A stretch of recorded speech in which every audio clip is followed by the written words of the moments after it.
हमको कहुई जे भारतर प्रथम इंग्राजी खबर कागज माने गोटे जेकोसी भाषार खबर कागज है बेंगल गैजेट जोटा आमको 1780 रे छपाई कह किंतु आप विश्वास करें तार 10 वर्ष आगु ओडिशा रे देशर प्रथम संवादपत्र जन्म होता ଆସିକି କହିଲା ସାର୍ ଏ ବହିଟା ଭଲ ହେଇଛି ମୋତେ ଟିକେ ଦିଅନ୍ତୁ ଜେରକ୍ସ କରିବି। ମୁଁ କହିଲି ଶୁଣ ଏ ବହିଟା ଜେରକ୍ସ କଲେ 100 ଟଙ୍କା ପଡିବ, 120 ପେଜ ଅଛି 120 ଟଙ୍କା ପଡିବ। I will sell at 100 rupees। ତମେ ବହିଟା ନଉନ କାହିଁ? ସେ ନେଲାନି। ପତ୍ର ପତ୍ରିକା ବଞ୍ଚେଇ ରଖିବା ବହୁତ କଷ୍ଟ।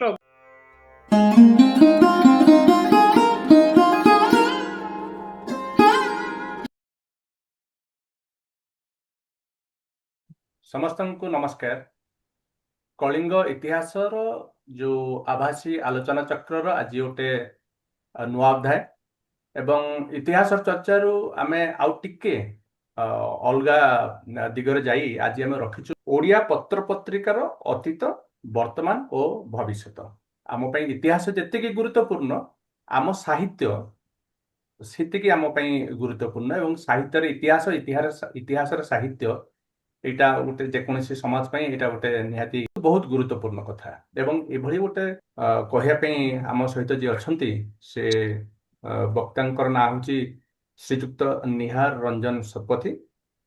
से ओडिशार जने जनाशुना लेखक वक्ता और साहित्य समालोचक।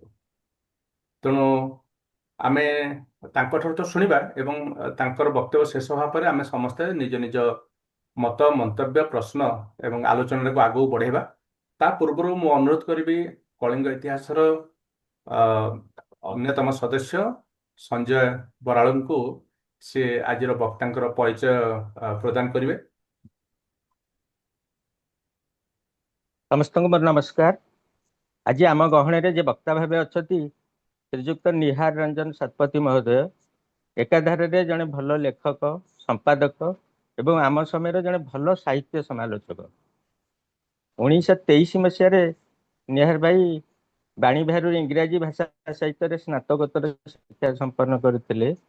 तापर से एक इंग्राजी दैनिक संवादपत्र सह संपादक भाव में कार्य करते। स्नातकोत्तर शिक्षा काल से अनुवाद को एक स्वतंत्र विषय भाव में अध्ययन करने सह विशिष्ट कथाकार सुरेंद्र महांती प्रसिद्ध गल्प संकलन मांसर कोणार्कर सफल इंग्राजी अनुवाद से करते।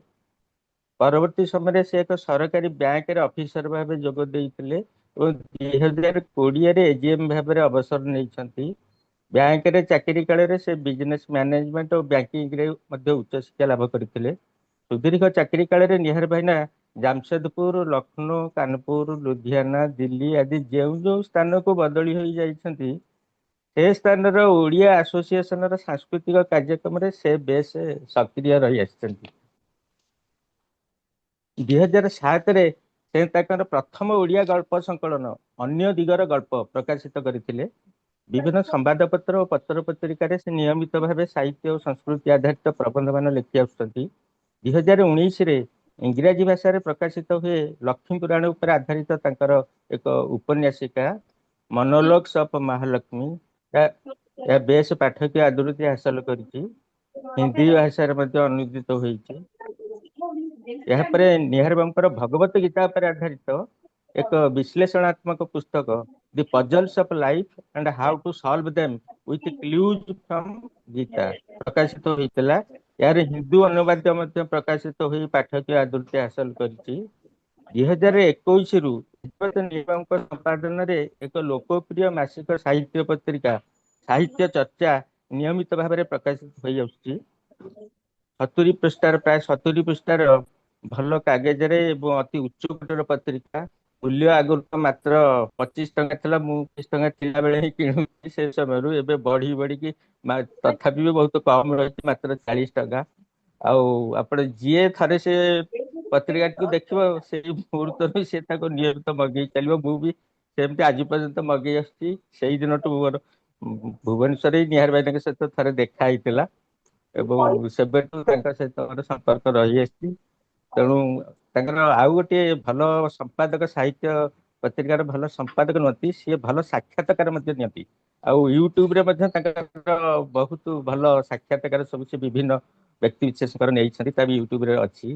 ତେଣୁ ଯାହା ହଉ ଆଜି ଖୁସିର କଥା ଯେ ନିହାର ଭାଇନା ଆମ କାର୍ଯ୍ୟକ୍ରମକୁ ଆସିଛନ୍ତି। ଆଉ ମୁଁ ଅନୁରୋଧ କରିବି ନିହାର ଭାଇନାକୁ ତାଙ୍କର ବକ୍ତବ୍ୟ ଉପସ୍ଥାପନ କରିବେ। ନିହାର ଭାଇନା। ଆଜ୍ଞା, ସମସ୍ତ ସୁଧୀ ବନ୍ଧୁଙ୍କୁ ନମସ୍କାର।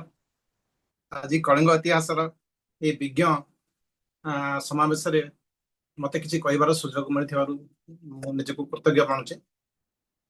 ଆଜିର ବିଷୟଟି ସମସ୍ତଙ୍କ ମନକୁ ଆନ୍ଦୋଳିତ କରୁଥିବ ଓଡ଼ିଆ ପତ୍ର ପତ୍ରିକାର ସ୍ଥିତି କ'ଣ, ତା ବିଷୟରେ ସମସ୍ତଙ୍କ ମନରେ କିଛି ନା କିଛି ଉଦ୍ବେଗ ଥିବ, ଚିନ୍ତା ଥିବ ଏବଂ ହର୍ଷ ଉଲ୍ଲାସ ବୋଧେ ଆଗ ଭଳି ଆଉ ନଥିବ। କାହିଁକି ନା ଆମେ ସମସ୍ତେ ଦେଖୁଛେ ଯେ ବର୍ତ୍ତମାନ ଓଡ଼ିଆ ପତ୍ର ପତ୍ରିକା ଧୀରେ ଧୀରେ ଗ୍ରାଫରେ କମି କମି ଆସୁଛି ଏବଂ ବିଭିନ୍ନ କାରଣ ବିଭିନ୍ନ ଦୃଷ୍ଟିରୁ କମୁଛି ଏବଂ ସେ ଦୃଷ୍ଟିରୁ ଏଇଟା ଆମର ଆଲୋଚନାର ପରିସରକୁ ଆସିବା ଦରକାର। ଯେତେ ଶୀଘ୍ର ଆସିବ ସେତେ ଭଲ, କାହିଁକିନା ଆମେ ସମୟ ଥାଉ ଥାଉ ସ୍ଥିତିଟାକୁ ସୁଧାରିବାଟା ବହୁତ ଜରୁରୀ। ଏବେ ଆମେ ଯୋଉମାନେ ଅଛେ, ଆପଣ ଦେଖନ୍ତୁ ବୋଧହୁଏ ଆମ ସଭାରେ ଯୋଉମାନେ ଅଛେ ପ୍ରାୟ ସମସ୍ତେ 60 ଛୁଇଁଲେଣି କିମ୍ବା 60 ଟପିଲେଣି। ଏଇଟା ହଉଛି ଗୋଟେ ପିଢି, ବୟସ୍କଙ୍କର ଯୋଉ ପିଢି କେବଳ ସେଇଆକୁ ନେଇକି ଯାହା ଓଡ଼ିଆ ପତ୍ର ପତ୍ରିକା ଚାଲିଛି ବୋଲି ମୁଁ ଦୃଢ ଭାବରେ କହିପାରିବି। ଏଇଟା ବହୁତ ବୋଧହୁଏ ଯୁବ ପାଠକ ମାନେ ଯୁବ ସାହିତ୍ୟିକ ମାନେ ଆକୁ ଗ୍ରହଣ କରି ନ ପାରନ୍ତି। ଆମେ ପାଠକ ସର୍ଭେ କରିଛୁ, କେବଳ ଆମ ପତ୍ରିକା ନୁହଁ ଅନ୍ୟ ପତ୍ରିକାର ମଧ୍ୟ ଆମେ ପାଇଛୁ ଯେ ପାଠକ ବର୍ଗଙ୍କ ଭିତରୁ 90% ପାଠକ ଓଡ଼ିଆ ପାଠକଙ୍କର ବୟସ ହଉଛି 60 ବର୍ଷରୁ ଅଧିକା। ତା ମାନେ ବର୍ତ୍ତମାନ ଯୁବପିଢି ସହିତ ଆମର ସାହିତ୍ୟ ପତ୍ରିକା, ସାହିତ୍ୟ କଥା ମୁଁ କହୁନାହିଁ, ପତ୍ର ପତ୍ରିକା ସାହିତ୍ୟ ହଉ କିମ୍ବା ଅନ୍ୟ ବିଷୟକ ପତ୍ରିକା, ବିଭିନ୍ନ ବର୍ଗର ପତ୍ରିକା ଅଛି, ସେ ବିଷୟରେ ଆମେ ଆଲୋଚନା କରିବା ଆଗକୁ। ଯେତେବେଳେ ଆମେ ପତ୍ର ଓ ପତ୍ରିକା କହୁ, ପତ୍ର ପତ୍ରିକା ଗୋଟିଏ ଶବ୍ଦ ଭାବରେ ବ୍ୟବହାର କରୁ, କିନ୍ତୁ ତାକୁ ସୂକ୍ଷ୍ମ ଦୃଷ୍ଟିରୁ ଦେଖିଲେ ପତ୍ର ହଉଛି ସମ୍ବାଦପତ୍ର ପର୍ଯ୍ୟାୟର ପତ୍ର, ମାନେ ଯୋଉଥିରେ ଯେମିତି ଉତ୍କଳ ଦୀପିକାକୁ ଆମେ କହିବା ଗୋଟେ ପତ୍ର, କିନ୍ତୁ ଇନ୍ଦ୍ରଧନୁକୁ କହିବା ପତ୍ରିକା, ସେଇଭଳି ତ କଣ୍ଟେଣ୍ଟକୁ ନେଇକରି, କିନ୍ତୁ ଆମେ ତାକୁ ଗୋଟିଏ ଭାବରେ ମିଶେଇକି ବିଚାର କରିବା।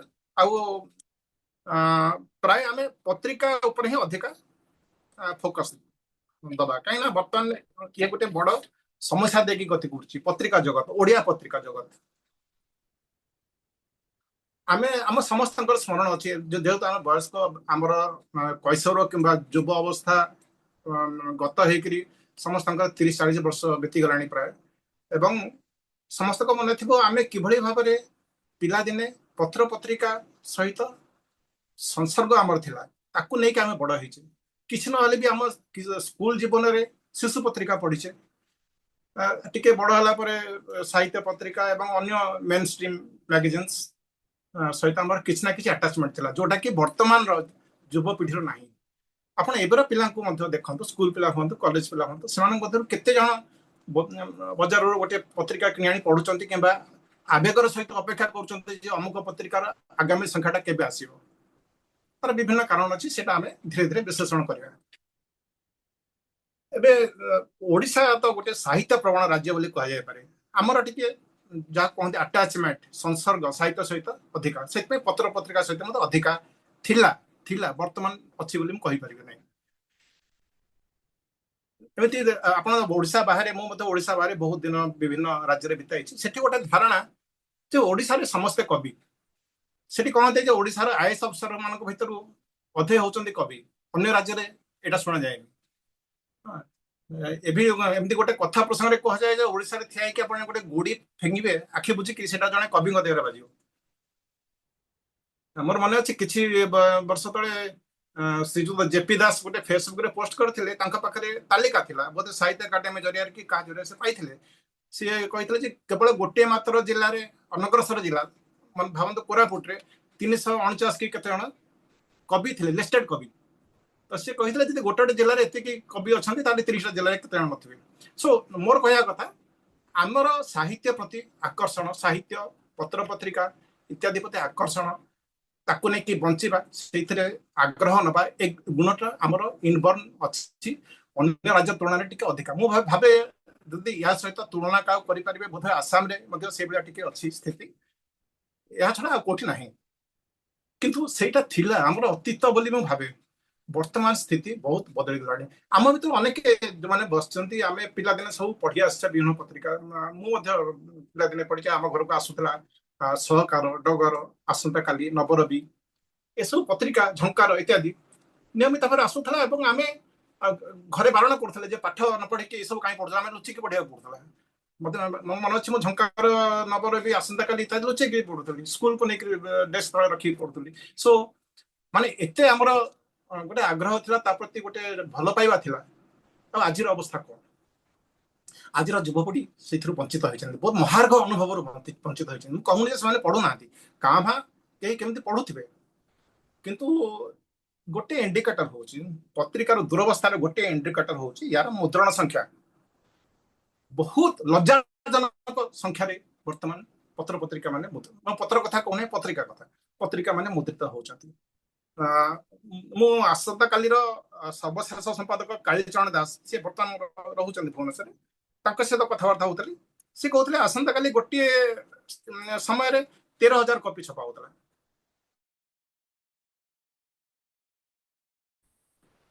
10,000ରୁ ଅଧିକ ଛପା ହଉଥିବା ପତ୍ରିକା ବିଲକୁଲ ନାହିଁ ବୋଲି ଆମେ କହିପାରିବା।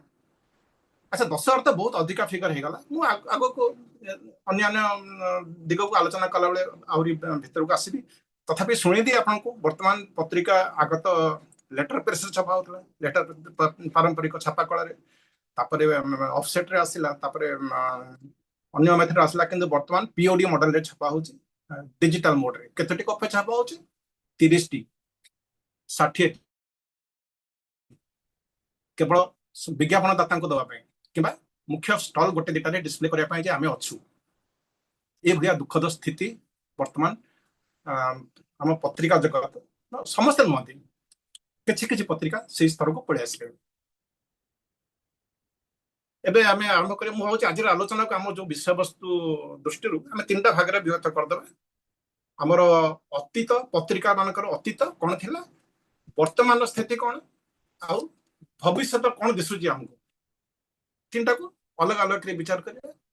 ତାପରେ ଆପଣ ବିଜ୍ଞ ଯୋଉମାନେ ଅଛନ୍ତି ସଜନ ମଣ୍ଡଳୀ, ସେମାନଙ୍କ ମଧ୍ୟ ମତାମତ ନେବା ଯେ କଣ ଭାବୁଛନ୍ତି ଆପଣ ମାନେ ଏ ବିଷୟରେ। ଆମକୁ କୁହାଯାଇଛି ଯେ ଭାରତର ପ୍ରଥମ ଇଂରାଜୀ ଖବରକାଗଜ, ମାନେ ଗୋଟେ ଯେକୌଣସି ଭାଷାର ଖବରକାଗଜ ହେଲା ବେଙ୍ଗଲ ଗେଜେଟ, ଯୋଉଟା ଆମକୁ 1780ରେ ଛପାଇଥିଲା ବୋଲି କୁହାଯାଉଛି। ଭାରତର ପ୍ରଥମ ସମ୍ବାଦପତ୍ର। ଆମେ ଯେହେତୁ ପତ୍ର ପତ୍ରିକାକୁ କ୍ଲବ କରିକି ବିଚାର କରୁଛେ ଆଜି, କିନ୍ତୁ ଆପଣ ବିଶ୍ୱାସ କରିପାରିବେ ତାହାର 10 ବର୍ଷ ଆଗରୁ ଓଡ଼ିଶାରେ ଦେଶର ପ୍ରଥମ ସମ୍ବାଦପତ୍ର ଜନ୍ମ ହେଇଥିଲା 1779ରେ।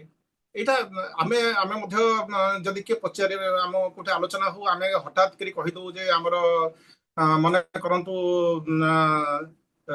ଉତ୍କଳ ଦୀପିକା କିମ୍ବା ଅତି ବେଶୀରେ ଆମେ ବାଲେଶ୍ୱର ମଧ୍ୟ ସେଇ ସମୟ ତାର ପୂର୍ବରୁ ଗୋଟେ ପ୍ରକାଶ ପାଉଥିଲା ଉତ୍କଳ ଦର୍ପଣ, ସେଟାକୁ ପ୍ରଥମ ପତ୍ରିକା ଭାବରେ ଆମେ ତାର ନାଁଟା ନେଇଯାଉ। କିନ୍ତୁ 1779 ଭାରତ ନୁହଁ, ଆମ ଓଡ଼ିଶାକୁ ମୁଦ୍ରଣ ଯନ୍ତ୍ର ଆସିବାର ଯଥେଷ୍ଟ ପୂର୍ବରୁ 1779ରେ ସାଧୁ ସୁନ୍ଦର ଦାସ ଜଣେ ସମାଜ ସଂସ୍କାରକ ଥିଲେ। ସେ ଜଣେ ସାଧୁ ଥିଲେ, କିନ୍ତୁ କୌଣସି ଧର୍ମ ପ୍ରଚାର କରୁନଥିଲେ। ସିଏ ସମାଜରେ ସଂସ୍କାରର ବାର୍ତ୍ତା ଦଉଥିଲେ। ତାଙ୍କ ପାଖରେ କିଛି ନଥିଲା ଯେ ବାର୍ତ୍ତାଟା କେମିତି ପହଞ୍ଚେଇବେ, ସେଥିପାଇଁ ସିଏ ଗୋଟେ ଦୈନିକ ନୁହେଁ, ଗୋଟେ ପିରିୟଡିକାଲ, ଇଏ ହେଲେ ସାଧୁ ସୁନ୍ଦର ଦାସ। ତାଙ୍କ ଛବିଟେ ମୁଁ ବହୁତ କଷ୍ଟରେ ସଂଗ୍ରହ କରିଛି। ଆଙ୍କର ଇଏ ରହୁଥିଲେ ଆମର ଚୌଦ୍ୱାର ପାଖରେ କୁଜିବର ବୋଲି। ସେଥିପାଇଁ ତାଙ୍କ ପତ୍ରିକାର ନାଁ ଥିଲା କୁଜିବର ପତ୍ର। ସେ କଣ କରୁଥିଲେ, ହାତରେ ଲେଖିକିରି ତାଙ୍କ ପତ୍ରିକାଟାକୁ କିଛି ଲୋକ ଲଗେଇକିରି ବଜାରରେ ଯାଇକିରି କେନ୍ଦ୍ର ସ୍ଥଳରେ ଠିଆ ହେଇକି ବଡ ପାଟିରେ ପଢିବା ପାଇଁ କହୁଥିଲେ, ଏବଂ ଲୋକ ତାକୁ ଘେରି ହେଇକି ଶୁଣୁଥିଲେ। ଗୋଟେ ଅଦ୍ଭୁତ ତାଙ୍କର ଗୋଟେ ଏଇ ଯୋଉ ଭାବନା ଥିଲା। ପତ୍ର ପତ୍ରିକା ଜରିଆରେ ନିଜ ଭାବନାଟାକୁ ପ୍ରଚାରିତ କରେ, ନିଜ ଭାବନା ନୁହଁ, ସମାଜର ଯୋଉ ଆବଶ୍ୟକ ଉପଯୋଗୀ ଜିନିଷ ଗୁଡାକୁ ପହଞ୍ଚେଇବେ ଲୋକଙ୍କ ପାଖରେ। ଏବଂ ସେ କଣ କଲେ, ସେ ତ ଏଇଟା କରୁଥିଲେ। ଆମ ଓଡିଆଙ୍କ ଭିତରେ କଣ ପ୍ରଭାବ ପଡିଲା ଆମେ ଜାଣିନାହୁଁ, କିନ୍ତୁ ପ୍ରଭାବ ପଡିଲା ଇଂରେଜ ମାନଙ୍କ ଉପରେ, ଆମ ସେତେବେଳେ ଶାସକଙ୍କ ଉପରେ। ସେମାନେ ଏତେ ତାକୁ ଗୁରୁତ୍ୱର ସହିତ ଦେଖିଲେ ଯେ ଏଇ ଯୋଉ କୁଜିବର ପତ୍ରକୁ ଇଂଲଣ୍ଡକୁ ପଠେଇକିରି ତାକୁ ଅନୁବାଦ କରେଇଲେ। ସେ ସମୟରେ ସେ ସମକାଳୀନ ଅନୁବାଦ କରେଇକିରି ତାକୁ ମୁଦ୍ରିତ କରାଇକି ପ୍ରଚାରିତ କଲେ ଇଂଲଣ୍ଡରେ। କାହିଁକି ଏଇଟା ଗୋଟେ ସାର୍ବଜନୀନ ବାର୍ତ୍ତା ଥିଲା ସେଇଥିରେ, ସେ ତ କେବଳ ଓଡ଼ିଶା ପାଇଁ ନୁହଁ ଅନ୍ୟ ମାନେ ବୈଶ୍ୱିକ ସମାଜ ପାଇଁ ସେଥିରେ ବାର୍ତ୍ତା ଥିଲା, ଯୋଉଟା କି ଇଂରେଜ ମାନେ ଅନୁବାଦ କରିକି ପ୍ରଚାରିତ କରିଥିଲେ। ସୋ ଏଇଟା ଗୋଟେ ଗର୍ବର ବିଷୟ। କୁଜିବର ପତ୍ର କୁ ଆମେ ଆମ ରାଜ୍ୟର ପ୍ରଥମ ପତ୍ରିକାର ଶ୍ରେୟ ଦେବା କଥା। ଏବଂ ଫର୍ମାଲି ଯେତେବେଳେ ଆସିଲା ପରେ ପ୍ରିଣ୍ଟିଂ ପ୍ରେସ୍, ତାପରେ ଆମର ଉତ୍କଳ ଦର୍ପଣ ଏବଂ ପତା ପରେ ପରେ ଆମର ଉତ୍କଳ ଦୀପିକା ଇତ୍ୟାଦି ତ ପ୍ରକାଶ ପାଇଛି। ତାହେଲେ ବର୍ତ୍ତମାନ ଏହା ହଉଛି ଆମର ଐତିହ୍ୟ, ଆମର ଯୋଉ ଆମର ଉନ୍ମେଷ, ଆମର ପତ୍ରିକା ପରମ୍ପରା। ଏ ଉତ୍କଳ ଦୀପିକା ଯୋଉଟା ଦେଖୁଛନ୍ତି ଆପଣ ସ୍କ୍ରିନରେ, এইটা প্রকাশিত হয়েছিল 1866 মସିହାରେ ଆରମ୍ଭ ହେଲା ପ୍ରଥମ ସମ୍ବାଦପତ୍ର ଭାବରେ। ଏବଂ ଏହାର ବହୁତ ଗୁରୁ ତାର ଭୂମିକା ବହୁତ ଗୁରୁତ୍ୱପୂର୍ଣ୍ଣ ଥିଲା ଏବଂ ଓଡ଼ିଶାର ଲୋକମତକୁ ପ୍ରଭାବିତ କରିବା ପାଇଁ ଏହାର ଅବଦାନ ବହୁତ। ଆଉ ଏ ଯୋଉ ଆମ ତାହାର ପରେ ପରେ ଆମର ତାର କିଛି ସମୟ ପରେ ଫକୀରମୋହନ ମଧ୍ୟ ପ୍ରିଣ୍ଟିଂ ପ୍ରେସ୍ ଆଣିଲେ, ବାଲେଶ୍ୱରରେ ସେ ପ୍ରତିଷ୍ଠା କଲେ ଉତ୍କଳ ପ୍ରିଣ୍ଟିଂ କମ୍ପାନୀ। ଫକୀରମୋହନ ଆସିଲେ 1868ରେ, ଆଉ ଗୌରୀଶଙ୍କର ରାୟ ଏ ଯୋଉ ଉତ୍କଳ ଦୀପିକା ପାଇଁ ପ୍ରେସ୍ ପ୍ରତିଷ୍ଠା କଲେ 1864ରେ କଟକରେ। ତ ଆମର ବର୍ତ୍ତମାନ ସେଇଦିନଠୁ ପତ୍ରିକାର ଧାରା ଚାଲି ଆସିଛି। ବିଭିନ୍ନ ପତ୍ର ପତ୍ରିକା ଆମର ଶୁଣିଛେ, ଅତୀତର ପତ୍ର ପତ୍ରିକା ବିଭିନ୍ନ, ଗୋଟେ ସମୟ ଥିଲା ଇନ୍ଦ୍ରଧନୁ ବିଜୁଳି। ଇନ୍ଦ୍ରଧନୁ ବିଜୁଳି ମୁଁ ଦେଖେ ନାହିଁ, କିନ୍ତୁ ଶୁଣିଛି ଯେ କେମିତି ଦି ଜଣ ଭିତରେ, ଏଇଟା ହଉଛି ଇନ୍ଦ୍ରଧନୁର କଭର ଚିତ୍ର। ଆପଣ ଦେଖନ୍ତୁ ଇନ୍ଦ୍ରଧନୁ 1893ର ପତ୍ରିକା। ଏଇ ଯୋଉ ଚିତ୍ରଟି ଦେଖୁଛନ୍ତି, ଏଇଥିରେ ଦେଖନ୍ତୁ ଆପଣ କାଲିଗ୍ରାଫି ଦେଖନ୍ତୁ, ଏଥିରେ ଇନ୍ଦ୍ରଧନୁ ଲେଖା ହେଇଛି। ଆପଣ ଯଦି ଲକ୍ଷ୍ୟ କରିବେ ଇନ୍ଦ୍ରଧନୁ, ଗୋଟେ ଇନ୍ଦ୍ରଧନୁ ଚିତ୍ର ବି ଅଛି ଏବଂ ଅକ୍ଷର ମଧ୍ୟ ଓଡ଼ିଆରେ ଲେଖା ହେଇଛି ଇନ୍ଦ୍ରଧନୁ ସେ ଚିତ୍ର ଭିତରେ। ତ এইটা জস্ট ଗୋଟେ ଆପଣଙ୍କୁ ଏଇଟା ବୋଧେ 1895ର ସଂଖ୍ୟା ଏଇଟା। ତ ଗୋଟେ ସମୟ ଥିଲା ମାନେ ଇନ୍ଦ୍ରଧନୁ ଆଉ ୟାର ଯୋଉ ଗୋଟେ ପ୍ରତିଯୋଗୀ ପତ୍ରିକା ଥିଲା ବିଜୁଳି, ଏ ଦି ଜଣ ଭିତରେ ବହୁତ ଜୋରରେ ବାଦ ବିବାଦ ନୁହେଁ, ଗୋଟେ କହିବା ଯେ ଗୋଟେ ସକାରାତ୍ମକ ଯାହାକୁ କହନ୍ତି ଆମେ ଡିବେଟ୍, ବିତର୍କ ଚାଲୁଥିଲା ବିଭିନ୍ନ ବିଷୟରେ। ଯେତେବେଳେ କି ଇନ୍ଦ୍ରଧନୁ ଥିଲା ପାରମ୍ପରିକ ପତ୍ରିକା, ପାରମ୍ପରିକ ଭ୍ୟାଲୁ ସିଷ୍ଟମକୁ ପ୍ରପାଗେଟ୍ କରୁଥିଲା, ଆଉ ଇଏ ଥିଲା ଟିକେ ତତ୍କାଳୀନ ସମୟର ଆଧୁନିକ ପତ୍ରିକା।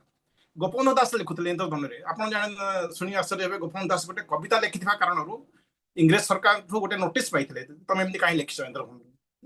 ତ ଏହା ଥିଲା ସେ ସମୟର ବିଭିନ୍ନ ଓଡ଼ିଆ ପତ୍ର ପତ୍ରିକା ଇଏ। ତାପରେ ଆମେ ବିଭିନ୍ନ ସମୟରେ ବିଭିନ୍ନ ପତ୍ରିକା, ସେ ସମୟରେ ଥିଲା ମୁକୁର, ସତ୍ୟବାଦୀ, ସହକାର, ଆଉ ଡଗର ନ୍ୟାୟକୁଟା ଇତ୍ୟାଦି ଆମେ ପଢିଛୁ।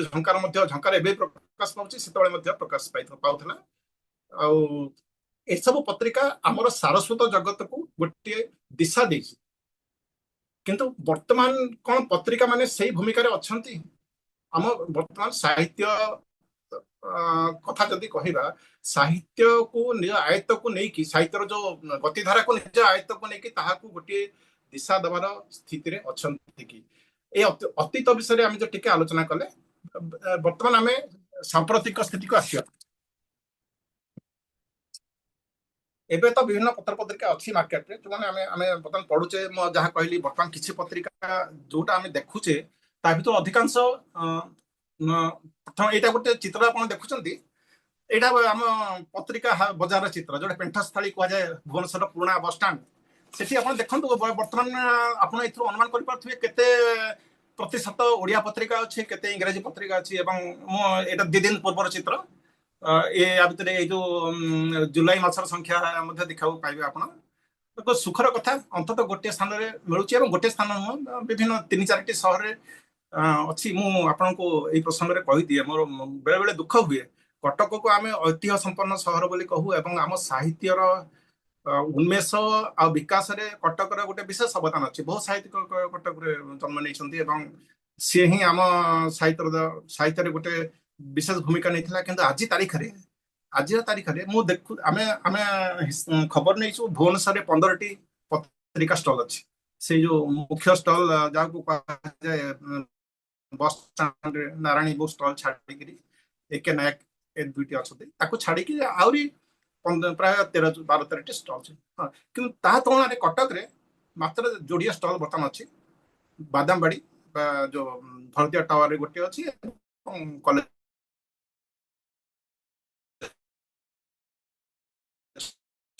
ପରେ ଗୋଟେ ତା ଛଡା ଅନ୍ୟ କୋଉଠି ଆମେ ପାଠକ ବେଶ ସେମାନେ ଆଉ ପତ୍ରିକା ଖୋଜୁନାହାନ୍ତି। ମୁଁ ବର୍ତ୍ତମାନ ସ୍ଥିତି ଯେହେତୁ ବର୍ତ୍ତମାନକୁ ଆସିଛି ବର୍ତ୍ତମାନ ସ୍ଥିତି ଦେଖଉଛି ଏଇଟା ଆମର ଯୋଉ ଭୁବନେଶ୍ୱରରେ ଡିଷ୍ଟ୍ରିବ୍ୟୁଟର ଅଛି ଯେ କି ଆମର ଓଡିଶା ସାରା ପତ୍ରିକା ମାନେ ରିଟେଲରେ ବିକନ୍ତି ନାହିଁ ଏକ ଷ୍ଟଲଟା ଯୋଉଠିକି ସେମାନେ ଇଏ କରନ୍ତି ମାନେ କେବଳ ହୋଲସେଲରେ ବହି ପଠାନ୍ତି ଓଡିଶା ଯାକ ସେଠି ସ୍ଥିତିଟା ଜଣାଇବା ପାଇଁ ମୁଁ ସେ ଫଟୋ ନେଇ ଆସିଛି ଆପଣଙ୍କ ପାଖକୁ। ଏଠି ଆମେ ଦେଖିବା ସେମାନେ ଓଡ଼ିଆ ପତ୍ରିକା ନିଶ୍ଚିତ ଭାବରେ ବହୁତ ତାକୁ ସେମାନେ ସପୋର୍ଟ କରୁଛନ୍ତି ଏବଂ ତାକୁ ପଠାଉଛନ୍ତି ବିଭିନ୍ନ ଆଡେ ଡିଷ୍ଟ୍ରିବ୍ୟୁସନରେ ତାଙ୍କର ଗୋଟେ ଭୂମିକା ଅଛି। କିନ୍ତୁ ମୁଁ ଆଗକୁ ଆଲୋଚନା କରିବି କଣ ତାହେଲେ ଅନ୍ୟ ପତ୍ରିକାର ସ୍ଥିତି କଣ ଓଡ଼ିଆ ପତ୍ରିକାରେ ହିଁ ଡିକ୍ଲାଇନ ହେଇଛି ନା ହିନ୍ଦୀ ଇଂରାଜୀ ପତ୍ରିକାରେ ମଧ୍ୟ ସମ ଅବସ୍ଥା। କିନ୍ତୁ ମୁଁ ପାଇଲି ଯେ ଅନ୍ତତଃ ଏଇ ଇଂରାଜୀ ଆଉ ହିନ୍ଦୀ ପତ୍ରିକା ଯାହା ଆମେ ଦେଖୁଛନ୍ତି ସ୍କ୍ରିନରେ ସେଇଟା ମାର୍କେଟରେ ବର୍ତ୍ତମାନ କିଛି ମାତ୍ରାରେ ଚାହିଦା ଅଛି। ତାମାନେ ହିନ୍ଦୀ ଇଂରାଜୀ ପତ୍ରିକା ମରିଯାଇ ନାହିଁ ଆମେ କେବଳ ଅବଶ୍ୟ ଏଇଟା ଏକ୍ରସ୍ ଦି ଗ୍ଲୋବ ପ୍ରିଣ୍ଟ ମ୍ୟାଗାଜିନ ଉପରେ ଗୋଟେ ମାଡ଼ ବସିଛି ବର୍ତ୍ତମାନ ସମୟରେ ସେଟା ଆସିଛି ସମସ୍ତେ ଅଳ୍ପ ବହୁତ ପ୍ରଭାବିତ ହେଇଛନ୍ତି। ଇଂରାଜୀ ଏବଂ ହିନ୍ଦୀ ପତ୍ରିକା ମଧ୍ୟ ଭାରତରେ ପ୍ରଭାବିତ ହେଇଛି କିନ୍ତୁ ଏଠୁ ଆପଣ ଦେଖିପାରୁଥିବେ ସେମାନେ ମରିଯାଇନାହାନ୍ତି ଚାଲିଛି ହୁଏତ କିଛି ମାତ୍ରାରେ ସର୍କୁଲେସନ କମି ଯାଇଥାଇପାରେ। India today even readers digest ତ ଇଂଲଣ୍ଡରେ ବନ୍ଦ ହେଇଗଲା କିନ୍ତୁ ଏଠି ଚାଲିଛି ଭାରତରେ ଚାଲିଛି ଆଉଟଲୁକ୍ ଇତ୍ୟାଦି ବର୍ତ୍ତମାନ ଅଛି। ଆଚ୍ଛା ତ ବର୍ତ୍ତମାନ ଆସିବା ବର୍ତ୍ତମାନର ସ୍ଥିତିକୁ ଓଡ଼ିଶାରେ କାହିଁକି ଆମେ ଗୋଟେ ସେ ଚିତ୍ରଟା ନ ଜାଣିଲେ ଆମେ ତା ସମସ୍ୟା ଭିତରକୁ ଯାଇପାରିବାନି। ଏସବୁ ପ୍ରସଙ୍ଗ ଆମେ ଟିକେ ପରେ ଯିବା ବିଭିନ୍ନ ଫ୍ୟାକ୍ଟର ଉପରକୁ। ବର୍ତ୍ତମାନ ଆମର ପତ୍ର ପତ୍ରିକା ଯାହା ଆମେ ଡାଟା ପାଉଛେ ଗୋଟେ ସଂସ୍ଥା ଅଛି RNI ଆପଣ ସମସ୍ତେ ଜାଣିଛନ୍ତି register of news papers of India. ଗତ ବର୍ଷ ଠାରୁ ୟାର ନାଁ ବଦଳେଇ ଦିଆଯାଇଛି PRGI 2024ରେ ପାର୍ଲାମେଣ୍ଟରେ ଗୋଟେ ଆକ୍ଟ ପାସ୍ ହେଲା ପରେ ଆଉ RNI ନାହିଁ ଆଜି ତାରିଖରେ PRGI press and registrar general of India କୁହାଯାଉଛି ତାକୁ। ତ ସେମାନେ ଡାଟା ମେଣ୍ଟେନ କରୁଛନ୍ତି। ବୈଧାନିକ ଦୃଷ୍ଟିରୁ ଦେଖିଲେ ପ୍ରତ୍ୟେକ ପତ୍ରିକା RNI ବା ବର୍ତ୍ତମାନର PRGI ରେ ରେଜିଷ୍ଟ୍ରିଭୁକ୍ତ ହେବା ପାଇଁ ବାଧ୍ୟ। ଯଦି ସେଟା ଇଣ୍ଟରନାଲ ପତ୍ରିକା ହେଇଥାଏ ମାନେ କୌଣସି ସଂସ୍ଥାର ଇଣ୍ଟରନାଲ ସର୍କୁଲେସନ ପାଇଁ ହେଇଥାଏ କୌଣସି ଅଫିସର ସଂଗଠନର ତାହେଲେ ନ କରିପାରନ୍ତି ରେଜିଷ୍ଟ୍ରେସନ। କିନ୍ତୁ ଯଦି ପବ୍ଲିକରେ ବିକୁଛନ୍ତି ପତ୍ରିକା କିଛି ଗୋଟେ ପ୍ରାଇସ୍ ସେଠି ମେନସନ ଅଛି ତାହେଲେ ସେଟା RNI କୁ ଯାଇକି ସେଠି ରେଜିଷ୍ଟ୍ରେସନ ହେବା ପାଇଁ ବାଧ୍ୟ ଅଦରୱାଇଜ ସେମାନେ ଆକ୍ସନ ନେଇପାରିବେ କିନ୍ତୁ ନିଅନ୍ତି ନାହିଁ ସେଟା ଏନଫୋର୍ସମେଣ୍ଟ ହୁଏ ନାହିଁ କି ନେବାର ମଧ୍ୟ ସମ୍ଭାବନା ନାହିଁ। ଆମ ଓଡ଼ିଶାରେ ଯେତିକି ପତ୍ରିକା RNI ବା PRGI ରେ ଆଜିର ତାରିଖରେ ରେଜିଷ୍ଟ୍ରି ହେଇଛନ୍ତି ତାର 2 ଗୁଣ ପତ୍ରିକା ବିନା ରେଜିଷ୍ଟ୍ରେସନରେ ଚାଲିଛି କିଛି ଅସୁବିଧା ହଉନାହିଁ ଏବଂ ଚାଲୁ ଏଇଟା କିଛି ଗୁରୁତ୍ୱ ବେଶୀ ରଖେନି କିମ୍ବା ମୁଁ ଭାବୁଛି ଯେ ଭାରତ ସରକାର ୟାକୁ ଏନଫୋର୍ସ କରିବା ପାଇଁ ମଧ୍ୟ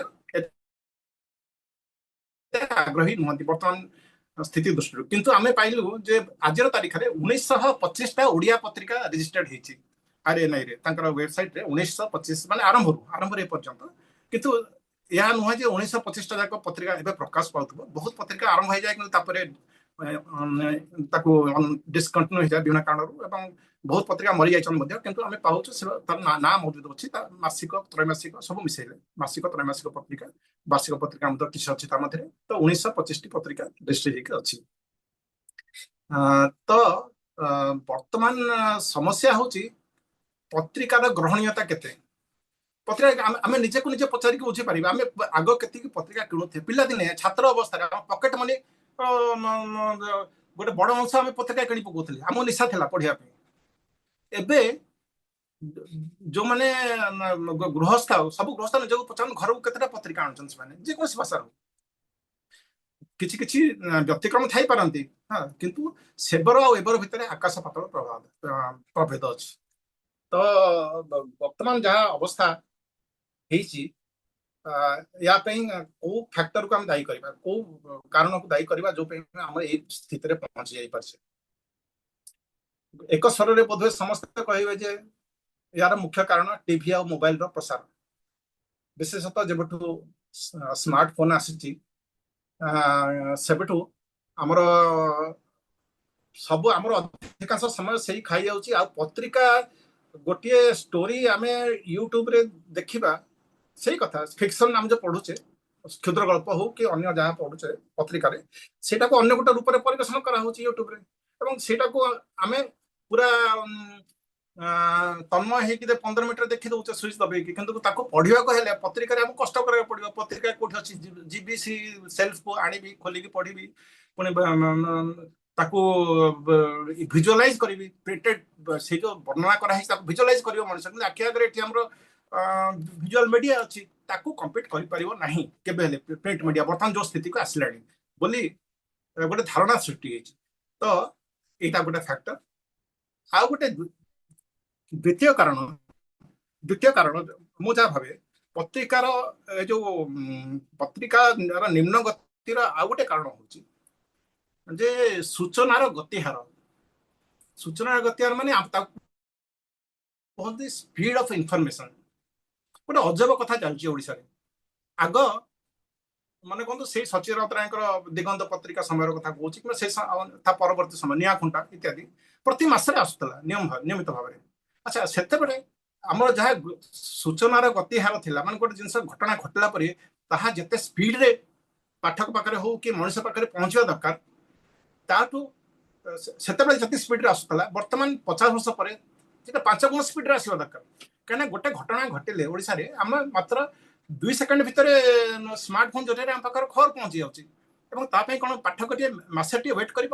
ପତ୍ରିକା ଗୋଟିଏ ସମସାମୟିକ ସମୟର ପ୍ରତିଫଳନ, ଏଇଟା ମନେ ରଖିଥାନ୍ତୁ। ଆମେ ସମସ୍ତେ ଜାଣିଛେ ପତ୍ରିକା will reflect the current Times, କିନ୍ତୁ ଆମ ଓଡିଶାରେ ବେଳେବେଳେ ଗୋଟେ ଅଜବ ଧାରା ସୃଷ୍ଟି ହେଇଛି। ବର୍ତ୍ତମାନ ପତ୍ରିକାଟେ ମୁଁ ବେଳେବେଳେ ଦେଖେ କେତେକ ପତ୍ରିକାରେ ସମସାମୟିକ ଲେଖକ ସୂଚୀପତ୍ର ଦେଖିଲେ ସମସାମୟିକ ଲେଖକଙ୍କ ଭିତରେ ମନୋଜ ଦାସ ବି ଥାନ୍ତି, ଫକୀର ମୋହନ ବି ଥାନ୍ତି। ମୁଁ ଭାବିଥାଏ କ'ଣ ଫକୀର ମୋହନ ଲେଖା ପଠେଇଲେ କି ଏଥର ଜୁଲାଇ ସଂଖ୍ୟା ପାଇଁ ଅମୁକ ପତ୍ରିକାର। ତ ଗୋଟେ ଧାରା ହଉଛି ଗୋଟେ ଲେଖା ପତ୍ରିକାରେ ପ୍ରକାଶ ହେଇ ପ୍ରଥମେ ପ୍ରକାଶିତ ହେଲା ପରେ ସେଇଟା ପୁସ୍ତକ ଆକାରରେ ପରେ ପ୍ରକାଶ ପାଏ।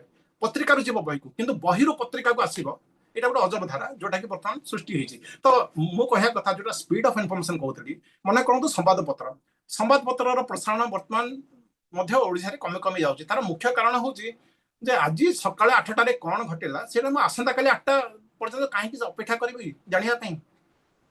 ତ ବର୍ତ୍ତମାନ ମୁଁ ଜଣେ ସମ୍ପାଦକଙ୍କ ସାଙ୍ଗରେ କଥା ହଉଥିଲି, ସିଏ ଗୋଟେ ନୂଆ କଥା ଚିନ୍ତା କରୁଥିଲେ ଯେ ଆମ ପତ୍ରିକା ଦୈନିକ ହବନି, ଆମ ସମ୍ବାଦପତ୍ର ଦୈନିକ ହବନି, ପ୍ରତି 8 ଘଣ୍ଟାରେ ଥରେ ବାହାରିବ। ହଁ, ସକାଳେ ଆସିବ, ପୁଣି ଦ୍ୱିପହରେ ଆସିବ, ପୁଣି ରାତିରେ ଆସିବ, ଏବଂ ପ୍ରତି 8 ଘଣ୍ଟା ଗ୍ୟାପରେ ଯିବା ଦ୍ୱାରା ଆମେ ବହୁତ ଶୀଘ୍ର ଇନଫର୍ମେସନ ଦେଇପାରିବୁ। ଏଇଟା ପତ୍ରିକାକୁ ବଞ୍ଚେଇ ରଖିବା ପାଇଁ, ମୁଦ୍ରିତ ମିଡିୟମକୁ ବଞ୍ଚେଇ ରଖିବା ପାଇଁ ତାଙ୍କର ଗୋଟେ ଧାରଣା ଥିଲା, ଏବଂ ଏଇଟା ଠିକ କଥା।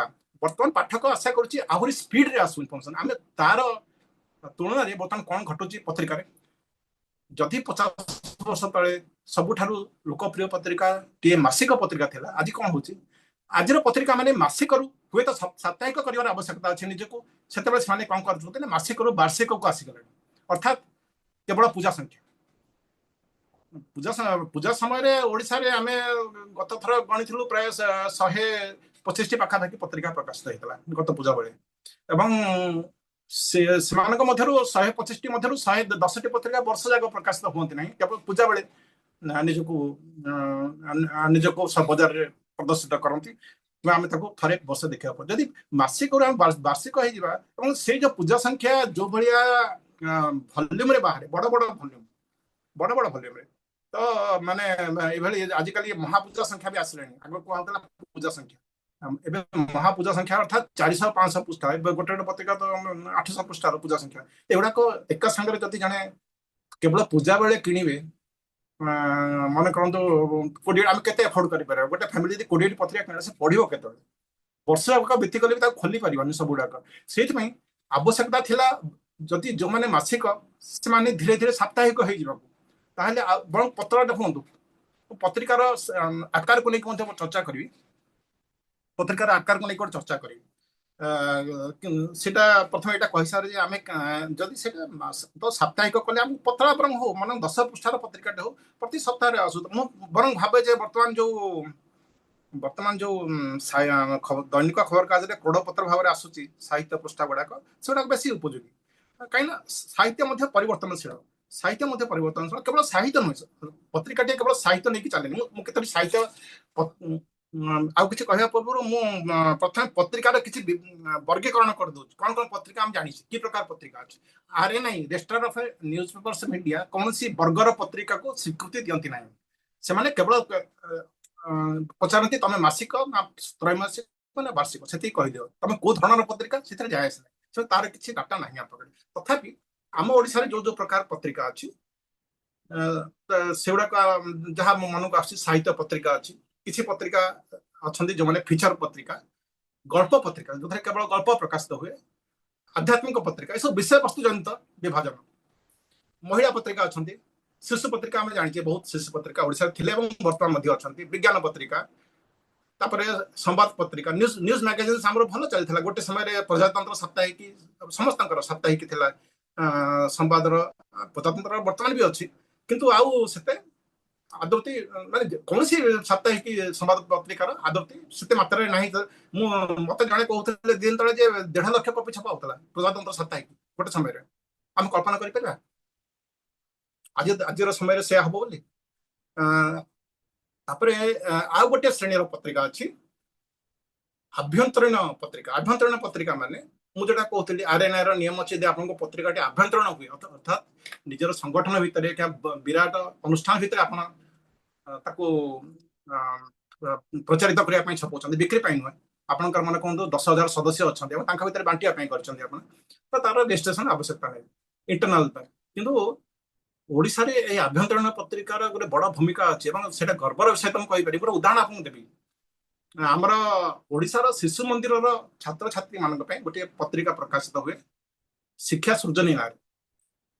ଏଇଟା ବଜାରକୁ ଆସେନି, କେବଳ ଛାତ୍ର ଶିକ୍ଷକ ମାନଙ୍କ ପାଇଁ। ଓଡ଼ିଶାର ଯେତିକି ଶିଶୁ ମନ୍ଦିର ସେମାନଙ୍କ ପାଖକୁ ଯାଏ। ତାର କେତେ କପି ଛପା ହୁଏ ଜାଣିଛନ୍ତି?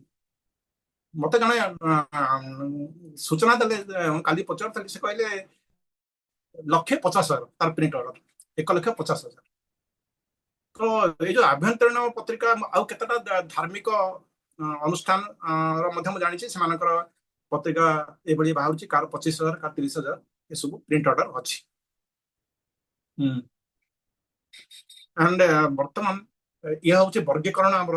କିନ୍ତୁ ଆମର କଥା ହଉଛି ସବୁଠାରୁ ଅବହେଳିତ କିମ୍ବା ଅବାଞ୍ଛିତ ପତ୍ରିକା କୋଉଠି, ବର୍ଗୀକରଣ କୋଉଠି? ସାହିତ୍ୟ ପତ୍ରିକା। ସାହିତ୍ୟ ପତ୍ରିକା ମାନେ ଲୋକେ ଡରିଲେ, ପାଠକ ଡରିଲେ ଏବଂ ସମ୍ପାଦକ ମାନେ ଡରିଲେ। ଆପଣଙ୍କ ମନେ ଥିବ ଓଡ଼ିଶାରେ ଯୋଉ ଅଗ୍ରଣୀ ପତ୍ରିକା ଅଛନ୍ତି ତାଙ୍କ ଭିତରୁ କିଛି ଯେତେବେଳେ ପ୍ରକାଶନ ଆରମ୍ଭ କରିଥିଲେ ସାହିତ୍ୟ ପତ୍ରିକା ଭାବରେ ହିଁ ଆରମ୍ଭ କରିଥିଲେ। ଧୀରେ ଧୀରେ ଧୀରେ ସେମାନେ ନିଜକୁ ସାହିତ୍ୟ ପତ୍ରିକା ବୋଲି କହିବାକୁ ଡରିଲେ, କାରଣ ଦେଖାଗଲା ଯେ ସାହିତ୍ୟ ପଢିବା ପାଇଁ ଲୋକଙ୍କ ମଧ୍ୟରେ ଅନାଗ୍ରହ। ଆମେ ବିଭିନ୍ନ ବହି ଦୋକାନୀ ସହିତ କଥାବାର୍ତ୍ତା କରିଛୁ, ସାହିତ୍ୟ ପତ୍ରିକା ଯଦି ଆଜ୍ଞା ଆମକୁ କପି ପଠାନ୍ତୁନି।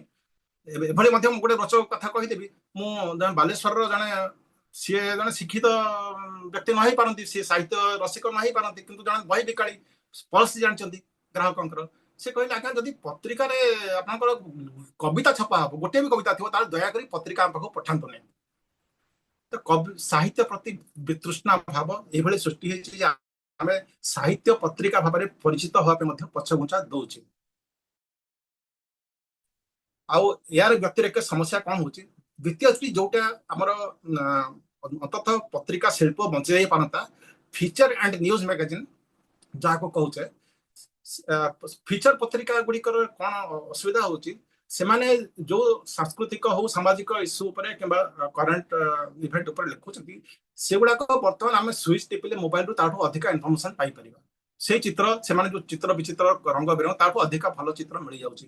ଗୋଟେ ବିଷୟ ଆମେ ଗୁଗୁଲରେ ଟାଇପ କରିଦେଲେ ତାଠୁ ଅଧିକା ସୂଚନା ଆମକୁ ମିଳିଯାଉଛି। ସେଥିପାଇଁ ଫିଚର ପତ୍ରିକା ପାଇଁ ଆଉ ଲୋକ ପାଠକ ପତ୍ରିକା ଖୋଜିବନି। ଅନ୍ତତଃ କେବଳ ଗୋଟେ ପୃଷ୍ଠପୋଷକତା କରିବା ପାଇଁ ପତ୍ରିକା କିଣା ହଉଛି। କିମ୍ବା ମତେ ଯାହା କାଳିଚରଣ ଦାସ କହୁଥିଲେ 2-3ଟା କାରଣ ଲୋକେ କାହିଁକି ପତ୍ରିକା କିଣନ୍ତି, ସେ କହୁଥିଲେ ଯେ ମୋର ଲେଖାଟେ ବାହାରିଛି, ଅର୍ଥାତ୍ ଲେଖକ କବି ମାନେ ନିଜେ ଲେଖିବେ ଏବଂ ନିଜେ କିଣିବେ ପତ୍ରିକାଟା ପଢିବା ପାଇଁ। ବର୍ତ୍ତମାନ ସେଇ ସ୍ଥିତିକି ପଳେଇ ଆସିଲେ।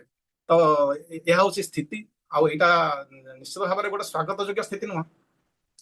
ଆଉ ୟା ପାଇଁ କେତେଟା ଫ୍ୟାକ୍ଟର ମଧ୍ୟ ଆମେ ଟିକେ ତାପରେ ଆଲୋକପାତ କରିବା। ଗୋଟେ ପାଠକୀୟ ଅନାଗ୍ରହ, ଅବଶ୍ୟ ଯୋଉ କାରଣ ଆମେ କହିଲୁ ଓଡ଼ିଆ ପତ୍ରିକାର ଡିକ୍ଲାଇନ ପାଇଁ ଯୋଉ ଆମେ ଟିଭି ଆଉ ମୋବାଇଲ ଇତ୍ୟାଦିକୁ ଦାୟୀ କଲେ, ଆଉ ଗୋଟେ ସବୁଠୁ ବଡ କାରଣ ହଉଛି ଇଂରାଜୀ ମାଧ୍ୟମ ଶିକ୍ଷାର ପ୍ରସାର ଏବଂ ଓଡ଼ିଆ ମାଧ୍ୟମ ବିଦ୍ୟାଳୟରେ ମଧ୍ୟ ସାହିତ୍ୟ ବିଷୟଟାକୁ ଏତେ ପ୍ରାଧାନ୍ୟ ଦେଇକି ପଢା ହଉନି, ତାକୁ ମଧ୍ୟ ଅପସନାଲ କରିଦିଆଗଲାଣି। विशेषतः प्राबंधिक वैष्णव चरण महांती सहित मोर कथबार्ता होता सी कहले जे मैट्रिक श्रेणी रे इभन साहित्य रे जो माने 90% रु अधिक मार्क आनी सी जाकि भेटी जन जन जाकि डाकी सब गोटे पाराग्राफ लिखा कही डाकी गोटे पाराग्राफ लिख ओडिया शुद्ध भाव लिखि पारे से अक्षर सबुठारु आम गोटे हतभाग्य जाति आमर वर्ण संख्या निर्दिष्ट नुह जदि आम इंग्लीश रे कहवा अल्फाबेट 26टा अच्छी ओडिया रे वर्ण संख्या कहले 5 जन भाषा भी 5टा उत्तर देवे और आम भर सहमति ना ये अवस्था तो मूल कथा ये बर्तमान छात्र छात्री मध्य ओडिया भाषा प्रति अनाग्रह तापर अधिकांश इंग्राजी माध्यम विद्यालय पढ़ा अधिकांश विद्यालय इंग्राजी माध्यम विद्यालय आम शुणुचु जे पिला माने जदि निज भितर ओडिया रे कथा होती फाइन देवाक पड़े जो धरा पड़े तुम ओडिया रे कथा होइतला संग संगे कैंपस भीतर स्कूल कैंपस भीतर फाइन देवाक पड़ो तो ये जो ओडिया भाषा प्रति विमुखता से सृष्टि होती से कहीं पत्रिका कि ओडिया संवादपत्र कथा चिंता करेंगे यह हूँ कथा तापर सबुठ बड़ कथा जदि सरकार राज्य सरकार हूँ केंद्र सरकार हूँ मैंने गोटे दृढ़ नीतिगत निष्पत्ति नेबे आम पत्रिका शिल्प बची जाता ताहार कौन आभास मिलना बर्तमान कौन पत्रिका सरकारी अधिकांश पत्रिका 2-4 छाड़ीदे सरकारी विज्ञापन पाऊना पत्रिका को मचे रखा जोड़े बाट विज्ञापन एवं सर्कुलेशन विक्रय ए दुईटी जाक गोटे हूँ रिडर पुल्ड सर्कुलेशन रिडर मैंने डिमांड करेंगे डिमांड को लेकिन सर्कुलेशन चलिए आ गोटे हूँ सरकार जरिया बचे दि जाई पारंता सर्कुलेशन दिगटा आमर ओडिशा रे एबे प्राय मु भाबुची 75,000 बोधे 75,000 शिक्षानुष्ठान सरकार गोटे एककालीन ग्रांट देइछन्ति जे 50,000 कि 75,000 टंकार बही किनि परिबे ए वर्ष किनिबे जदि से बही भितर गोटे इयरमार्क करा होता तो 75,000 भितर 10% अर्थ कौन से पत्र पत्रिका किणवार व्यय कर पारानी कि आज पर्यटन से कौन दिशा निर्देश सरकार तरफ जाना स्कूल कॉलेज मानक तुम किसी पत्रिका निश्चय किण लाइब्रेरी फंड जहाँ आसूँ तुम ये गोटे कथा एवं विज्ञापन नीति को देखले विज्ञापन नीति आम पत्रिका शिल्पर परिपंथी ओडिशा रे जो विज्ञापन नीति बर्तमान चली प्रणीत होता 10 वर्ष पूर्व जहाँ थी कहीं छू ना 10 वर्ष पूर्व मुझे कहूली गोटे समय था 10,000 15,000 20,000 पत्रिका छपा होता आज तो स्थिति ना ना कमिगला तो सीटा को रिवाइज कर संशोधित कर आवश्यकता अच्छी बर्तमान ओडिशा सरकार गाइडलाइन कहूँ जदि गोटे पत्रिकार 10,000 प्रिंट ऑर्डर ही ना सरकारी ऑडिट अनुसार से वेरीफाई हम एवं ताठू जदि कम अच्छे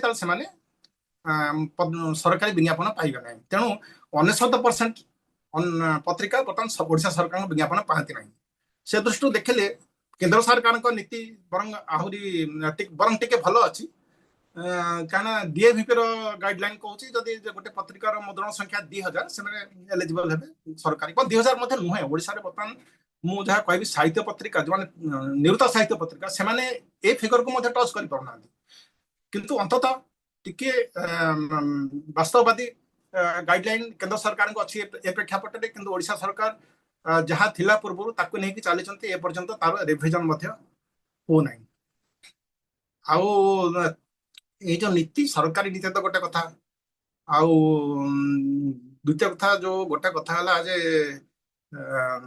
पाठक संख्या और लेखक संख्या गोटे अनुपात थाए आग समय जड़े लेखक को 100 जन पाठक थे आमर कहती पढ़ गाड़िए लिख धाड़िए आमर गोटे अच्छी गोटे लोकवाणी अच्छी आप गाड़िए पढ़े गोटे धाड़ी लिखे श्री अच्युतानंद पति सहित किसी दिन तक कथा होती सी कहते लेखक मान आप परामर्श कौन से कहले 100 गुण पढ़े गोटे गुण लिख है किंतु अति विचित्र स्थिति है बर्तमान जो मैंने लिखुं से मैंने बोधे पढ़ुं कि पढ़ुना जी लेखक आ गए रोचक कथा मुझे किसी दिन तले झंकार संपादक सरोज बाबू सहित कथा होती सी कहले जे आम पाख मन वर्ष जाक 100टी कविता आम सब छापी पार्न आम मन कह वर्ष जाक से 150 कविता कि 200 कविता छापू बाकी 800 जन रही ସେମାନେ କ'ଣ ପତ୍ରିକାଟେ କିଣିକି କବିତା ପଢୁଛନ୍ତି ଅନ୍ୟମାନଙ୍କର? ଅନ୍ତତଃ ଯେତିକି କବି ଅଛନ୍ତି ସେମାନେ ଯଦି ପତ୍ରିକା କିଣିକି ପଢନ୍ତି ଆମ ପତ୍ରିକା ଗୁଡ଼ିକ ବଞ୍ଚିଯାଆନ୍ତା। ତ ଏଇଭଳିଆ ସ୍ଥିତି ବର୍ତ୍ତମାନ ପତ୍ରିକାର ଯୋଉ ରେସିଓ ପାଠକ ଆଉ ଲେଖକ ଭିତରେ ସେଇଟା ବର୍ତ୍ତମାନ ବୋଧେ ଓଲଟା ଅବସ୍ଥାକୁ ପଳେଇ ଆସିଲାଣି। ଏବେ ତ ଏଇଭଳିଆ ସ୍ଥିତିରେ ଆମେ ଆଉ କ'ଣ ଆଶା କରିବା? ତ ଏଇ ପ୍ରଶ୍ନ ଯେ ଯୋଉ ପତ୍ରିକା ବର୍ତ୍ତମାନ ପ୍ରକାଶିତ ହଉଛି କାହା ପାଇଁ ପ୍ରକାଶିତ ହଉଛି, କାହା ପାଇଁ ପ୍ରକାଶିତ ହଉଛି? ମୁଁ ପ୍ରଥମରେ କହିଥିଲି ଯେ ଯୁବ ପିଢ଼ିଙ୍କ ଭିତରେ ଓଡ଼ିଆ ମୁଦ୍ରିତ ଓଡ଼ିଆ ପତ୍ରିକାର ସର୍କୁଲେସନ ପାଇଁ। ଏଥର ଆସନ୍ତୁ ଆଉ ଗୋଟେ ଦିଗକୁ ଆସିବା। ବର୍ତ୍ତମାନ ସ୍ଥିତି ଏବେ ଗୋଟିଏ ଆମେ ବିଭିନ୍ନ ଫୋରମରେ କଥା ଆଲୋଚନା କରୁଛୁ। ଗୋଟିଏ ମତ ଆସୁଛି ଯେ ଆମେ କାହିଁକି ବ୍ୟସ୍ତ ହେବା, ପତ୍ରିକାଟା ଯଦି ମୁଦ୍ରିତ ପତ୍ରିକାର ସଂଖ୍ୟା କମି ଯାଉଛି ହଉ କମୁ, କ'ଣ ହେଲା? ଆମର ତ ପିଲାଏ ଡିଜିଟାଲରେ ପଢୁଛନ୍ତି ନା, ଡିଜିଟାଲରେ ପଢୁଛନ୍ତି, ଆମର ପଢୁଛନ୍ତି କି? ଆମେ କହିଦଉଛେ କହିବା ପାଇଁ, କିନ୍ତୁ ପ୍ରକୃତ ସ୍ଥିତି କ'ଣ? ଅନ୍ୟ ଭାଷାରେ ଅନ୍ୟ ରାଜ୍ୟରେ ହୁଏତ ମୁଦ୍ରିତ ପତ୍ରିକାର ନିମ୍ନ ଗତି ସହିତ ତାଳ ଦେଇ ଡିଜିଟାଲ ସଂସ୍କରଣର ଊର୍ଦ୍ଧ୍ୱ ଗତି ହଉଛି। ବିଶେଷତଃ ଯୁବକମାନେ ଡିଜିଟାଲ କପି କିଣିକି ପଢୁଛନ୍ତି, ଇଏ ବୁକ୍ ଆକାରରେ ପଢୁଛନ୍ତି ପତ୍ରିକା। ଓଡ଼ିଶାରେ ବିଲକୁଲ ନାହିଁ, ବିଲକୁଲ ନାହିଁ। ଏବଂ ମୁଁ କହିବି ଏହା ବୋଧେ 0 କିମ୍ବା 1%। ମୁଁ ଆମ ପତ୍ରିକା କଥା କହିବି, ଆମର ଯେତିକି ସଂଖ୍ୟାରେ ମୁଦ୍ରିତ ପତ୍ରିକା ବିକ୍ରି ହୁଏ, ଆମର ପାରାଲାଲି ସମାନ୍ତରାଳ ଭାବରେ ତାହା ଇବୁକ୍ ଆକାରରେ ମଧ୍ୟ ଉପଲବ୍ଧ ହୁଏ, ଡିଜିଟାଲ କପି ଉପଲବ୍ଧ ହୁଏ ଏବଂ ତାର ଅଧା ଦାମରେ। କିନ୍ତୁ ମୁଦ୍ରିତ ପତ୍ରିକା ଯେତିକି ବିକ୍ରି ହୁଏ ତାର 1%, ମାତ୍ର 1% ସଂଖ୍ୟାରେ ଡିଜିଟାଲ କପି ଯାଏ। ଏଇଟା କେବଳ ଆମର ନୁହେଁ, ଅନ୍ୟ ପତ୍ରିକା ମାନଙ୍କ ମଧ୍ୟ ସମ ଅବସ୍ଥା। ଓଡ଼ିଆ ପାଠକ ମାନେ ଡିଜିଟାଲ ପତ୍ରିକା ସ୍କ୍ରିନରେ ପଢିବା ପାଇଁ ଚାହାନ୍ତି। ଏଇ ଯୋଉ ଆପଣ ଦେଖୁଛନ୍ତି ସ୍କ୍ରିନରେ, ଏଇଟା ହଉଛି ଆମେରିକାର ରିଡିଂ ହାବିଟ ବର୍ତ୍ତମାନ ଆଜିର ତାରିଖରେ। ଏଠି ଦେଖନ୍ତୁ 33% ପାଠକ ଏମିତି ଅଛନ୍ତି ସେମାନେ କହୁଛନ୍ତି ଆମେ ପ୍ରିଣ୍ଟ ଆଉ ଡିଜିଟାଲ ଉଭୟ କପି ପଢୁଛୁ। ପତ୍ରପତ୍ରିକା ମାନଙ୍କର ସେମାନେ ହାଇବ୍ରିଡ ରିଡର୍ସ, କିନ୍ତୁ ସେମାନଙ୍କ ମଧ୍ୟରେ 9% ଏମିତି ମଧ୍ୟ ଅଛନ୍ତି ଯେଉଁମାନେ କେବଳ ଡିଜିଟାଲ ପଢୁଛନ୍ତି, ଛୁଉଁନାହାନ୍ତି ମୁଦ୍ରିତ ପତ୍ରିକା। ଏବଂ ଏ 9% ଧୀରେ ଧୀରେ ବଢିବ। ଆଜି ମଧ୍ୟ 32% ଲୋକ କେବଳ ପ୍ରିଣ୍ଟ ମିଡିୟମ, ମୋଷ୍ଟଲି ସେଠି ମଧ୍ୟ ସେଇ ସିନିୟର ସିଟିଜେନ୍ସ ଥିବେ ଏମାନଙ୍କ ଭିତରେ ଅଧିକାଂଶ। ତ ଏହା ହଉଛି ବର୍ତ୍ତମାନ ସ୍ଥିତି। ମୁଁ ବର୍ତ୍ତମାନ ଆପଣଙ୍କୁ କହିବି, ଗୋଟେ ଆମ ପତ୍ରିକା ବି ଆମେ ଚିନ୍ତା କରୁଛେ, ଆମେ ଏଠି ଅଶ୍ରୁ ବିସର୍ଜନ କରୁଛେ ପତ୍ରିକାଙ୍କ ସ୍ଥିତି ନେଇକି, କିନ୍ତୁ ଆମ ପଛରେ କ'ଣ ଘଟୁଛି ଆମେ ଦୃଷ୍ଟି ଦେଇଛେ କି? ମୁଁ ଆପଣଙ୍କୁ ଡିଜିଟାଲ ପତ୍ରିକା କଥା କହିଲି, ଅବଶ୍ୟ ମୁଁ ଯୋଉ ତୁଳନାଟା କଲି ଯେ ମନେ କରନ୍ତୁ ଗୋଟେ ପତ୍ରିକା ଏକ୍ସ, କୌଣସି ନାମ ନ ନେଇକି ମୁଁ କହୁଛି XYZ ପତ୍ରିକାର ଗୋଟେ ପ୍ରିଣ୍ଟେଡ୍ ଏଡିସନ ଅଛି ଏବଂ ସେଇ ପତ୍ରିକାର ଗୋଟେ ଡିଜିଟାଲ ଏଡିସନ ଅଛି। ସେଇଟା ତାର 1% ରୁ ମଧ୍ୟ କମ ବିକ୍ରି ହଉଛି। ମୁଦ୍ରିତ ପତ୍ରିକାର ଯେତିକି ମନେ କରନ୍ତୁ ତାଙ୍କର 5000 ପତ୍ରିକା ବିକ୍ରି ହଉଥାଏ, ତାହେଲେ ଇ ବୁକ୍ ଏଡିସନ ମାତ୍ର 50ଟି ବିକ୍ରି ହଉଥିବ ହେଲା। କିନ୍ତୁ ଆଉ ଗୋଟେ କଥା ଆପଣ ଦୃଷ୍ଟି ଦେଇଛନ୍ତି ଏ ବିଷୟରେ ଗୋଟେ ପ୍ରବନ୍ଧ ଆମେ ଲେଖିଥିଲୁ। ଜଣେ ବୈଜ୍ଞାନିକ ଅଛନ୍ତି ଫ୍ରାନ୍ସର, ଓଡ଼ିଆ ବୈଜ୍ଞାନିକ, ତାଙ୍କୁ ଆମେ ଅନୁରୋଧ କରିଥିଲୁ ଗୋଟେ ଲେଖନ୍ତି ୟା ବିଷୟରେ। ସିଏ ହେଲେ ଡକ୍ଟର ଚିତ୍ତରଞ୍ଜନ ମହାପାତ୍ର। ସିଏ ଗୋଟେ ପ୍ରବନ୍ଧ ଲେଖିଲେ 2024 ମସିହାରେ, ପ୍ରାୟ ଆଜିକୁ ବର୍ଷ ତଳେ, ଇଣ୍ଟରନେଟ ଯୁଗରେ ଓଡ଼ିଆ ଯୁବପିଢ଼ିର ସାହିତ୍ୟ ପ୍ରେମ।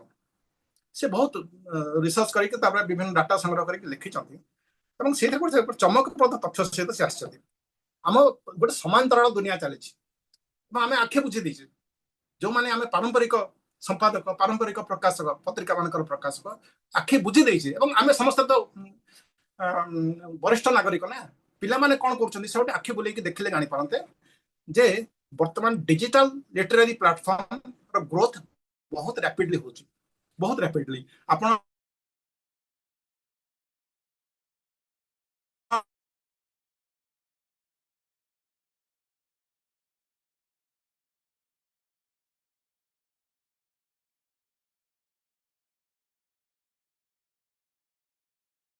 ତିନି ଲକ୍ଷ ରେଜିଷ୍ଟର୍ଡ ରାଇଟର୍ସ ଅଛନ୍ତି, ଓଡ଼ିଆ ଲେଖକ ଯେଉଁମାନେ ଲେଖୁଛନ୍ତି, ଏବଂ ସେ ତୁଳନାରେ ପାଠକ ଅଧିକା ଥିବ। ଏଠି ଯିଏ ଲେଖିଲେ ଆମର ଚିତ୍ତରଞ୍ଜନ ମହାପାତ୍ର ଯୋଉ ପ୍ରବନ୍ଧ ଲେଖିଲେ, ଯୋଉଟା କି ଚମକପ୍ରଦ ଉଦାହରଣ, ମୁଁ ତାଙ୍କ ସେ ଧାଡିରେ ପଢି ଦଉଛି। ସେ ପ୍ରବନ୍ଧରେ କ'ଣ ଗୋଟେ ଧାଡି ଲେଖିଥିଲେ, ଏହି ଲେଖା ହେଲା ବେଳକୁ ପ୍ରତିଲିପିର ଓଡ଼ିଆ ଭାଷାରେ ଅଛୁଆଁ ପ୍ରେମ ଉପନ୍ୟାସ, ଯୋଉଟା ଉପନ୍ୟାସ ମାନେ ସେଠି ଧାରାବାହିକ ଉପନ୍ୟାସ ପ୍ରତି ସଂଖ୍ୟାରେ ପ୍ରକାଶ ପାଏ, ମାସ ଅନ୍ତରରେ କିମ୍ବା ସାପ୍ତାହିକ ଅନ୍ତରରେ। ଅଛୁଆଁ ପ୍ରେମ ଉପନ୍ୟାସକୁ 54 ଲକ୍ଷ ପାଠକ ପଢି ସାରିଛନ୍ତି। निश्चित भाव में यह आम ओडिया साहित्य ପାଇଁ खुशीर विषय। अवश्य से 54 लाख जहाँ कहले मुझे गोटे डिस्काउंट करी गोटे दृष्टि जे थरे जब जड़े लेखाटी खोलीदेला से काउंट हो जाए जड़े पढ़ीदेला बोली 54 लाख न हो तार 1/10 भी हो 5 लाख पाठ तो पढ़ी केतोटी मुद्रिक पत्रिका मुद्रित पत्रिका प्रकाशित गोटे गल्प को 5 लाख पाठक पढ़ती ओडिशा ताले ये जो पैरेलल दुनिया सृष्टि होती वर्तमान सियाड़ को आम नजर जावा दरकार बोधे साहित्य सियाड़ को मुहेब आग को अवश्य बर्तमान मु 2-3 मास स्टडी करूली ये जो प्लाटफॉर्म ओडिया साहित्य प्लाटफॉर्म सृष्टि होती टिके बर्तमान पेज हिट्स कमी जाऊँगी कारण बर्तमान से ताको पेड मीडियम कर देलानी बर्तमान आप मेंबर हो खाली पेमेंट करा पड़ो गोटे लेखा पढ़े किसी पेमेंट करेंगे सेटा करदेवा पर आग मुक्त थिला सेटा बिना मूल्य पढ़ी पारे बर्तमान धीरे धीरे से निजक भायबल करने सब करूँगा कले विशेष भाव में हो पार।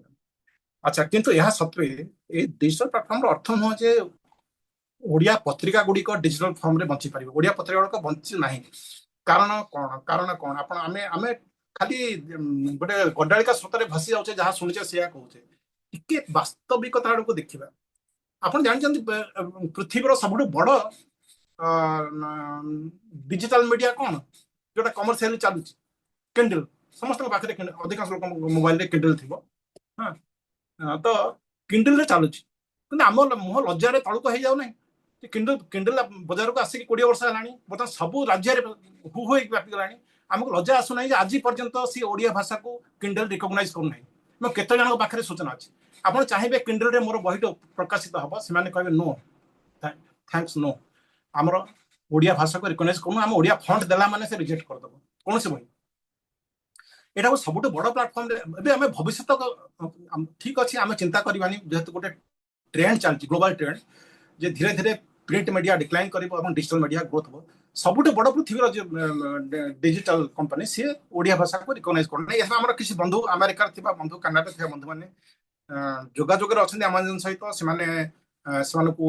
इमेल देती आलोचना कर ओडिया भाषा को मुझे शुणुची ये सब 10 वर्ष है 10 वर्ष है फॉलो कर धैर्य सहित तथापि किसी फल होना से मुझे खबर पाई किंडल आर्गुमेंट है कि एमाजन किंडल मालिक तो एमाजन एमाजन आर्गुमेंट हूँ तुम जो ओडिया फंडटा केते मात्रा रे व्यवहृत हो डाटा हम पाखे अच्छी ईमेल रे कि व्हाट्सएप रे हो कि अन्य जोठी भी हो ओडिया फंड रे केते टाइप कर सेटा आशाजनक नुहे सेटा आम किंडल जब आम ओडिया बही आरंभ करूँ आमको इनभेस्ट करा पड़ो कि आरंभ करने कि आम देखुचे भाइबल नुह जिते लोक ओडिया फंड से गोटे आह्वान दिखाई आम अमेरिकार किसी ओडिया बंधु आह्वान देते जी जो अच्छा हाँ सब ओडिया भाषा टाइप करने चेष्टा करूँ इभन इमेल ओडिया लिखु परस्पर को हाँ क्या वार्ता देते ओडिया फंड रे लिखु ये काउंट हम ये सब ट्रैक हो किए के ओडिया फंड व्यवहार कर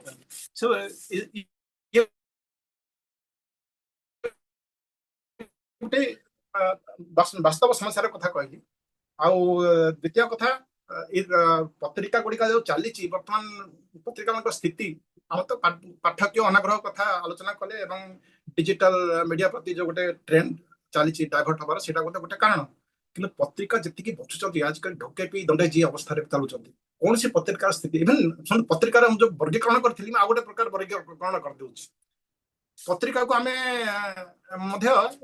ओडिया पत्रिका मान को 2टी भाग में विभक्त कर दे पारिबा 2टी कहीं 3टी भाग में विभक्त कर दे पारिबा किछि पत्रिका अच्छा जो माने कि बड़ बड़ न्यूज पेपर हाउसेस बड़ बड़ संवाद पत्र संस्था मान द्वारा प्रकाशित होती मन करंतु टर्नओवर संवाद पत्र जदि कोटी होता है न्यूज पत्रिका मात्र लक्षे हेले भी जाए से नहीं क्षति चलई देवे तो ये किसी संवाद पत्र यहाँ आम भाग्यर विषय अंततः ये किसी पत्रिका बंचिक अच्छा संवाद पत्र मैंने पृष्ठपोषकता कर क्षति सत्वे क्षति समस्ते क्षति होती जो मैंने केवल पत्रिका किंतु आम खुशी हवा कथा अंततः से पत्रिका शिल्पटा को बचई द्वितीय भाग है किसी पत्रिका पछरे बड़ बड़ शिल्प अनुष्ठान उद्योगपति अच्छा तो से गोटे चैरिटी भाया सोशल कज कर तृतीय है अधिकांश पत्रिका से वर्ग आसवे जो मैंने व्यक्तिगत भाव में संघर्ष कर निज दरमारू निज पेंशन रु निज बंधु मान को अनुरोध कर धार करज कर बहुत कष्ट प्रति मासरे पत्रिकाटिए प्रकाश कर पाउछन्ति तो ये तीन वर्गर पत्रिका अच्छी तो ये मुझे भाइबिलिटी कथा कहली तृतीय वर्गर पत्रिका वर्तमान समस्या सृष्टि होती कारण आम आलोचना कले सरकार नीति स्पष्ट नुह नीति यार अनुकूल अनुकूल नुहे ना सर्कुलेशन ना आडभर्टाइजमेंट तो वर्तमान आउ गोटे समस्या मत जोटा आपण दृष्टि आकर्षण करने चाहिए आपण मैंने लक्ष्य कर बही आ पत्रिका दीटा को समान उच्चतार रखी विचार करेंगे धीरे धीरे बही दुकान गुड़िक बंद हो जाती कि बही दुकान रे बिक्री संख्या फुटफॉल जहाँ कहते ग्राहकों पदपात संख्या कमी जाऊँगी जो मैंने भुवनेश्वर अच्छा जानी आम पिलादिन देखी आसे एच व्हीलर्स स्टेशन मुझे किसी दिन पर गला बेलू से दुकान बंद है बरा पकोड़ी बिक्री होगी कहले जोगाजोग कली कहले चललानी बही चलुनी आम आखि आगे मॉडर्न बुक डिपो ऐतिह्य संपन्न बुक स्टोर मास्टर कैंटीन से बंद होगा सी ना को मात्र निज घर को उठे कौन बिक्री आशानुरूप नुह बंद होगा प्रायतः मॉडर्न बुक डिपो आउ गोटे गोटे इंडिकेटर मैं कौन कौन चली मार्केट आम ये जापर जे बही बही यदि एमती हुए पत्रिका कौन पत्रिका स्थिति कौन पत्रिका आम ओडिशा रे जोड़िए जगार ही जोड़िए केन्द्र ही पत्रिका वितरित हुए जो पत्रिका स्टल मान पत्रिका माने सीधा सड़क पठाती एवं किसी होलसेलर को दिखती जो गोटे आम भुवनेश्वर गोटे अच्छे कटक गोटे अच्छे कटक जोटा अच्छी से जाकि देखला बेलू मन कर जो प्रेमिसेस जो दुकान घर क्षेत्रफल थिला मन करंतु 9 मन 1000 स्क्वायर फुट थिला सेटा कमी के 400 स्क्वायर फुट होइछि बेल काहे कि हम कमी देले पत्रिका कोन और बढ़िया कथा दिन दिन आपण पत्रिका एंटायर ओडिसा को पठौछन आज्ञा कहले पत्रिका जति पठौतलो से तो अधा कमी गले आपण देखन पत्रिका केते अछि से हम जागा डको काहे वेस्ट हबो ताको भाग भाग करके भड़ा लगे दैछि या होछि स्थिति आउ एथरे कौन स्वीकार कर द्विधा रहा उचित नुह जे पत्रिका मानी गोटे चैलेंजिंग टाइम वर्तमान आसीची एवं आमको यथावत हजि जावाक दबा मरी जावाक छाड़ी दबा ना चेष्टा करवा तापर परवर्ती पर्यायर आलोचना आम आसतु कौन कर भविष्य आम आलोचना आज गोटे विषय हूँ ओडिया पत्रिकार भविष्य कौन हम ए विषय में किसी पॉइंट्स आपको अवगत करने चाहिए पत्रिका बंचब राताराति तो उभान होनी मुद्रित पत्रिका आगामी दिन पत्रिका 3टा फॉर्म रे बंचब मुद्रित फॉर्म रे हाइब्रिड फॉर्म रे अर्थात केतटा पत्रिका आसीबे जो माने कि उभय मुद्रित एवं डिजिटल फॉर्म रे निजको प्रकाशित करिवे एवं केवल डिजिटल वर्तमान एटा मध्ये लक्ष्य करंतु गोटे संस्था अछि आईएसएसएन हम देखु किसी पत्रिकार ऊपर लिखा जाय था आईएसएसएन नंबर आईएसएसएन कौन से इंटरनेशनल इंडेक्सिंग नंबर जोटा कि लाइब्रेरी मानक सुविधा हुए आईएसएसएन नंबर से पसंद करते गोटे आईएसएसएन नंबर थे आम ताको पीएचडी छात्र मानक गोटे प्रोविजन अच्छी से आईएसएसएन द्वारा स्वीकृति प्राप्त पत्रिका 2टी प्रबंध छपी दरकार अच्छा वर्तमान जी स्थिति देखो 5 वर्ष तले आईएसएसएन पत्रिका ओडिशा रे 5 6 7 थी वर्तमान कर्तृपक्ष आउ गोटे प्रोविजन कले जे आउ मुद्रित पत्रिका नहले चलिबो आम जो प्रोविजन करछु पीएचडी छात्र मान प्रबंध प्रकाशित हम आईएसएसएन अप्रूव्ड मैगजीन रे बर्तमान मुद्रित नहले भी चलिबो आपण खाली डिजिटल रे पीडीएफ रे कर दियंतु ना पत्रिका आम ताको रिकॉग्नाइज कर दबो बर्तमान ओडिशा रे जतिके आईएसएसएन अप्रूव्ड मुद्रित पत्रिका अछि तार द्विगुण आईएसएसएन अप्रूव्ड डिजिटल पत्रिका अछि अर्थात से केवल ईमेल रे पत्रिका प्रकाशित करते कि वेबसाइट रे गोटे पीडीएफ आकार छाड़ी दियंती तो यहाँ गोटे आम लक्ष्य करने कथा धीरे धीरे से जो उद्देश्य थिला जे पत्रिका माने किसी मानक प्रबंध प्रकाश करेंगे आलोचना समालोचना से खुराक जगह से बर्तमान डिजिटल प्लाटफर्म डिजिटल फॉर्म को ट्रांसफर हो बर्तमान भविष्य कथा भाविले सरकार भूमिका निश्चय गुरुत्वपूर्ण अंततः पत्रिका मानक गोटे विज्ञापन नीति को अद्यतन करंतु अपडेट करंतु एवं स्कूल कॉलेज मान को दिशा निर्देश दिंतु किसी ना भी 5% लाइब्रेरी बिल 5% जदि से पत्र पत्रिका उपयोग करते ताले पत्रिका शिल्प अंततः आम कह गोटे लाइफ लाइन दे पारते आउ गोटे कथा मेंशन करना चाहिए आम जो नुआ शिक्षा नीति ଗତ ବର୍ଷ ହେଇଛି ଏବଂ ଓଡ଼ିଶାରେ 2024 ରୁ ଲାଗୁ ହେଇଛି ବୋଲି କୁହାଯାଉଛି। ତ ପ୍ରକୃତରେ ହେଇଛି ନାହିଁ ତ ବୋଧେ ସମୟ ଲାଗିବ, କିନ୍ତୁ ଗୋଟେ କମିଟି ଯାହା ରିକମେଣ୍ଡ କରିଛନ୍ତି ଯେ ସେ ଶିକ୍ଷାନୀତି ଭିତରେ ଲେଖା ହେଇଛି ଯେ ଓଡ଼ିଶା ପାଇଁ ଯେ ଛାତ୍ରଛାତ୍ରୀ ମାନେ ଏଥର ପତ୍ରିକାକୁ ମଧ୍ୟ ଗୋଟେ ପାଠ୍ୟ ସାମଗ୍ରୀ ଭାବରେ ବ୍ୟବହାର କରିବେ, ଯେମିତି ବହି ଅନ୍ୟ ଇନଷ୍ଟ୍ରୁମେଣ୍ଟ ଜ୍ୟାମିତି ବାକ୍ସ ବ୍ୟବହାର କରୁଛନ୍ତି, ବହି ବ୍ୟବହାର କରୁଛନ୍ତି କି ଅନ୍ୟ ଯାହା ବ୍ୟବହାର କରୁଛନ୍ତି, ସେଇଭଳିଆ ପତ୍ରିକାଟା ମଧ୍ୟ ତାଙ୍କ ପାଇଁ ପାଠ୍ୟ ସାମଗ୍ରୀ ହବ। କିନ୍ତୁ ଏଇଟା ତ ବାଡ଼ି ମତେ ଲାଗୁଛି ଏଇଟା ପୋଥି ବାଇଗଣ କେବଳ, କାରଣ ବର୍ତ୍ତମାନ ତାକୁ କାର୍ଯ୍ୟକ୍ଷେତ୍ରରେ ସେମିତି କାହିଁ ଦିଶୁନାହିଁ। ସେ ନୀତିଟା ନୀତି ଭିତରେ ଅଛି।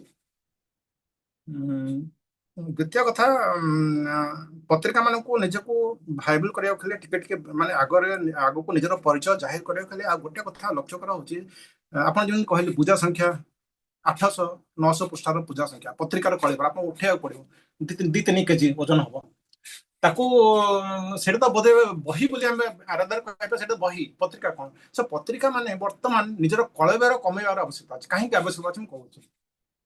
ଗୋଟିଏ ଆପଣ ଖେଳନା କିଣିଲେ ସେଠି ଲେଖା ହଉଛି ବୈଧାନିକ ସତର୍କତା, ଏଥିରେ ଟକ୍ସିକ ପରସେଣ୍ଟେଜ କେତେ ଅଛି, ଟକ୍ସିସିଟି କେତେ ଅଛି, କି ଅନ୍ୟ ସବୁ ଜିନିଷରେ ଆଜିକାଲି ଲେଖା ହଉଛି ସତର୍କତା। ବର୍ତ୍ତମାନ ଆପଣ ଜାଣିଛନ୍ତି, ଆମେ ଗୋଟେ ଏ ବିଷୟରେ ସମ୍ପାଦକୀୟ ଲେଖିଥିଲୁ। ବର୍ତ୍ତମାନ ଏଇଟା ୱେଷ୍ଟର୍ଣ୍ଣ ୱାର୍ଲଡରେ ହେଇଗଲାଣି ଏବଂ ଧୀରେ ଧୀରେ ଭାରତକୁ ଆସୁଛି ମଧ୍ୟ। ସେଠି ଲେଖା ହଉଛି ଏଇ ବହିଟାର ଯେନ୍ ପଛରେ ଦାମ ଲେଖା ହେଇଥିବ, ବହିଟାର ଦାମ କେତେ, ସେଇଭଳି ସେଠି ଲେଖା ହେଇଥିବ ଏ ବହିଟାର କାର୍ବନ ରେଟିଂ କେତେ। କାର୍ବନ ରେଟିଂ ମାନେ ସେ ବହିଟି ପ୍ରସ୍ତୁତ କରିବା ପାଇଁ ମନେ କରନ୍ତୁ 20 ପେଜର 20 ନୁହଁ 50 ପେଜର ଗୋଟେ ବହି ପ୍ରଡ୍ୟୁସ କରିବା ପାଇଁ ଆମେ ପର୍ଯ୍ୟାବରଣର କେତେ କ୍ଷତି ହେଇଛି ତା ତୁଳନାରେ ଗୋଟେ 1000 ପୃଷ୍ଠାର ବହିର କେତେ ଗୁଣ ଅଧିକ କ୍ଷତି ହେଇଛି, ଏବଂ ସେଇ ବହିରୁ ଜଣେ କେତେ ଲାଭ ପାଉଛି, ଜଣେ ପାଠକ କିମ୍ବା ସମାଜ କେତେ ଲାଭ ପାଉଛି ତା ତୁଳନାରେ ଯାହା ସେ କ୍ଷତି ସବୁ ହଉଛି ପର୍ଯ୍ୟାବରଣର କ୍ଷତି, ତାକୁ କାର୍ବନ ରେଟିଂ କୁହାଯାଏ। ଗୋଟେ ତା ଲେଖା ହେଇଥାଏ ଏ ବହିର କାର୍ବନ ରେଟିଂ ହଉଛି 8, କାର ଲେଖା ହେଇଥିବ 24, ମାନେ ସେଥିରେ ସବୁ ହିସାବ କରାଯାଏ ଯେ ଗଛ କଟା ହବା ଠାରୁ ନେଇକି ଯୋଉ ଟ୍ରାକ୍ଟରରେ ବୁହା ହେଇକି ଆସିଥାଏ ଫ୍ୟାକ୍ଟ୍ରି ପର୍ଯ୍ୟନ୍ତ କାଗଜ ତିଆରି ବେଳେ ସେ ଟ୍ରାକ୍ଟରରେ ଯେତିକି ତେଲ ଖର୍ଚ୍ଚ ହୁଏ, ପର୍ଯ୍ୟାବରଣ ଧୂଆଁ ବାହାରେ, ସେଟା ତାକୁ ମଧ୍ୟ ହିସାବ କରାଯାଏ।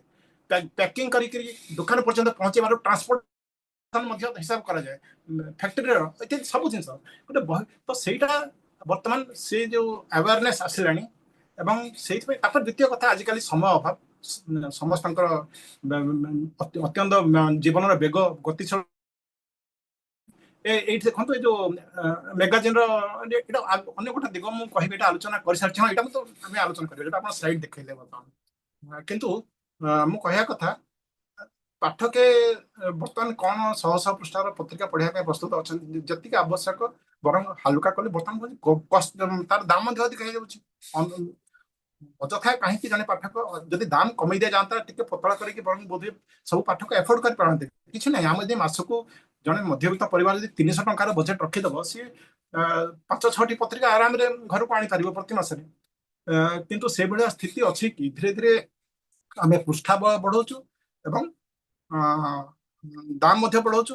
ଆଉ ଶେଷ କଥା ଆଉ ଗୋଟେ ଅବଶ୍ୟ ମୁଁ ଏଇ ଯୋଉ ସ୍ଲାଇଡଟା ଦେଖେଇଲେ, ଏଇ ଯୋଉ ଆମର ଆପଣ ଦେଖତେ ଡିଷ୍ଟ୍ରିବ୍ୟୁସନ କଷ୍ଟ, ପତ୍ରିକାଟିକୁ ଛପେଇବା ଯେତିକି କଷ୍ଟଲି ନୁହେଁ, ଯେତିକି ଇନଭେଷ୍ଟମେଣ୍ଟ କରା ହଉନି। ଦେଖନ୍ତୁ ଏଇ ଯୋଉ ହଳଦିଆ ପର୍ସେଣ୍ଟଟା ଦେଖୁଛନ୍ତି ଡିଷ୍ଟ୍ରିବ୍ୟୁସନ କଷ୍ଟ, ଗୋଟେ ପତ୍ରିକା ଛପେଇବାରେ ଯେତିକି ଖର୍ଚ୍ଚ ହୁଏ ତାର 45% ହଉଛି ଡିଷ୍ଟ୍ରିବ୍ୟୁସନ କଷ୍ଟ। ଆଉ ପ୍ରିଣ୍ଟିଂରେ ଏତେ ନାହିଁ, ଦେଖିବେ ପ୍ରିଣ୍ଟିଂ ଡିଜାଇନ ପ୍ରିଣ୍ଟିଂ ମାତ୍ର 4%। ମୁଁ ନିଜେ ଭୁକ୍ତଭୋଗୀ, ମୁଁ ଜାଣିଛି ପ୍ରିଣ୍ଟିଂ ଆମ ପାଇଁ କିଛି ବେଶୀ ବଡ ନୁହେଁ, ଆମ ପାଇଁ ଡିଷ୍ଟ୍ରିବ୍ୟୁସନ ସବୁ ବଡ ଆମେ ଜାଣିଛନ୍ତି। ଏବେ ଭାରତୀୟ ଡାକ ବିଭାଗ ପତ୍ର ପତ୍ରିକା ପାଇଁ ଗୋଟେ ବୈମାତ୍ରିକ ପଦକ୍ଷେପ ନେଇଛି। ଅଧିକାଂଶ ପତ୍ରିକା ପଠା ହଉଥିଲା ବୁକ୍ ପୋଷ୍ଟରେ, ରେଜିଷ୍ଟର୍ଡ ବୁକ୍ ପୋଷ୍ଟ। ବର୍ତ୍ତମାନ ରେଜିଷ୍ଟର୍ଡ ବୁକ୍ ପୋଷ୍ଟ କୁ ବନ୍ଦ କରିଦିଆଗଲା, ଆପଣ ସ୍ପିଡ ପୋଷ୍ଟରେ ପଠେଇବେ, ତାମାନେ ଖର୍ଚ୍ଚ 2-3 ଗୁଣ ବଢିବ ଡିଷ୍ଟ୍ରିବ୍ୟୁସନ। ତାପରେ ଓଡ଼ିଶାରେ ବିତରଣ, ଆମ ଓଡ଼ିଶାରେ ତ କହିବି ବିତରଣର ସିଷ୍ଟମ ନାହିଁ। ଯୋଉ ମଞ୍ଚରେ ବିଭିନ୍ନ ମଞ୍ଚରେ ଓଡ଼ିଶାର ପତ୍ର ପତ୍ରିକା କଥା ଆଲୋଚିତ ହଉଛି, ସମସ୍ତେ ଏଇ ପ୍ରସଙ୍ଗକୁ ଆଣୁଛନ୍ତି। ଓଡ଼ିଶାରେ ପତ୍ରିକାଟିଏ ଛପା ହେଲା ପରେ ପାଠକ ପାଖରେ ପହଞ୍ଚିବା ପାଇଁ ଡିଷ୍ଟ୍ରିବ୍ୟୁସନ ସିଷ୍ଟମ ନାହିଁ। ମୁଁ ଜାଣିଛି ଆମ ପତ୍ରିକାର ଗୋଟିଏ କପିର ପ୍ରିଣ୍ଟିଂ ଖର୍ଚ୍ଚ ଯଦି 40 ଟଙ୍କା ହୁଏ, ତାକୁ ପହଞ୍ଚାଇବା ପାଇଁ ମତେ ଆଉ 40 ଟଙ୍କା ଖର୍ଚ୍ଚ କରିବାକୁ ପଡେ, କାରଣ କୋରିଅରରେ ଯିବ। ହଁ, ତା ଛଡା ଆଉ କୌଣସି ମାଧ୍ୟମ ନାହିଁ, ନିର୍ଭରଯୋଗ୍ୟ ମାଧ୍ୟମ। ଅନରେଜିଷ୍ଟର୍ଡ ପୋଷ୍ଟରେ ପଠେଇଲେ ଅଧା ହଜି ଯାଉଛି ରାସ୍ତାରେ। ତ ଏଇଭଳି ଅବସ୍ଥା। ତ ଏ ଯୋଉ ଡିଷ୍ଟ୍ରିବ୍ୟୁସନ କୁ ମଧ୍ୟ ଆମକୁ ଷ୍ଟ୍ରିମଲାଇନ କରିବାକୁ ପଡିବ, ଏବଂ ଶେଷକୁ ଆପଣ ମାନେ ୟାକୁ ରିଲେଟ୍ କରିପାରିବେ କି ନାହିଁ ମୁଁ ଗୋଟେ କଥା କହିବି ଓଡ଼ିଆ ପତ୍ର ପତ୍ରିକାରେ ଶୁଦ୍ଧତା ରକ୍ଷା କରିବା ଭାଷାଗତ ଶୁଦ୍ଧତା ରକ୍ଷା କରିବା ବହୁତ ଆବଶ୍ୟକ ପଡୁଛି କାହିଁକି ନା ମୁଁ ଜାଣିଛି ଅନ୍ତତଃ ଯୋଉମାନଙ୍କ ଭାଷା ଜ୍ଞାନ ଅଛି ଯୁବକ ହୁଅନ୍ତୁ କି ଆମର ବୟସ୍କ ମାନେ ହୁଅନ୍ତୁ ଯଦି ଗୋଟେ ପତ୍ରିକାରେ ଭାଷାଗତ ଅସୁସ୍ଥତା ଭାଷାଗତ ଅଶୁଦ୍ଧତା ଦେଖିବେ ତାହେଲେ ପ୍ରଥମ ପୃଷ୍ଠା ଉଲ୍ଟେଇଲା ବେଳେ ଯଦି ଗୋଟେ ବାକ୍ୟ ଅଶୁଦ୍ଧ ପଡିଗଲା ସେଠି ବନ୍ଦ କରିକି ଥୋଇ ଦଉଛନ୍ତି ଯେ ମାନେ ଭାଷା ଭାଷା ଠିକ ଲେଖୁନାହାନ୍ତି ପଢିବା ଭିତରେ କଣ ଥିବ ଜଣା ପଡୁଛି ସୋ ସେଇଟା ପ୍ରାଧାନ୍ୟ ଦିଅନ୍ତୁ ସବୁ ପତ୍ର ପତ୍ରିକା ଓ ଆମେ ମଧ୍ୟ ତାକୁ ଉତ୍ସାହିତ କରିବା ଆମ ଅଧିକାଂଶ ପତ୍ରିକାରେ ପ୍ରୁଫ୍ ରିଡିଂ ଉପରେ ଗୁରୁତ୍ୱ ଦିଆଯାଉ ନାହିଁ ଏହାର ବହୁତ ଆବଶ୍ୟକତା ଅଛି ଆପଣ ମତେ ଇଂରାଜୀ ପତ୍ରିକାରେ ଗୋଟିଏ ପାଇବେନି ତ୍ରୁଟି ପାଇଲା ମାନେ ଝଡ ବହିଯିବ କିନ୍ତୁ ଓଡିଆରେ ସହଜ ତ୍ରୁଟି ଥିଲେ ବି କେହି ପଚାରିବେନି ଅବଶ୍ୟ ଇଂରାଜୀରେ ଗୋଟେ ସୁବିଧା ଅଛି ସେଇଟା ଅଟୋ କରେକ୍ସନ ସୁବିଧା ଅଛି କିନ୍ତୁ ଓଡିଆରେ ସେଇଟା ନାହିଁ ସେଥିପାଇଁ ଆମକୁ ମୁଁ ତ କହିବି ଆମ ପତ୍ରିକା ଆମ ଛୋଟିଆ ପତ୍ରିକାଟି ଆମର ତ ମାତ୍ର 68 ପୃଷ୍ଠା 70ରୁ କମ ପୃଷ୍ଠାରେ ଆମର 3 ଜଣ ରେଗୁଲାର ପ୍ରୁଫ୍ ରିଡର ଅଛନ୍ତି 3 ଜଣ ଦେଖିଲା ପରେ ବି ଯେତେବେଳେ ଫାଇନାଲି ପତ୍ରିକାଟା ମୁଦ୍ରିତ ହେଇଯାଏ ଆମେ ହିସାବ କରି ଦେଖିଛୁ ମୁଦ୍ରିତ ହେଲା ପରେ ପତ୍ରିକାରେ 0.5% ଭାଷା ଅଶୁଦ୍ଧି ତଥାପି ରହିଯାଏ 0.5 ମାନେ 1%ର ଅଧା অর্থাৎ 200ରେ ଗୋଟିଏ ଶବ୍ଦ ଆମେ ଅବଶ୍ୟ ଅତି ମାଇନ୍ୟୁଟ ଅତି ଛୋଟ ଛୋଟ ଭୁଲକୁ ଏଥିରେ ଗଣୁଛୁ ମନେକର ପୂର୍ଣ୍ଣଚ୍ଛେଦ ପରେ ଗୋଟେ ସ୍ପେସ୍ ରହିବା କଥା ଲାଗିକି କାହିଁକି ଆରମ୍ଭ ହେଲା ସେଇଟା ମଧ୍ୟ ଗୋଟେ ଅଶୁଦ୍ଧି ତ ଏଇଭଳିଆ ଶୁଦ୍ଧ ପତ୍ରିକା ଆମେ ଦେବା ଓଡ଼ିଆ ଭାଷା ସାହିତ୍ୟକୁ ସେଇଟା ଗୋଟିଏ ସମସ୍ତଙ୍କର ଲକ୍ଷ୍ୟ ହଉ ଏବଂ ତାକୁ ମଧ୍ୟ ଉତ୍ସାହିତ କରିବା ତ ଏହା ଥିଲା ମୋର ଆଜିର ପାଇଁ ପ୍ରତିବେଦନ ମୁଁ ଯଦି ବେଶୀ ସମୟ ନେଇଯାଇଥାଏ ମୋତେ କ୍ଷମା କରିବେ ଧନ୍ୟବାଦ ସାର୍ ବହୁତ ସୁନ୍ଦର ଥିଲା ଆପଣଙ୍କର ବକ୍ତବ୍ୟ ମୁଁ ତ ସବୁତକ କଥା ଗ୍ରହଣ କଲି ଆଉ ମୁଁ ଦୃଢ ନିଶ୍ଚିତ ଯେ ଆମର ସମସ୍ତ ଆଜିର ଯୋଗ ଦେଇଥିବା ଯୋଉ ସୁଧୀବୃନ୍ଦ ସେମାନେ ସମସ୍ତେ ଆଗ୍ରହ ସହିତ ଅପେକ୍ଷା କରିଥିବେ ଆପଣଙ୍କ ସହିତ ମତ ବିନିମୟ କରିବା ପାଇଁ ଆମେ ବର୍ତ୍ତମାନ ସମସ୍ତଙ୍କୁ ଅନୁରୋଧ କରିବା ସମସ୍ତେ ନିଜ ନିଜ ଭିଡିଓଟାକୁ ଅନ୍ତତଃ ଅନ୍ କରନ୍ତୁ ପ୍ରଶ୍ନ ପଚାରିଲା ବେଳେ ମାଇକ୍ରୋଫୋନ ଅନ୍ କରିବା ଅଫ୍ କରିଦେବେ କିନ୍ତୁ ଭିଡିଓଟି ଅନ୍ କରନ୍ତୁ ଆମେ ବର୍ତ୍ତମାନ ଆଲୋଚନା ପର୍ଯ୍ୟାୟକୁ ଯିବା ତା ପୂର୍ବରୁ ସାର୍ ମୁଁ ଗୋଟିଏ ମାନେ ଗୋଟେ ଜିନିଷ ମୁଁ ଦେଖିବା ପାଇଁ ଚାହୁଁଛି ଆପଣ ଯୋଉ କଥା କହିଲେ ମୁଁ ନିଜେ ଦେଖିଛି ଯେ ବହୁତ ପାଠକୀୟ ଡିମାଣ୍ଡ ଦାବି ଥିବା ସତ୍ତ୍ୱେ ବି ଗୋଟେ ଗୋଟେ ମ୍ୟାଗାଜିନ୍ ଡେଥ୍ ହେଇଯିବା ମାନେ ମୃତ୍ୟୁ ଲାଭ କରିବାଟା ଫର ଏକ୍ଜାମ୍ପଲ ଯେତେବେଳେ ଆମର କୋଭିଡ ଆସିଲା ମୁଁ ଗଲା 20-22 ବର୍ଷ ଧରି ଗୋଟେ ଟେକ୍ନୋଲୋଜି ମ୍ୟାଗାଜିନ୍ ପଢୁଥିଲି ତାର ନାଁ ଥିଲା ଡିଜିଟ୍ ପ୍ରତ୍ୟେକ କପିର ଦାମ ହଉଛି 200 ଟଙ୍କା ଏବଂ ଆଗରୁ ଭୁବନେଶ୍ୱରର ସବୁ ବହି ଦୋକାନରେ ସେଟା ମିଳୁଥିଲା ମାନେ ଆପଣଙ୍କର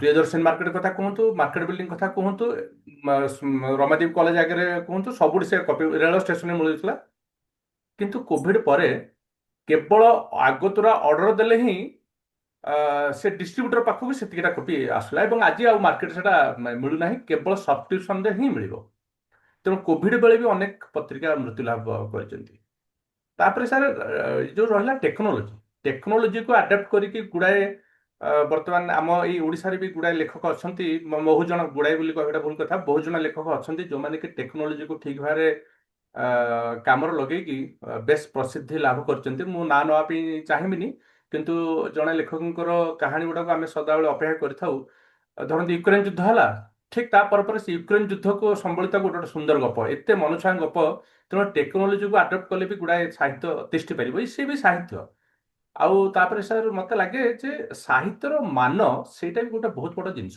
ବର୍ତ୍ତମାନ ଅଛନ୍ତି ମାଲେସିଆରୁ ଆମ ସହିତ ଅଛନ୍ତି ରଙ୍ଗାଧର ଭାଇ ଅଛନ୍ତି ସେମାନେ ଯୋଉ ଓଡ଼ିଶାର ଯୋଉ ପ୍ରାଚୀନ ସବୁ ରଚନାକୁ ସେମାନେ ସେଟାକୁ ମାନେ ଏବେ ବି ଜାବୁଡି ଧରିଛନ୍ତି ମନ୍ତ୍ର ଭଳିଆ ତା ଦେହରୁ ସେମାନେ ରସଗୋଲା ଭଳିଆ ମଜା ନେଉଛନ୍ତି ଯେମିତି କେଶବ କୋଇଲି ଏସବୁ କଥା ନେଇକି କରୁଛନ୍ତି ମତେ ଲାଗୁଛି ଆଜିର ତାରିଖରେ ଓଡ଼ିଆ ମାନେ ସାହିତ୍ୟର ମାନ ସେଟା ବି ଗୋଟେ ମାନେ ଡିସ୍କସନର ଗୋଟେ ଟପିକ ସେଟା ଗୋଟେ ତାପରେ ଏଇ ଯୋଉ ଡିଜିଟାଲ ଲାଇବ୍ରେରୀ ଡିଜିଟାଲ ମ୍ୟାଗାଜିନର ଯୋଉ ଗୋଟେ ବଡ ମାନେ ଦିଗ ଅଛି ଧରନ୍ତୁ ମୋ ବାପା କିଛି ବହି କିଣିଥିଲେ ତାଙ୍କର ବହି ଥାକ ଅଛି ମୁଁ ଖୋଜୁଛି ଏକ୍ସ ବହି କିନ୍ତୁ ସେ ଏକ୍ସ ବହିଟା ପାଇବା ପୂର୍ବରୁ ଆଉ 10ଟା ବହି ମୁଁ ଦେଖିଥିବି ଯୋଉଟା କି ମତେ ଭାରି ଇଣ୍ଟରେଷ୍ଟ ଲାଗିବ ମୁଁ ତାକୁ ପଢିବି କିନ୍ତୁ ଯଦି ମୋ ପାଖରେ ଇମେଲରେ ବା ମୋର କୋଉଠି ଯଦି ସେଭ୍ କରି ରଖା ହେଇଛି 1000ଟା PDF ବହି ତାହେଲେ ତାକୁ ମୋ ପୁଅ ବା ମୋର ମାନେ ପରିବାର ଅନ୍ୟମାନେ ଦେଖିବାର ଚାନ୍ସ ନାହିଁ ସେ ବହିଟି ଆଉ ପୁନଃ ପଠନ ଯୋଗ୍ୟ ହେଇପାରିବ ନାହିଁ ତେଣୁ ପ୍ରିଣ୍ଟେଡ ବହି ମୁଁ ଭାବୁଛି ସଦାବେଳେ କାଳଜୟୀ ଆଉ ଆପଣ ଆଜି ଯୋଉ ଯାହା ଯାହା କହିଲେ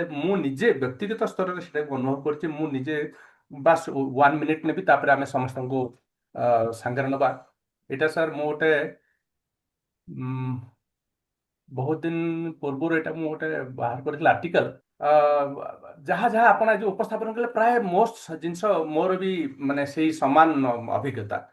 ତ ଏଇ ଯୋଉ ଷ୍ଟେସନରେ ବହି ଏଚ୍ ହ୍ୱିଲର ନ ଲେଖିଲି ମୁଁ ଦେଖିଛି ଯେ ଏଇ କଥାର ଆଉ ଏକ ନମୁନା ହେଉଛି ରେଳ ଷ୍ଟେସନରେ ବହି ପାଇଁ ବିକ୍ରି ଉଦ୍ଦିଷ୍ଟ ବହି ଦୋକାନରେ ଏବେ ବହି ସାଙ୍ଗରେ ଅନ୍ୟ ସାମଗ୍ରୀ ସବୁ ଭିଡ଼ ଜମାଇଛନ୍ତି। ତ ଏଇଟା ମୋର ବି ଗୋଟେ ଆପଣଙ୍କ ସହିତ ଯାହା ଆପଣ ଆଜି ମନ୍ତବ୍ୟ ଏଠି ରଖିଲେ ମୁଁ ସମ୍ପୂର୍ଣ୍ଣ ରୂପେ ଏକମତ। ଆଶା କରିବା ଯେ ଓଡ଼ିଆ ପତ୍ର ପତ୍ରିକା ବଞ୍ଚି ରହୁ। ଏ ଭାଷା ବଞ୍ଚି ରହିବାରେ ଆମର ଓଡ଼ିଆ ପତ୍ର ପତ୍ରିକାର ଯଥେଷ୍ଟ ଭୂମିକା ଅଛି। ମୁଁ ବର୍ତ୍ତମାନ ଅନୁରୋଧ କରିବି ଆପଣ ସମସ୍ତ ମେମ୍ବରମାନଙ୍କୁ ଆପଣମାନେ ଆପଣଙ୍କର ହ୍ୟାଣ୍ଡ ରେଜ୍ କରନ୍ତୁ। ଭିଡ଼ିଓ କ୍ୟାମେରା ଅନ୍ କରି ହ୍ୟାଣ୍ଡ ରେଜ୍ କଲେ ଆମେ ଜାଣିବୁ ଆପଣ କିଛି କହିବା ପାଇଁ ଚାହୁଁଛନ୍ତି। ତେଣୁ ଆମେ ଆପଣଙ୍କୁ କହିବୁ ଆପଣଙ୍କ ମତ ଉପସ୍ଥାପନ କରିବା ପାଇଁ। ପ୍ରଥମତଃ ନିହାର ସାର୍ଙ୍କୁ ବହୁତ ଧନ୍ୟବାଦ। ବହୁତ ଉତ୍କୃଷ୍ଟ ଧରଣର ଗୋଟେ ଆଜିର ଉପସ୍ଥାପନା ଥିଲା। ଧନ୍ୟବାଦ ସାର୍। ଶୁଭେନ୍ଦ୍ର ସାର୍ ଆପଣ କରନ୍ତୁ। ହଁ ଧନ୍ୟବାଦ। ପ୍ରଥମେ ମୁଁ ଦେଖୁଛି ଆମର doctor Dhananjay Bhanja sir hand raise କରିଛନ୍ତି। ତାଙ୍କୁ ମୁଁ ଅନୁରୋଧ କରୁଛି ସେ ଅନମ୍ୟୁଟ୍ କରିକି ପ୍ରଶ୍ନ ପଚାରିବେ। धन्यवाद आज्ञा शुभेन्दु सर नमस्कार। आज कार्यक्रम आम जदिओ जाचे पत्र पत्रिका आमर शरीर जीवनर भाषा ज्ञानर और पूरा लाइफ गोटे अविच्छेद्य अंग तथापि कार्यवशतः किंबा अन्य बहुत कारणवशतः आम ताको इग्नोर करुचे किंतु आम साहित्यिक पृष्ठभूमि को देखिले राज्य स्तर में देखिले महाराष्ट्र रे ऑटो रिक्शा वाला बहुत महाराष्ट्र 10-12 वर्ष रही गुजरात रे 8 वर्ष है एठी ऑटो चलेवा वाला न्यूज पेपर रखिथिबे पत्रिका टी रखिथिबे बहुत विशेषांक जमी कहते 800 400 600 पृष्ठार बाहर विशेषांक वर्ष शेष को शारदीय विशेषांक बासंतिक विशेषांक महाराष्ट्र में यहाँ गोटे नीति नियम घटना सबू गली कंदीर कोणे न्यूज पेपर स्टाण्ड पर बुक स्टाण्ड थाए मागणार पब्लिशर रखती स्पॉन्सर भी था कॉर्पोरेट वर्ल्ड भी साहाय्य करती ऑटो रिक्शा वाला जो भड़ा नथिबो से बसिकी शब्दकोश खेलुथिबे किसी ना किसी पढ़ुथिबे पढ़ापी रीडर सिलेक्टिव रीडर था तेणु आमर पत्र पत्रिका कमिबनी बढ़िबो मोर विश्वास तापे गोटे कारण सरकार सहयोग ता सहित जो पत्रिका बाहर जमी यूट्यूब रे मन इच्छा जे जहाँ पैसा कमाई पकाउछन्ती सेमती मन इच्छा पत्रिका न हो तेणु गोटे स्पेशल मेकानिज्म हो जहाद्वारा सिलेक्टिव पत्रिका को ही परमिशन मिलू जमी सार कहते 10,000 कॉपी हेले ग्रांट मिलिबो सेंट्रल गवर्नमेंट 2,000 कॉपी हेले ग्रांट मिलिबो सेमिति गोटे नुआ स्कीम आवा कथा पत्रिका किए छापिबो पत्रिका छापिबा पछरे बैकग्राउंड कहार हाथ केते जण मिसी करूछन्ती तांकर पृष्ठभूमि कौन आ ये अना बना जी मध्य पत्रिका छापी दे कि डिमांड करिवे फंड पाई सेमिति हेले पत्रिकार मान कमुची आ ओडिया भाषार सब शास्त्रीय भाषा ओडिया भाषा रे बहुत किछि लेखा अछि निर्माल्य पौरुष जह्नमामु बारमजा ये सबू मैगजीन परी एवं मध्य आम चाहिए करिपरिबा आम पढ़िया को इंटरेस्टेड डिजिटल जेते ये कलेबर रे शारीरिक रूप से मैगजीन के आम पढ़िया को इंटरेस्टेड घर आम रखा रखुचे मु गर्वी मु डिजिटल को पसंद करेनी मत कंप्यूटर से आसेनी ता अर्थ नुहे कि मु डिजिटल पसंद करूनी मत थर को दुथर पढ़ा रेफरेन्स रिसर्च करने पीएचडी स्टूडेंट बारंबार गोटे लेखा दरकार भी पड़े तेणु थे पढ़ीदे पत्रिकार जीवन सरी जाएनी सेटा गोटे अन्य भविष्य प्लस नेक्स्ट जेनेरेशन से रेफरेन्स बही तेणु पत्रिका थे पढ़ी न्यूज पेपर पर फोपड़िया कथा नुहे तेणु सिलेक्टिव अथर हूँ सिलेक्टिव रीडर हूँ और सिलेक्टिव पत्रिका पब्लिशर हूँ पब्लिकेशन हाउस सबुआड़े होगा कथा नुह सिलेक्टेड हूँ क्वालिटी हो क्वांटी न हो जहाँ हो आज लेखा भल लगे धन्यवाद। मुझे ऑब्जर्व करछि जे आजिकाली पढ़िबा लोक कमिगले जमती आम प्राय अतीत को फेरीगले समस्त घरे न्यूज पेपर आसूला समस्त घरे मैगजीन आसूला पिला पढ़ुले पिला पाखे भी सफिशिएंट टाइम रोला वर्तमान जदि आम पिला को देखा से माने होमवर्क करू करू तांकर दिन पलई जाउची होमवर्क टेस्ट पिला भी व्यस्त तांकर बापा माँ भी व्यस्त ता सहित आमे भी अधिकतर ट्यूशन भी ताको सहित दे देइछु ତେଣୁ ପିଲାଙ୍କ ପାଖରେ ବି ଆଉ ପଢିବା ପାଇଁ ସମୟ ନାହିଁ। ତାପରେ ସମର ଭ୍ୟାକେସନ ଗୋଟେ ରହୁଥିଲା ଯେତେବେଳେ ଆମେ କେବଳ ବହି ପଢୁଥିଲୁ, ଗପ ବହି ପଢୁଥିଲୁ। ସେ ସମର ଭ୍ୟାକେସନ ବି ଆଜିକାଲି କମିଗଲାଣି। ପିଲାଙ୍କ ସମର ଭ୍ୟାକେସନ ହାର୍ଡଲି 10-15 ଦିନ ହେଇକିରି ପୁଣି ଥରେ କଲେଜ ସ୍କୁଲ ଆରମ୍ଭ ହେଇଯାଉଛି। ତ ସେଇଟା ଗୋଟେ। ତାପରେ ଡିଜିଟାଲ କେବେ ହେଲେ ବି ସବଷ୍ଟିଚ୍ୟୁଟ ନୁହଁ, କାରଣ ଡିଜିଟାଲରେ ବି ଆଖି ବି ଖରାପ ହବ। ଆପଣ ଯେମିତି କହିଲେ ରେଫରେନ୍ସ ମିଳିବନି, ରେଫରେନ୍ସ କରିବାକୁ ହେଲେ ତା ଫିଜିକାଲ ବୁକ୍ ଦରକାର। ଗୁଡାଏ ଜିନିଷ ଅଛି, କିନ୍ତୁ ଆଜିକାଲି ଗୋଟେ ପେପର କିଣିଲେ ବି ପେପରରେ ବୋଧେ ଯଦି 8 ପେଜର ପେପର ଥିବ 4 ପେଜ ଆଡଭର୍ଟାଇଜମେଣ୍ଟରେ ଭର୍ତ୍ତି। ଆଜ୍ଞା। ତେଣୁ ତାପରେ ସେଇ ନ୍ୟୁଜ ଗୁଡିକ ବି ଆମେ ତା ପୂର୍ବ ଦିନ ଟିଭିରେ ଦେଖି ସାରିଥିବା। ତେଣୁ ସେଥିପାଇଁ ବି ଇଣ୍ଟରେଷ୍ଟ କମି ଯାଉଛି। ସୋ ଦିଟା ଯାକ ଭିତରେ କେମିତି ତାଳମେଳ ହେଇକି ରହିଯାଏ, ଦିଟା ଯାକ ଚାଲିପାରିବ, ସେ ଦିଗରେ ଆମେ ଭାବିବା କଥା। ବର୍ତ୍ତମାନ ମୁଁ ସତ୍ୟ ବାବୁ ଦେଖୁଛି ହାତ ରେସ୍ କରିଛନ୍ତି, ହ୍ୟାଣ୍ଡ ରେସ୍ କରିଛନ୍ତି। ସତ୍ୟ ବାବୁ କହିବି ଅନମ୍ୟୁଟ କରିକି କଥା। ଅନମ୍ୟୁଟ କରନ୍ତୁ, ଅନମ୍ୟୁଟ କରନ୍ତୁ। ଅନମ୍ୟୁଟ ହେଇନି। ସତ୍ୟ ବାବୁ ଅନମ୍ୟୁଟ କରନ୍ତୁ। ସତ୍ୟବାବୁଙ୍କ ପରେ ସୁଦର୍ଶନ ସାର୍। ସତ୍ୟ ବାବୁ ଅନମ୍ୟୁଟ କରନ୍ତୁ। ନମସ୍କାର ସମସ୍ତଙ୍କୁ। ହଁ ଅନମ୍ୟୁଟ ହେଲା ଠିକ ତ ଅଛି। ସବୁ। ଆଜ୍ଞା ଶୁଭୁଛି ଶୁଭୁଛି। ଶୁଭୁଛି। ହଁ ଶୁଭୁଛି ଏବେ। ଆଚ୍ଛା, ମୁଁ ଖାଲି ଗୋଟିଏ ପ୍ରଶ୍ନ ପଚାରିବାକୁ ଚାହୁଁଛି ନିହାର ବାବୁଙ୍କୁ। ପ୍ରଥମେ 3-4ଟା ମ୍ୟାଗାଜିନର ନାଁ ମୁଁ କହୁଛି, ଓଡ଼ିଆ ମ୍ୟାଗାଜିନ ଯୋଉଟା ଆଗରୁ ପ୍ରକାଶ ପାଉଥିଲା ଆଜିକାଲି ଆଉ ନାହିଁ। ଜନସାହିତ୍ୟ, ମଳୟ, ମେଘମାଳା, ଚକ୍ରାନ୍ତ, ମାସିକ ଡିଟେକ୍ଟିଭ, ଆଉ କଣ ଗୋଟିଏ ଉପନ୍ୟାସ ବାହାରୁଥିଲା। ପ୍ରତି ମାସରେ ଗୋଟିଏ ଉପନ୍ୟାସ, ତା ଛଡା ଆଉ କିଛି ଛୋଟ ଛୋଟ ଜିନିଷ ବି ବାହାରୁଥିଲା। ବର୍ତ୍ତମାନ ସେଇ ଧରଣର ଗୋଟିଏ ବି ପତ୍ରିକା ଓଡିଶାରେ ନାହିଁ।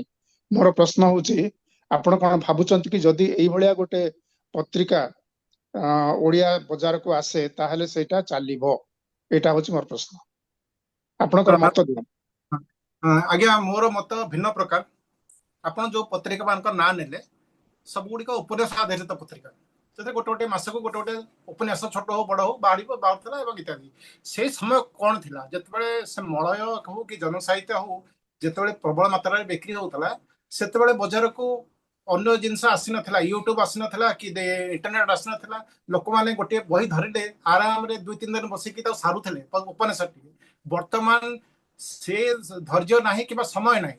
ସେଇଥିପାଇଁ ମୁଁ କେବଳ ସେଇ ପତ୍ରିକା କଥା କହୁନାହିଁ, ଉପନ୍ୟାସ as a genre is facing decline throughout the globe.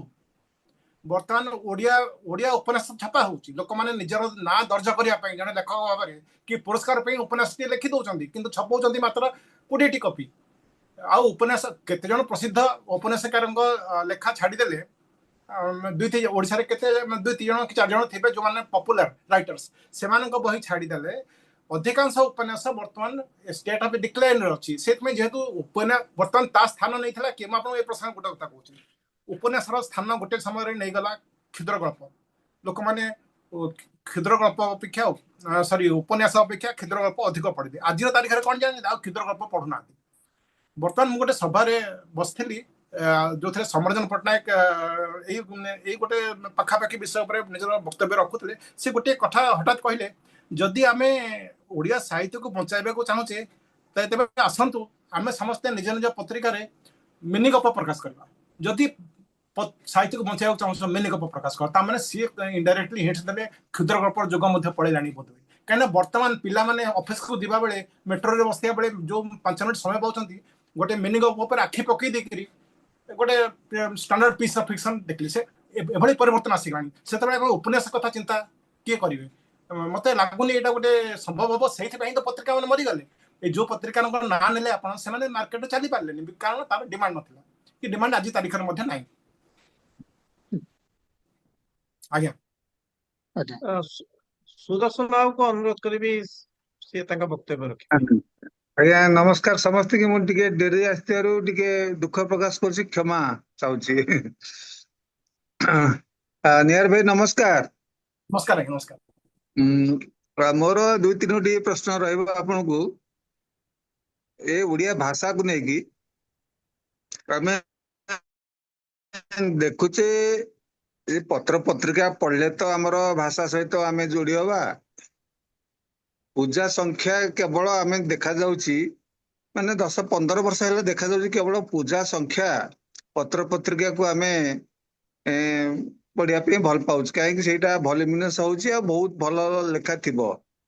ଧରନ୍ତୁ ଝଙ୍କାର, କିନ୍ତୁ ଅନ୍ୟ ମାସର ଝଙ୍କାରକୁ ଆମେ ଆଉ ଉଣ୍ଡୁନୁ।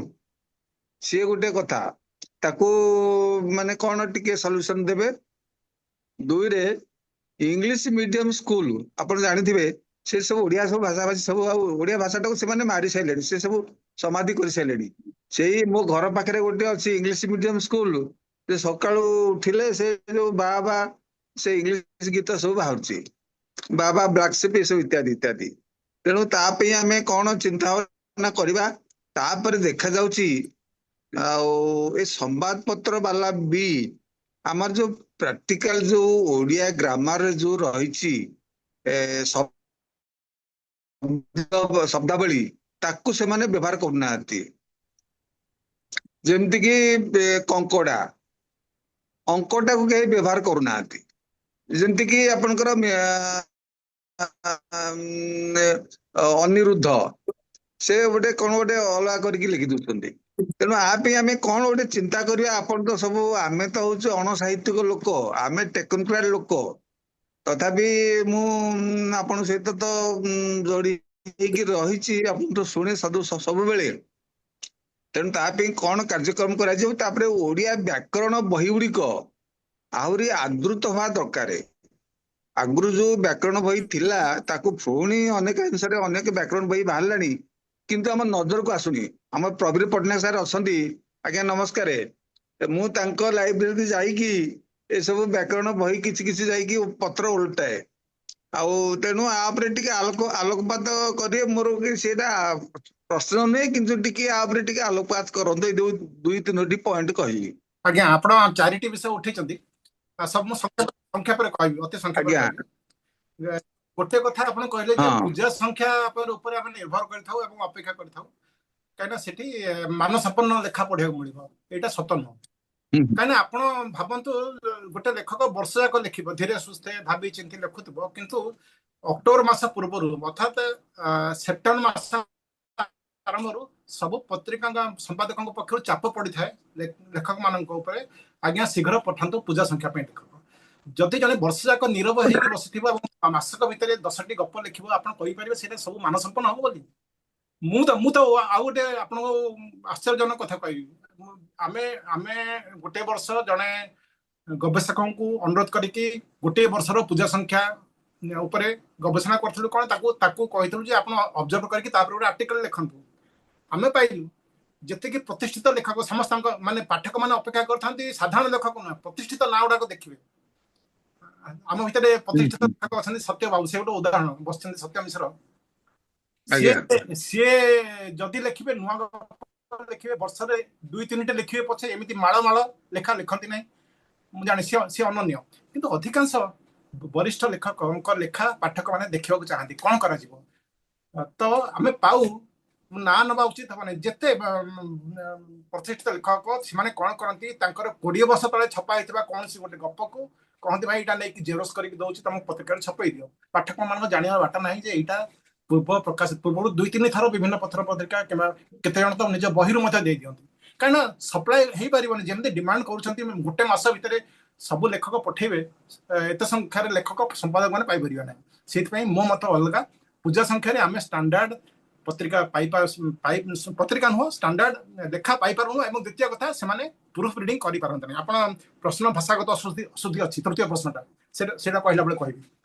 ଆଉ ଇଂଲିଶ ମିଡିୟମ କଥା କହିଲେ ମୁଁ ତ ସେ କଥା ଆଲୋଚନା ଭିତରେ କହିଛି। ଗୋଟିଏ କଥାକୁ ଆମେ କରିପାରନ୍ତିନି, ଆମେ ଓଡିଆ ଅଯୋଗ୍ୟ ଜାତି, ଗୋଟେ ଜାତିଟା ଗୋଟେ ଅଯୋଗ୍ୟ ଜାତି। ଆମର ଭାଷା ପ୍ରେମ ନାହିଁ, ଆମେ କୋଉ ଭାଷଣରେ କହୁ କିଛି ନାହିଁ। ଗୋଟେ ଭାଷା ପ୍ରତି ଆଟାଚମେଣ୍ଟ ନାହିଁ, ସମର୍ପଣ ଭାବ ନାହିଁ, କେବଳ ଭାଷା। ମୁଁ ମଧ୍ୟ ଏଠି କହିଲେ କଣ କରିବି, ଭାଷଣ ହିଁ ଦେଇପାରିବି, କିନ୍ତୁ ମୋ ମନରେ ଗୋଟେ କ୍ଷୋଭ ଅଛି।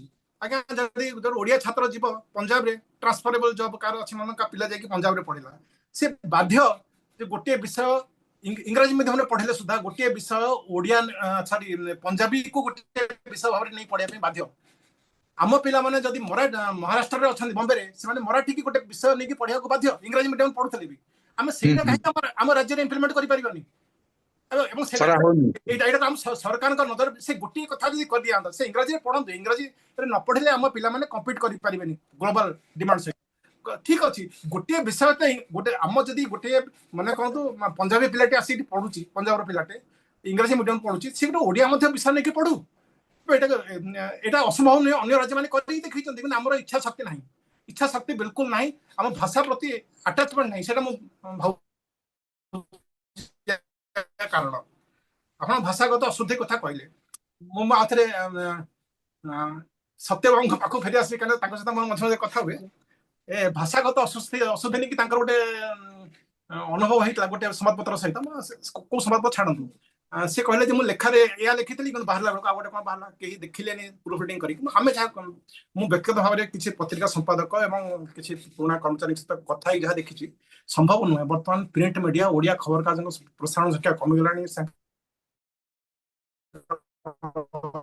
ଇକୋନୋମିକ ଭାଇବିଲିଟି କମିଗଲାଣି ସେମାନେ sufficient number of proofreader ରଖିପାରୁନାହାନ୍ତି ଗୋଟେ ଗୋଟେ ସମ୍ବାଦପତ୍ରରେ ମାତ୍ର 2 ଜଣ 3 ଜଣ ଅଛନ୍ତି ସେମାନେ ପୁରା ପ୍ରଥମ ପେଜ ଠୁ ନେଇକି ଶେଷ ପେଜ ପର୍ଯ୍ୟନ୍ତ ସବୁ ଗୁଡ଼ିକ ଦେଖିପାରିବେ ବୋଲି କିଛି କଥା ନାହିଁ ଆଉ ସେମାନଙ୍କ ବାସ୍ତବ ସମସ୍ୟା ହଉଛି ଫିଲ୍ଡ ରୁ ଯୋଉମାନେ ପଠେଇ ଦିଅନ୍ତି ଲେଖିକିରି ସାମ୍ବାଦିକ ମାନେ ସେଟାକୁ ଏଜିଟି ସେମାନେ ବସେଇ ଦିଅନ୍ତି ପେଜରେ ପ୍ରୁଫ୍ ରିଡିଂ ମୋଟେ ହଉନାହିଁ ହୁଏତ ସମାଜ ଇତ୍ୟାଦି ଗୋଟେ ଦିଟା ଯଦି ଏଫୋର୍ଡ କରିପାରୁଥିବେ ପ୍ରୁଫ୍ ସେଠି ଯଦି କିଛି ମାତ୍ରାରେ ହଉଥିବ ଅଲଗା କଥା ସେଟା ଗୋଟେ ଦିଗ ଯୋଉଥିପାଇଁ ବର୍ତ୍ତମାନ ସମ୍ଭବ ନୁହେଁ ଆମେ ଜାଣୁଛୁ ସେମାନେ ସମ୍ପାଦକ ମାନେ ମଧ୍ୟ କହୁଛନ୍ତି ଆମେ ଜାଣୁଛୁ ଅସୁଧି ଅଛି କଣ କରିବୁ ଆକୁ ଶୁଦ୍ଧ କରିବା ପାଇଁ ଅନ୍ତତଃ ଆମ ଖବର କାଗଜରେ 12 ଜଣ କି 15 ଜଣ ପ୍ରୁଫ୍ ରିଡର ରହିବା ଦରକାର ତନ୍ନ ତନ୍ନ କରି ପଢିବେ ସଂଶୋଧନ କରିବେ ବର୍ତ୍ତମାନ ଓଡ଼ିଆ ସମ୍ବାଦପତ୍ର ମାନେ ଏଇଟା ଏଫୋର୍ଡ କରିପାରୁନାହାନ୍ତି ଆଉ ଓଡ଼ିଆ ବ୍ୟାକରଣ ବହି ଅଛି କି ପଞ୍ଚାନନ ସାର୍ ଅଛନ୍ତି କି ନାହିଁ ମୁଁ ଜାଣିନି ଆମ ଭିତରେ ସେ ବିଷୟରେ ବିଶେଷଜ୍ଞ ସେ ବିଷୟରେ କହିବେ ସିଏ ତ ବରଂ କହିବେ ଯେ ଓଡ଼ିଆ ବ୍ୟାକରଣ ବହି ଏପର୍ଯ୍ୟନ୍ତ ଲେଖା ହେଇନାହିଁ କଣ ଆପଣ କହୁଛନ୍ତି ଲାଇବ୍ରେରୀ ଓଡ଼ିଆ ବହି ଅଛି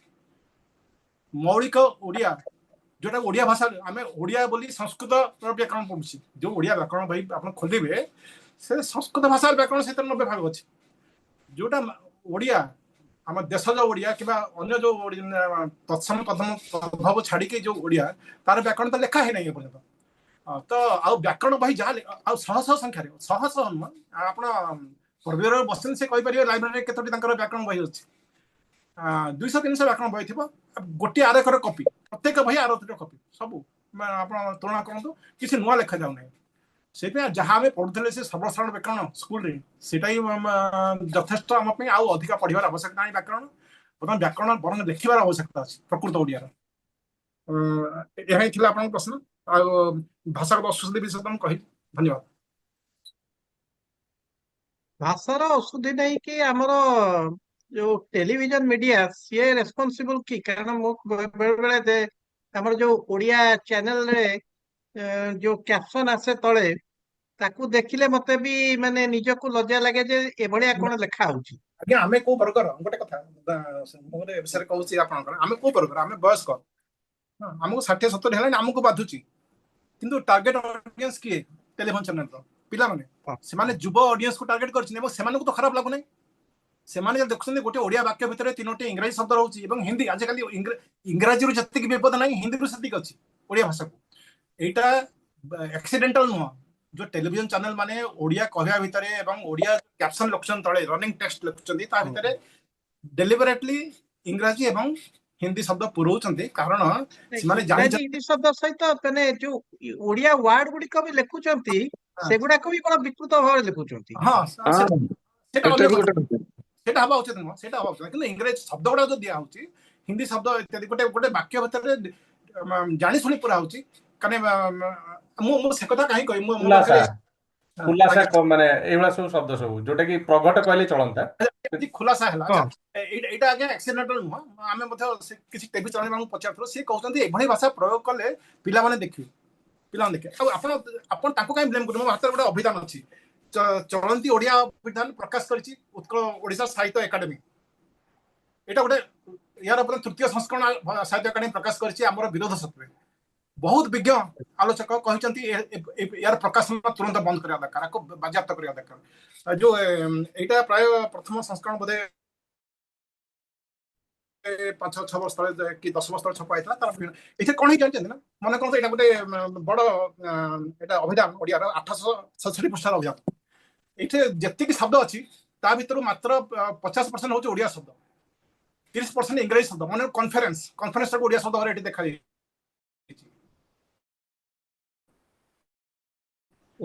ସେଲ ଅର୍ଥ ବିକ୍ରୟ ହଁ ତାମାନେ ଏଇଭଳି ଶବ୍ଦ ଅଛି ତା ଭିତରେ 10% ଅଛି କୋଶଳୀ ଶବ୍ଦ ଉର୍ଦ୍ଦୁ ଶବ୍ଦ ଏବଂ ହିନ୍ଦୀ ଶବ୍ଦ କଣ କୋଉ ଉଦ୍ଦେଶ୍ୟ କରାଗଲା ଆମେ ଜାଣିନୁ ଏଇଟା ବର୍ତ୍ତମାନ ବିକ୍ରି ହଉଛି ଏବଂ ଆମ ଓଡିଶା ସାହିତ୍ୟ ଏକାଡେମୀ ପ୍ରକାଶ କରିଛି ଆମ ଜାତି ପାଇଁ ଲଜ୍ଜାର ବିଷୟ ତ ଆଉ ଆମର ମୁଁ ଯାହା କହିଲେ ଆମର ଆସକ୍ତି ନାହିଁ ଆମ ଭାଷା ପ୍ରତି ସଂସ୍କୃତି ପ୍ରତି ଗୁରୁତ୍ୱ ଦଉନାହାନ୍ତି ଦଉଥିଲେ ଆମ ସର୍ବୋତ୍ତମ କରନ୍ତୁ ଆମର ବିଶିଷ୍ଟ ଅଛନ୍ତି ଏଟିମୋଲୋଜିଷ୍ଟ ଭୂତିସାର ପଟ୍ଟନାୟକ ସିଏ ଆମକୁ କହିଥିଲେ ଯେ ମୁଁ ଏ ବିଷୟରେ ଗୋଟେ ଲେଖିବାକୁ ଚାହୁଁଛି ମୁଁ ଦେଖନ୍ତୁ ମୁଁ ୟାର ଗୋଟେ ସମାଲୋଚନା ଲେଖିବାକୁ ମୁଁ ଦେଖନ୍ତୁ ଏବଂ ତାହା କିଛି ଫରକ ପଡିବନି ଆଜ୍ଞା ଯାହା ଚାଲିଛି ସାର୍ ଏଇଠି ଗୋଟେ ବହୁତ ସୁନ୍ଦର କଥା ମୁଁ କହିବା ପାଇଁ ଚାହୁଁଛି ଆମ ଭିତରେ ଅଛନ୍ତି ଡକ୍ଟର ରଙ୍ଗାଧର ହୋରିଆ ନାୟକ ମାନେ ମାଲେସିଆରୁ ସେମାନେ ଏବେ ଓଡିଆ ଲେଖିବା ପଢିବା ଶିଖୁଛନ୍ତି ସେମାନେ କହୁଛନ୍ତି ଯେ ଆମର ପୂର୍ବପୁରୁଷ ସେମାନଙ୍କୁ ଆମେ ଏଇ ଯୋଉ ଭାଷାଟା ଲେଖିବା ଶିଖି କଥା ତ ହଉଛନ୍ତି କିନ୍ତୁ କହୁଛନ୍ତି ଆମ ପୂର୍ବପୁରୁଷଙ୍କ ପ୍ରତି ଆମର ଏଇଟା ସମ୍ମାନ ହବ ଯଦି ଆମେ ଓଡିଆ ଲେଖି ପାରିବୁ ଏ ଅଛନ୍ତି ରଙ୍ଗାଧର ହୋରିଆ ଆପଣ ସମସ୍ତେ ମାନେ ଦେଖିପାରୁଥିବେ ସେମାନେ ଭାଷାଟାକୁ ଏତେ ସୁନ୍ଦର ଭାବେ ଜାବୁଡି ଧରିଛନ୍ତି କିନ୍ତୁ ଆମେ ମୁଖ୍ୟ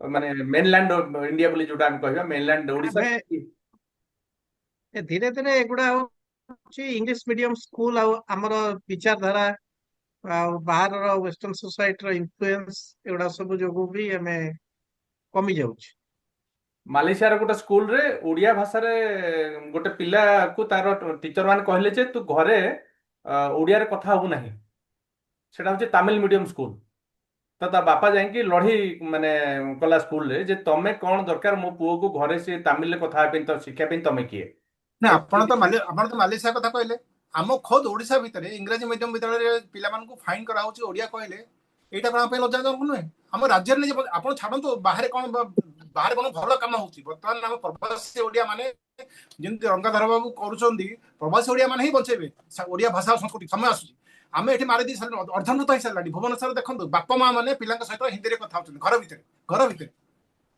ଓଡିଆରେ କହିବେ କଥା ହଉନାହାନ୍ତି ଅଧିକାଂଶ ଫ୍ୟାମିଲି ଏଭଳି ପରିବାର ଅଛନ୍ତି ବହୁତ ପରିବାର ଅଛନ୍ତି ବହୁତ ପରିବାର ଅଛନ୍ତି ସେଇଟା ବି ମୁଁ ବି ଦେଖିଛି ଆମର କଲୋନୀରେ ବି ବହୁତ ପରିବାର ସେଭଳି ଅଛନ୍ତି ଆମ ଭିତରେ ଉଦ୍ବେଗ ପ୍ରକାଶ ପାଉନାହିଁ ଆମେ ପ୍ରତିକ୍ରିୟା ଦେଖାଉନାହିଁ ଆମେ ଏମିତି ଗୋଟେ ନିଷ୍ପୃହ ହେଇଯାଇଛେ ବୋଧେ ଛାଡି ଦେଇଛେ ହଁ ଭାଷା ବଞ୍ଚିବନି ବୋଲି ନିଶ୍ଚିତ ଆଜ୍ଞା ଯେତେ ପ୍ରାଇଭେଟ ଇଞ୍ଜିନିୟରିଂ କଲେଜ ଅଛି ଭୁବନେଶ୍ୱର କଥା କହୁଛି ସବୁଠେଇ ସେ ସମସ୍ତେ ହିନ୍ଦୀରେ କଥା ହଉଛନ୍ତି ଓଡିଆ ପିଲାଟେ ଯଦି ବି ଏଠି ଲୋକାଲ ଅଛି ହଷ୍ଟେଲରେ ହଉ ବା ସେ ଡେ ସ୍କଲାର ହଉ ସେ ଓଡିଆରେ କଥାବାର୍ତ୍ତା ହଉଛି ହିନ୍ଦୀରେ କଥା ହଉଛି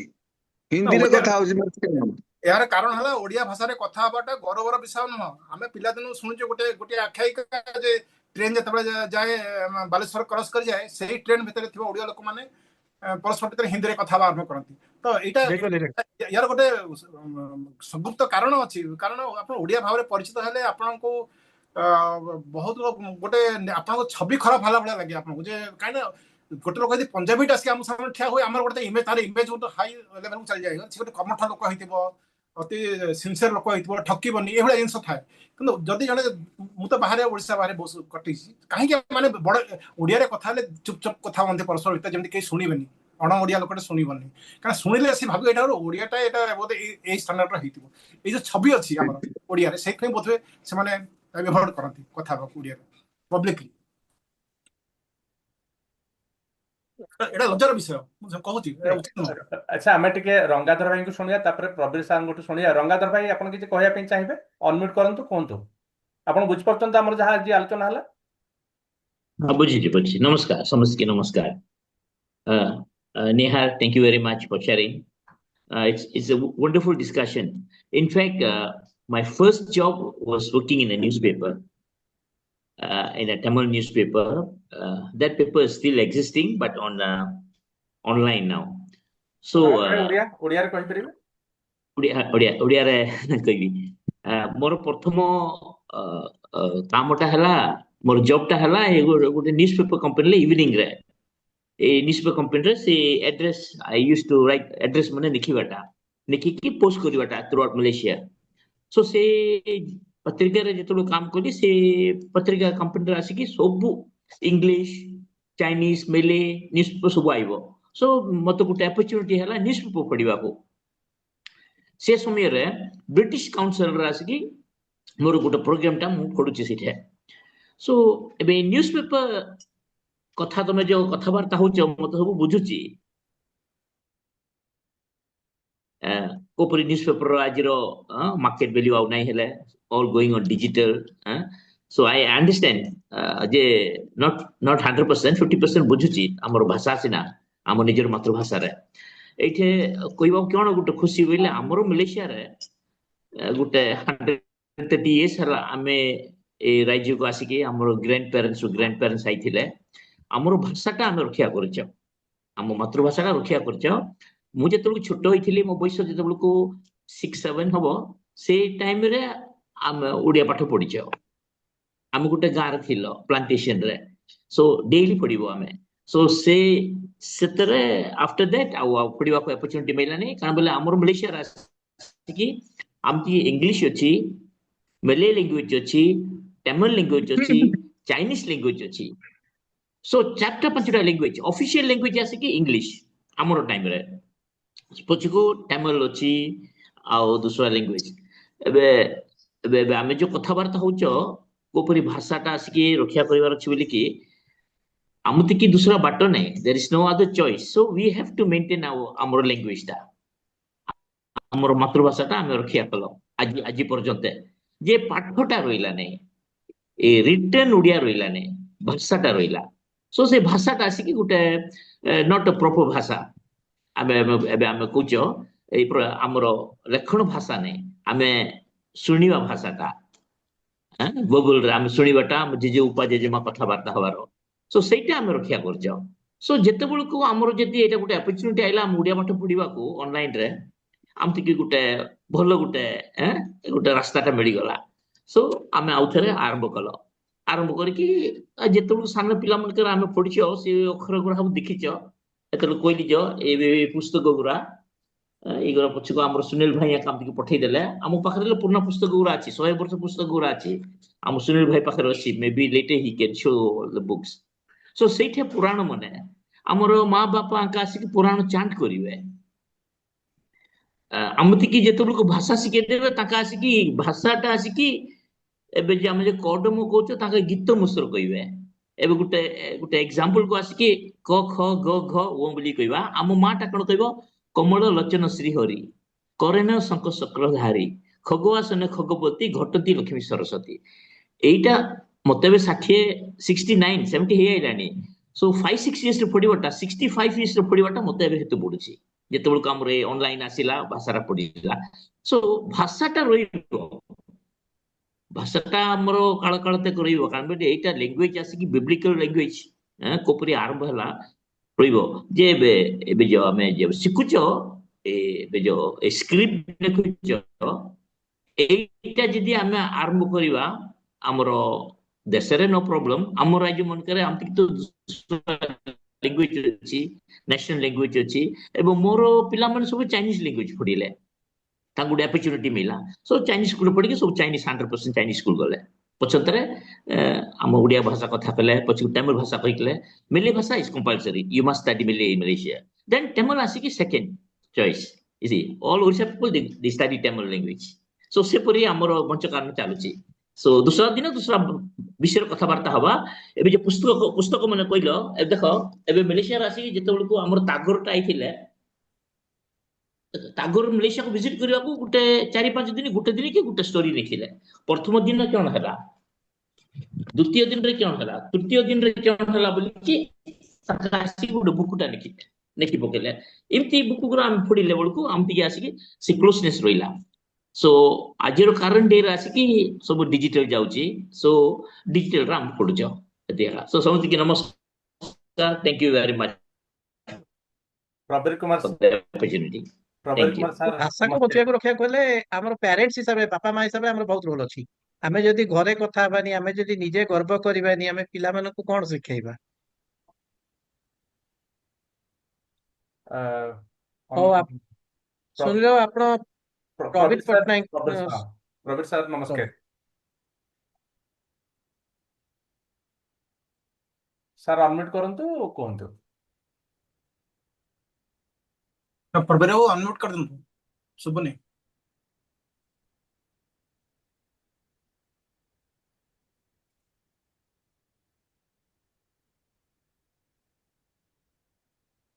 କଟିଗଲେ ବୋଧେ ରବି ବାବୁ ଅନମ୍ୟୁଟ୍ କରନ୍ତୁ। ଅନମ୍ୟୁଟ୍ କରିବାକୁ ଯାଇକି ବୋଧେ ଅନମ୍ୟୁଟ୍ ବାହାରିଗଲେ। କରି ଯାଇ କଟିଗଲେ ଆକ୍ଚୁଆଲି।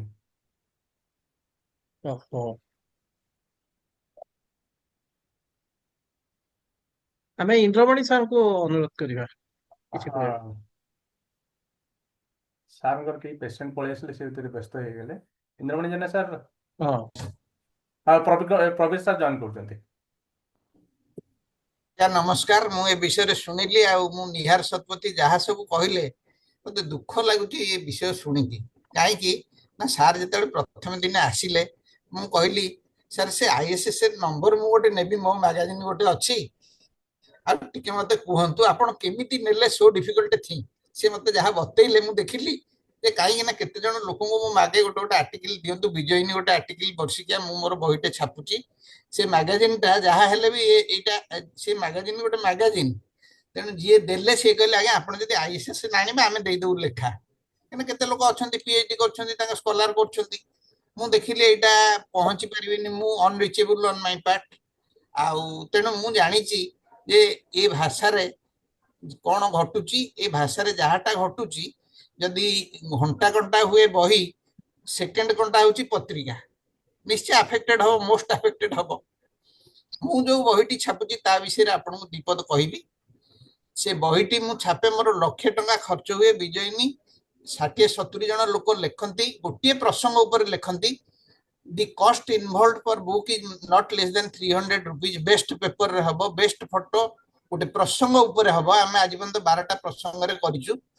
ସେ ବହି ଯିଏ ଲୋକ, ଜଣେ ଲୋକ କହିଲେ ଥରେ, ମତେ କମେଣ୍ଟଟା ଭଲ ଲାଗିଲା, କହିଲେ ସାର୍ ସେ ମ୍ୟାଗାଜିନ୍ ହିସାବରେ ଏ ବହିଟାକୁ ଆମେ ଫୋପାଡ଼ି ଦେଇ ପାରୁନୁ, ଆମେ ରଖୁଛୁ। ମତେ ସେଇଟା ଖୁସି ଲାଗିଲା। କିନ୍ତୁ ଆପଣ ଦୁଃଖ ଲାଗିବ ସବୁଠୁ, ମୋର ଏବେ ସୁଦ୍ଧା ବି ସବୁଠୁ ପର୍ଯ୍ୟାପ୍ତ ପରିମାଣରେ ବହି ରହିଛି, ଲୋକ ନଉନାହାନ୍ତି, ପଢୁନାହାନ୍ତି। ଏମିତି ମାଗିକି ଯାଚିକି ଦେଲେ ବି ଲୋକ ପଢିବାର ଆନ୍ତରିକତା ଆପଣ ଦେଖନ୍ତୁ ଏଇଆ ନିହାର ଆଉ ଜାଣନ୍ତୁ, ପଢିବାର ଆନ୍ତରିକତା ଲୋକଙ୍କର ନାହିଁ।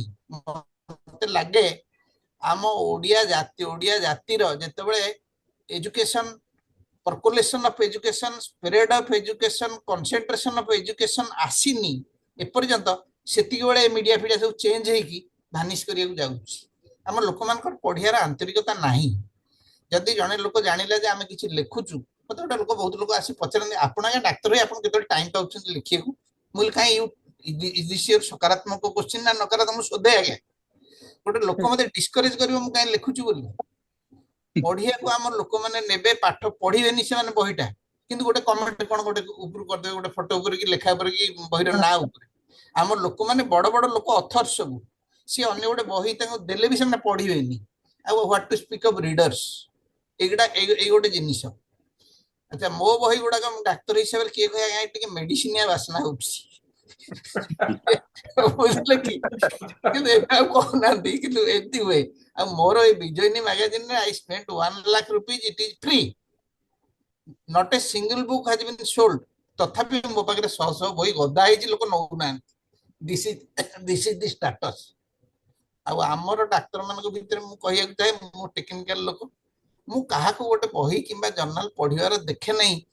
Very rare. ଗୋଟେ ଯଦି କଣ ବିଷୟ ଗୋଟେ କାହାର ବାହାରେ ଥିବ କହିଲେ ବି ସେମାନେ ନେବେନି କି ପଢିବେନି, ସେମାନଙ୍କର ସେଇଟା ନାହିଁ। ତେଣୁ ଏଇ ଯଦି ଲୋକ, ୱେଲ୍ ଟୁ ଡୁ ଲୋକ ଯୋଉମାନଙ୍କର ଏଇ ଜିନିଷ ଅଛି, ଓଡିଆ ପଢନ୍ତି, ଏମାନଙ୍କର ଆଟିଚ୍ୟୁଡ ହେଲା ଆମର କେମିତି ମ୍ୟାଗାଜିନ୍ ଆଉ ଆମ ଜିନିଷ କେମିତି ପ୍ରସ୍ପର କରିବ। ମୁଁ ବହି ଛାପେ, ମୁଁ ଆପଣଙ୍କୁ ଗୋଟେ ଏକ୍ସାମ୍ପଲ ଦେବି। ମୁଁ ଗୋଟେ ସ୍ନେକ୍ ବାଇଟ୍ ଉପରେ ବହିଟେ ଲେଖିଲି ଓଡିଆରେ, ମୋର ଇଂଲିଶରେ ଥିଲା ଆଗରୁ, ବହୁତ ଆଗରୁ ଲେଖିଲି। ଯେତେବେଳେ ମୁଁ ଭାବିଲି ବୋଧେ ଏଇ ବହିଟା ସବୁଠୁ ବେଶୀ ଲୋକମାନେ ନେବେ। ମୋର ଓଡିଶାରେ ମ୍ୟାଗାଜିନ୍ ବହି ଭିତରେ ଓଡିଶାରେ ସ୍ୱାସ୍ଥ୍ୟ ଅଛି ଗୋଟେ ଭଲ ବହି, anybody will read it, he become half doctor, definitely ଅଧା ଡାକ୍ତର ହେଇଯିବ ସିଏ। ତାପରେ ଆଉ ଗୋଟେ ଡାଇବେଟିସ୍, ବ୍ଲଡ ପ୍ରେସର ସବୁ ଉପରେ ଅଛି। ମୁଁ କହିଲି ସ୍ନେକ୍ ବାଇଟ୍ ବହିଟା ବେଶୀ ସେଲ୍ ହବ, କିନ୍ତୁ ମୁଁ ଦେଖିଲି ସେ ବହିଟା ମୋଟେ ସେଲ୍ ହେଲାନି, କେହି ନେଲେନି। ପ୍ରଥମ ବହିଟା ଗୋଟେ ଲୋକ ଛିଙ୍କିଦେଲା, ଆସିକି କହିଲା ସାର୍ ଏ ବହିଟା ଭଲ ହେଇଛି, ମତେ ଟିକେ ଦିଅନ୍ତୁ, ଜେରକ୍ସ କରିବି। ମୁଁ କହିଲି ଶୁଣ, ଏ ବହିଟା ଜେରକ୍ସ କଲେ 100 ଟଙ୍କା ପଡିବ, 120 ପେଜ ପଛେ 120 ଟଙ୍କା ପଡିବ। I will sell at 100 rupees तुम बहीटा नौन कहीं से नेलानी मतलब कौन आपण देखंतु एते लोकर से बही मोर सब कम सेल हैला जाको साप कामुड़ो से गाँ वाला आसी गोटे बही नेबे एमती मोर बही किछि सेल ହେଇଛି बही आम ओडिया रे बहीटा आम नागनाड़ी लोक पढ़ंतीनी बही जाचिकी देले भी पढ़िबेनी एबे मोर बही शह शह बही अच्छी विजयिनी बही ये लोक आसंती हमर पुनी विजयिनीटा प्रसंग ऊपर हुए आज्ञा सेटा माने ये एणु तेणु लेखा नुह ऑल द प्रोफेसर्स एंड जो लोक माने सेहितरे एक्सपर्टाइज करिसंती से माने लेखंती से बही गुड़िक माने नेट रे अच्छी लोक रेफर करंती माने रिसर्च मटेरियल सब अच्छी ताकू लोक आम लोक पढ़िया पे कि सेमानकर आग्रह नाही स्पृहा नाही एटा हला गोटे जिंस सेमानकर जो जिंस रे गति करूथिबे पैसा मिलुथिबो चलथिबे सेटा मम गोटे जिंस नियारे पचारिबी you tell me about Bengalis on पत्रिका बेंगली पत्रिका केमती चलची मते को आज्ञा आपण जदि उदाहरण भार न बेंगली विषय कहबी मोर मोर अनुभूति भल नुहे बेंगली पत्रिका स्थिति उपरे आपण जे तुलना करिवे मलयालम पत्रिका से तुलना कौन सेठी अधिकांश पत्रिकार print order more than 1 lakh अधिकांश पत्रिकार मु कहीं बेंगली पत्रिका से एतिकी कहबे गोटे अनुभूति मोर थिला जे एबे वर्ष को वर्ष पत्रिकार विक्रय कमी जाउची पत्रिका स्टॉल गुडे करे पुरी को मोर पत्रिका जाए गोटे स्टॉल को सी मते कहले सी जने बंगाली भद्र लोक सी निजे पढ़ती बंगाली पत्रिका ओडिया मध्य पढ़ती सी कहले आज्ञा पूजा समय रे मोर गोटे प्रसिद्ध पत्रिकार ना कहले पूजा संख्या मोर 5टी कॉपी बिक्री होतला ए वर्ष मात्र गोटे कॉपी मु मगैछि म से कॉपीटी कोन मु पढिया पुरी रे सफिशिएंट बेंगली स्पीकिंग रीडर्स अछांती जो माने बंगाली बही खोजुथले गोटे समय रे सेठी 5टी रु एक को कमी आसलानी ता माने एटा बेंगली रीडरशिप को मध्य धीरे धीरे अफेक्ट करूची हिंदी को मध्य करूची गोटे मात्र व्यतिक्रम जने के बंधु कहउथले महाराष्ट्र कथा कि मु कहबी आज्ञा मलयालम रो स्थिति को देखंतु सेटा बतन विपरीत गोटे भारत जदि पूरा देश गोटे पटर जाउ थाए हमर मलयालम साहित्य जो ट्रेंड से विपरीत दिगरे जाउची सेठी बरं मासक मास पत्रिका मुद्रण संख्या ता रीडरशिप बढ़ुची सेटा काहे होची हमर बोले बेसिकली से इंक्लिनेशन नाही पढे पई बते हमर राज्य सेठी जेमति अछि कोन कारण हे पर सेटा अध्ययन विषय तापर स्पेलिंग मिस्टेक आजिकली एते कॉमन टीवी रे आ न्यूज पेपर रे भी गोटे संवाद रे जदी गोटे न्यूज पेपर रे गोटे स्पेलिंग मिस्टेक आसला मु इमीडिएटली गौरव रे हमको पठेइ देबी जेरॉक्स कर इमीडिएटली गौरव रे हमको पठेइ एटा कोन आपन संवाद ना कोनटा एटा ना अंत हमको भी टिके दायित्व संपन्न हबार अछि सब पत्रिका मानक मध्य शुद्धता प्रति गुरुत्व से कथा मध्य मझरे कहितली एबे हमें गोटे गोटे विज्ञापन पाइलु केंद्र सरकार गोटे डिपार्टमेंट रु सेते प्रकृत वर्डटा मन पड़ुनी बोधे प्रतिश्रुति ताको सरे रूफल दिया आइतला हमें से विज्ञापन प्रकाश करूनी ताको हमें न करिकि ताको डिक्लाइन कर दिचु प्रकाश करिबुन आपण जदि शुद्ध भाव ओडिया न लिखिबे हमें विज्ञापन नबु नै कि से भलिया स्टैंड केते जन नउचंदी बा नेबे कोन से कथा छाडंतु गल्प प्रबंध कविता एटा शुद्ध भाव रे प्रकाश करा दरकार हमको लोक मॉडल भाव रे देखुचंती ओडिया साहित्य पत्रिका गुड़ा को अन्य माने मॉडल भाव इवन संवाद पत्र को मध्य मॉडल भाव नउचंदी गोटे किसी डाउट हेले हम समाज को देखु समाज रे कोन लिखा है शब्दटा केमते लिखा हो तो जदि हम गोटे लोक मॉडल भाव नउचंदी हम सतर्क होबार आवश्यकता अछि जोटा हम ध्यान दउ नै सेटा गोटे बड़ समस्या thank you thank you Pravir बाबू तो जॉइन कलेनी प्रवीर हमको कहबी अनम्यूट करंतु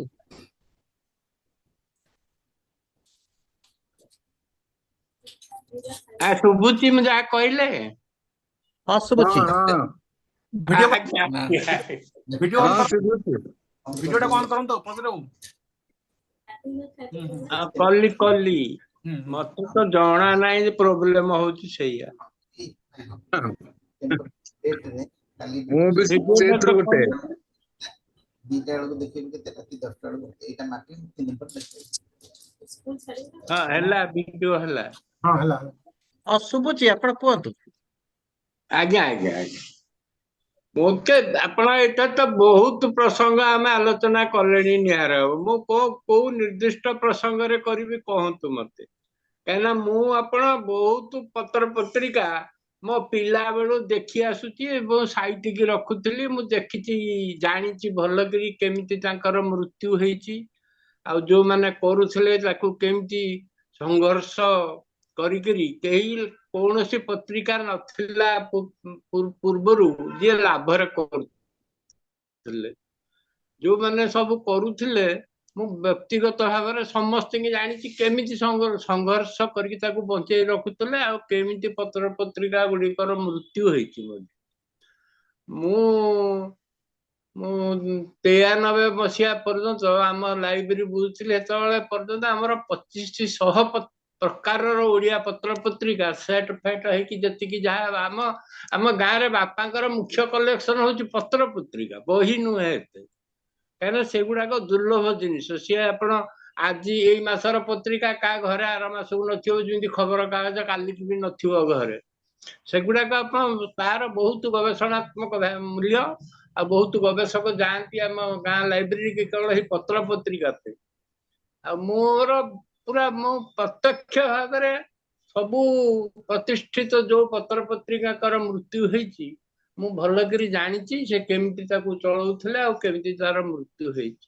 ଏବେ ଆପଣ ଯୋଉ ଏବେ ବି ଯେତିକି ଅଛନ୍ତି ଏଥିରୁ ବହୁତ ପତ୍ରିକା ବାହାରୁଛି, ତଥାପି ମଧ୍ୟ ସମସ୍ତଙ୍କର ଆଉ ନାଇଁ, ମାନ ବହୁତ କମିଗଲାଣି। ଆଉ ଯେତିକି ଇଭିନ୍ ଦେଖନ୍ତୁ ଆପଣ ଝଙ୍କାର ଆଉ କୋଣାର୍କ ସାହିତ୍ୟ ଏକାଡେମୀରେ ଏଥିରେ ବହୁତ ସଂଖ୍ୟାରେ ପ୍ରବନ୍ଧ ବାହାରୁଥିଲା। ଏଥିରେ କବିତା ଗଳ୍ପ ପ୍ରାୟ କମ ବାହାରେ, ମୂଳରୁ କୋଣାର୍କରେ ତ ଜମା ବାହାର କରନ୍ତିନି। ଏବେ ସାହିତ୍ୟ ଏକାଡେମୀର କୋଣାର୍କଟାରେ ବି ଗଳ୍ପ କବିତା ଦଉଛନ୍ତି, ପ୍ରବନ୍ଧ ଦଉନାହାନ୍ତି। ମୁଁ ଯେତେବେଳେ ବିଜୟ ନାୟକ ଥିଲେ ସେକ୍ରେଟାରୀ ସାହିତ୍ୟ ଏକାଡେମୀ, ମୁଁ ଯାଇକି ପଚାରିଥିଲି, ମୁଁ କହିଲି କାହିଁକି ୟାର ଏଇ କବିତା ଗଳ୍ପ କାହିଁକି ଭର୍ତ୍ତି କରୁଛ? ନା କଣ କରିବୁ କଣ, 5 ଥର 10 ଥର ଫୋନ କଲେ ବି ଆମକୁ ପ୍ରବନ୍ଧ ମିଳୁ ହିଁ ନାହିଁ। ଆମେ ଯୋଉଟା ଏବେ ଆଲୋଚନା କରୁଛେ ଯେ କବିତା ରହିଲେ ଲୋକ ପଢୁନାହାନ୍ତି, ବରଂ ଗଳ୍ପ ହେଲେ ପଢୁଛନ୍ତି, କିନ୍ତୁ ବହୁତ ଆପଣ ପ୍ରବନ୍ଧର ଗବେଷଣାତ୍ମକ ମାନ ଆଉ ତାର ମୂଲ୍ୟ ବହୁତ ଅଧିକା। ଆମର କେବଳ ପ୍ରବନ୍ଧ ପତ୍ରିକା ଆଉ ବାହାରୁ ହିଁ ନାହିଁ ଓଡିଶାରେ। ଆଉ ଯୋଉ ସାହିତ୍ୟ ପତ୍ର ପତ୍ରିକା ଗୁଡିକ ଏବେ ବାହାରୁଛି, ସିଏ ବି ଆପଣ ବହୁତ ସଂଘର୍ଷ କରୁଛନ୍ତି। ଆଉ କେତେ ଯେତିକ ବାହାରୁଛି ଯେତିକି ନିୟମିତ ଭାବରେ ସବୁ କହିଲା ଭଳିଆ ନିହାର ବାବୁ ଯେମିତି ଆପଣ ସମ୍ବାଦର ତାଙ୍କର ଗଳ୍ପ ପୌରୁଷ ଏ ଯୋଡିକ ନିୟମିତ ଭାବରେ ବାହାରୁଛି, କାହିଁକି ନା ତାଙ୍କର ଏଠି ଆନୁଷ୍ଠାନିକ ସପୋର୍ଟ ତାଙ୍କୁ ମିଳୁଛି। କାଦମ୍ବିନୀ ତାଙ୍କର କରୁଛନ୍ତି, ଏଇଟା କିଟର ସପୋର୍ଟ ତାଙ୍କର ପଛରେ ଅଛି। ସେମିତି ଖବର କାଗଜ ବାଲା ତ ଆଉ କେହି ନାହିଁ। ଝଙ୍କାର ଆପଣ କେବଳ ବଞ୍ଚିଛି, ମରୁଛି ବଞ୍ଚୁଛି, ସିଏ ତାକୁ ମାନେ ଉଦ୍ଦେଶ୍ୟମୂଳକ ଭାବେ ବଞ୍ଚେଇକି ରଖିଛନ୍ତି। ଆଉ ନହେଲେ ଆଉ ଭଲ ପତ୍ର ପତ୍ରିକା ବି ଆପଣ ସାହିତ୍ୟ ଚର୍ଚ୍ଚା ଗୋଟିଏ ଏବେ ବାହାରୁଛି, ବଡ ସଂଘର୍ଷ କରିକିରି ମୁଁ ଜାଣିଛି ସେ କେମିତି ବଞ୍ଚିଛି। ଆପଣ କେତେ ସଂଘର୍ଷ ଭିତରେ ପତ୍ର ପତ୍ରିକା ବଞ୍ଚେଇ ରଖିବା ବହୁତ କଷ୍ଟ, କାହିଁକି ନା ଆପଣ ପାଠକ ଓଡିଆ ମୁଁ ଦେଖୁଛି ଆପଣ ବହି ପଢିବା କଥା କହୁଛନ୍ତି, ସବୁ ହଉଛନ୍ତି ବୟସ୍କ ଲୋକ। କେହି ଯୁବପିଢିର ମତେ କେବେ ଆସିକି କେହି ପଚାରି ନାହାନ୍ତି। ମୋ ପାଖରେ ଗୋଟେ ଭଲ ଲାଇବ୍ରେରୀ ଅଛି, ଇଣ୍ଡୋଲୋଜିକାଲ କଲେକ୍ସନ। ମୁଁ ଦେଖୁଛି ଯେତକ ବ୍ୟବହାର କରୁଛନ୍ତି ସବୁ 60 କଣ 70 ବେଳର, ଆହୁରି 70 ପାର 80 ବେଳର ମଧ୍ୟ ଲୋକ ଆସିକିରି ତାକୁ ବ୍ୟବହାର କରୁଛନ୍ତି। କୌଣସି ଯୁବପିଢି ସିରିୟସ ବହି ଆଉ ପଢିବାକୁ ଆଗ୍ରହୀ ନୁହନ୍ତି। ସିରିୟସ ବହି ନାହିଁ କୌଣସି ଓଡିଆ ଏବେ କିନ୍ତୁ ପଢା ହେଲାଣି। ଆପଣ ଇଂଲିଶ ମିଡିୟମରେ ପ୍ରଥମ ଶ୍ରେଣୀରୁ କମ୍ପଲସରି ହେଇଛି ଆପଣ ଓଡିଶାରେ ଓଡିଆ ଭାଷା। ପିଲା ପଢୁଛନ୍ତି, ମୋର ତ ଗୋଟେ ନାତୁଣୀଟେ ଅଛି, ଏକରେ ପଢୁଛି, ସେ ଓଡିଆ ପଢୁଛି, କିନ୍ତୁ ବ୍ୟାକରଣ ପଢା ହଉନାହିଁ ମୂଳରୁ ଆପଣ ଭଲ ଭାବରେ। ପିଲା ଯୋଉ ପଢୁଛନ୍ତି ଖାଲି କେମିତି ନମ୍ବର ରଖିବେ, କେମିତି ପାସ କରିବେ, ଆଉ ଭାଷା ମାନେ ଶୁଦ୍ଧ ଓଡିଆ ଭାଷା ଶିଖିବା, ସେଇ କରିକୁଲମ ଭିତରେ ହିଁ ତାଙ୍କର ନାହିଁ। ବ୍ୟାକରଣ ଏଇ ସର୍ବସାଧାରଣ ବ୍ୟାକରଣ ଟା ପଢା ହଉଥିଲା, ଯାହା ବି ମାନେ ପିଲାଙ୍କୁ ବ୍ୟାକରଣ ପଢା ହିଁ ହଉନି ଯୋଉମାନେ ଓଡିଆ ପଢୁଛନ୍ତି ଏବେ ଇଂଲିଶ ମିଡିୟମ ସ୍କୁଲରେ। ତେଣୁ ଆପଣ ଓଡିଆ ପତ୍ର ପତ୍ରିକା ବହୁତ ତାର, ମୁଁ ଏଇ ଡିଜିଟାଲ ଫିଜିଟାଲ ମୋର ଏଥିରେ ବିଶେଷ ଅଭିଜ୍ଞତା ନାହିଁ, କାହିଁକି ନା ମୁଁ କେବଳ ହାର୍ଡ କପି ଉପରେ ମୋର ଭରସା ବିଶ୍ୱାସ, ମୁଁ ତାକୁ ହିଁ ପଢେ। ତ ଏବେ ଡିଜିଟାଲ ମୁଁ କିଛି ପଢିନି, କି ତାର ଯେ ଭବିଷ୍ୟତ ଆମ ପିଲା ପଢି ପକଉଛନ୍ତି ଓଡିଆ ଡିଜିଟାଲ, ତା ବି ମଧ୍ୟ ମୁଁ ଜାଣୁଛି ଯେତିକି ଅସମ୍ଭବ, କେହି ପଢୁନାହାନ୍ତି। ପିଲା ପିଲା ଯୁବପିଢି କେହି ପଢୁନାହାନ୍ତି, କେବଳ ପଢୁଛନ୍ତି ଯୋଉମାନେ ଅତି ବୟସ୍କ ଲୋକ କିଛି ପଢୁଛନ୍ତି, କାହାର ତ ପଢିବା ଅଭ୍ୟାସ ନାହିଁ। ମୁଁ ଯେହେତୁ ଟିଭି ଦେଖେନି, ମୁଁ ଦିନରେ ଆଜ୍ଞା 8-10 ଘଣ୍ଟା ମିନିମମ୍ ପଢେ ଆଉ ଲେଖେ, 10 ଘଣ୍ଟାରୁ ଅଧିକା। ଆଉ ସିରିୟସ ପାଠକ ଯେତେକ ସବୁ ହଉଛନ୍ତି ବୟସ୍କ, ଦୁନିଆର ଆଉ ଯୋଉ ମାର୍କ କରିଛନ୍ତି ହେଟା ମୁଁ ଦେଖୁଛି ସେଟା କେବଳ ବୟସ୍କ ଲୋକମାନେ। କୌଣସି ଯୁବପିଢିର ଲୋକ କିଛି ବହି ପଢିବା ତାଙ୍କର ଆଗ୍ରହ ହିଁ ନାହିଁ। ମୁଁ ଆମ ଘରେ ବି ଦେଖୁଛି ଏତେ ଗଦା ହେଇଛି, କାହାର ପଢିବାର ଆଗ୍ରହ ହିଁ ନାହିଁ, କାହାର ଏଥିପ୍ରତି ଦୃଷ୍ଟି ବି ନାହିଁ। ଆଉ ତେଣୁ ପତ୍ର ପତ୍ରିକା ଯଦି ପାଠକ ସଂଖ୍ୟା ନ ବଢିବ, ପତ୍ର ପତ୍ରିକା ଆପଣ କେମିତି ବଞ୍ଚିବ? ପତ୍ର ପତ୍ରିକା ହଉଛି ପାଠକଙ୍କ ଉପରେ ସମ୍ପୂର୍ଣ୍ଣ ନିର୍ଭରଶୀଳ। ଆପଣ ଆଗରୁ କଲିକତାରେ ମୁଁ ଜାଣିଛି ଜଣେ ରମାକାନ୍ତ ମିଶ୍ର ମୋ ବନ୍ଧୁ ଜଣେ ଥିଲେ, ବଞ୍ଚିଛନ୍ତି, ବହୁତ କଷ୍ଟରେ ଅଛନ୍ତି, ସେ ଏବେ ଓଲ୍ଡ ଟାଉନରେ ରହୁଛନ୍ତି। ସେ OSRTCରେ ଆଗରୁ ORT କମ୍ପାନୀରେ ଚାକିରି କରିଥିଲେ। ସିଏ ତାଙ୍କୁ 100 ଟଙ୍କା କଲିକତା ପବ୍ଲିସର ମାନେ ଦିଅନ୍ତି ଗୋଟେ ଗୋଟେ ପକେଟ ବୁକ୍ ଉପନ୍ୟାସ ଲେଖିବାକୁ।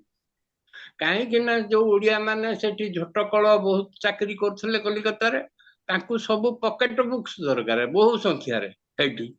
ତେଣୁ ସେତେବେଳେ ସେଇ ବହି ସବୁ ସେଇ ଜନ ସାହିତ୍ୟ ମଳୟ ସେଗୁଡାକ ବି ବହୁତ, ତାର ବେଶ ବି ଯୋଉମାନେ ପ୍ରକାଶ କରୁଥିଲେ ସବୁ କଲିକତା ବେଶ ସେମାନଙ୍କ, ଆଉ ସବୁ ବେଶୀ ସଂଖ୍ୟାରେ ପଳଉଥିଲା କଲିକତା। କଲିକତାରେ ଥିବା ଓଡିଆ ମାନେ ତାକୁ ବେଶୀ ପଢୁଥିଲେ, ଆଉ ପୁରା ଉପନ୍ୟାସ ଗୋଟି ଗୋଟି, ଆଉ ସେ ଟଙ୍କାଟିଏ ଥିଲା ପକେଟ ବୁକ୍ ଗୁଡିକ, ସେଗୁଡିକ ବି ଲେଖୁଥିଲେ। ଯେ ଲେଖକଙ୍କୁ 100 ଟଙ୍କା ମିଳୁଥିଲା, ମତେ ରମାକାନ୍ତ ବାବୁ ନିଜେ କହିଛନ୍ତି 100 ଟଙ୍କା ଦଉଛନ୍ତି, ମୁଁ ମାସ ଲାଗିଲା 8-10 ଦିନରେ ଗୋଟେ ଉପନ୍ୟାସ ଲେଖି ଦଉଛି। ତେଣୁ ପାଠକଙ୍କ ଉପରେ ସବୁବେଳେ ଆପଣ ସମ୍ପର୍କିତ ହଉଛି, ବହି ହଉ ପତ୍ର ପତ୍ରିକା ହଉ। ଆଉ ବହି ଆପଣ ବହି ସଂଖ୍ୟା ଯାହା ଓଡିଶାରେ ବହି ଯେମିତି ଛପା ହଉଛି ଓଡିଆ ବହି, ଆପଣ ମୁଁ ଜାଣିନଥିଲି, ମୁଁ ଜମା ଜାଣି ନଥିଲି। ମୁଁ ଏଇ ଗଲା ବର୍ଷ 2 ବର୍ଷ ପୂର୍ବରୁ ଜାଣିଲି ଲୋକ ପ୍ରକାଶକ ଅଛନ୍ତି କି ଲେଖକ ଅଛନ୍ତି, ମୋର 5ଟି ରୁ 10ଟି କପି ହିଁ ଛପଉଛନ୍ତି। ମୋର ଧାରଣା ନଥିଲା, ମୁଁ ଭାବିଲି ଏଇ ପୁରୁଣା 500-1000 କମ ସେ କମ ଛପଉଥିବେ, ତା ଆଉ ନାହିଁ। ଆଉ ପତ୍ର ପତ୍ରିକା ଆପଣ କେମିତି ବହି ତ ଛପା ହଉନି ଯୋଉଠି, ପତ୍ର ପତ୍ରିକା ବଞ୍ଚିବ କେମିତି? ୟାର ବଡ ବଡ ସ୍ପନ୍ସରସିପ ଦରକାର ବଞ୍ଚି ରହିବାକୁ ହେଲେ। ଆଉ ଯୋଉମାନେ ସ୍ପନ୍ସରସିପ ଯୋଉଠି ପାଉଛନ୍ତି, ସାହାଯ୍ୟ ତାଙ୍କର ଅଛି, ମୂଳଦୁଆ ଟାଣ, ସେଇ ପତ୍ର ପତ୍ରିକା ଚାଲୁଛି। ଆଉ ସମସ୍ତେ ସଂଘର୍ଷ ଭିତରେ ନିହାର ଅଙ୍ଗ ଭଳିଆ କ୍ୱାଲିଟି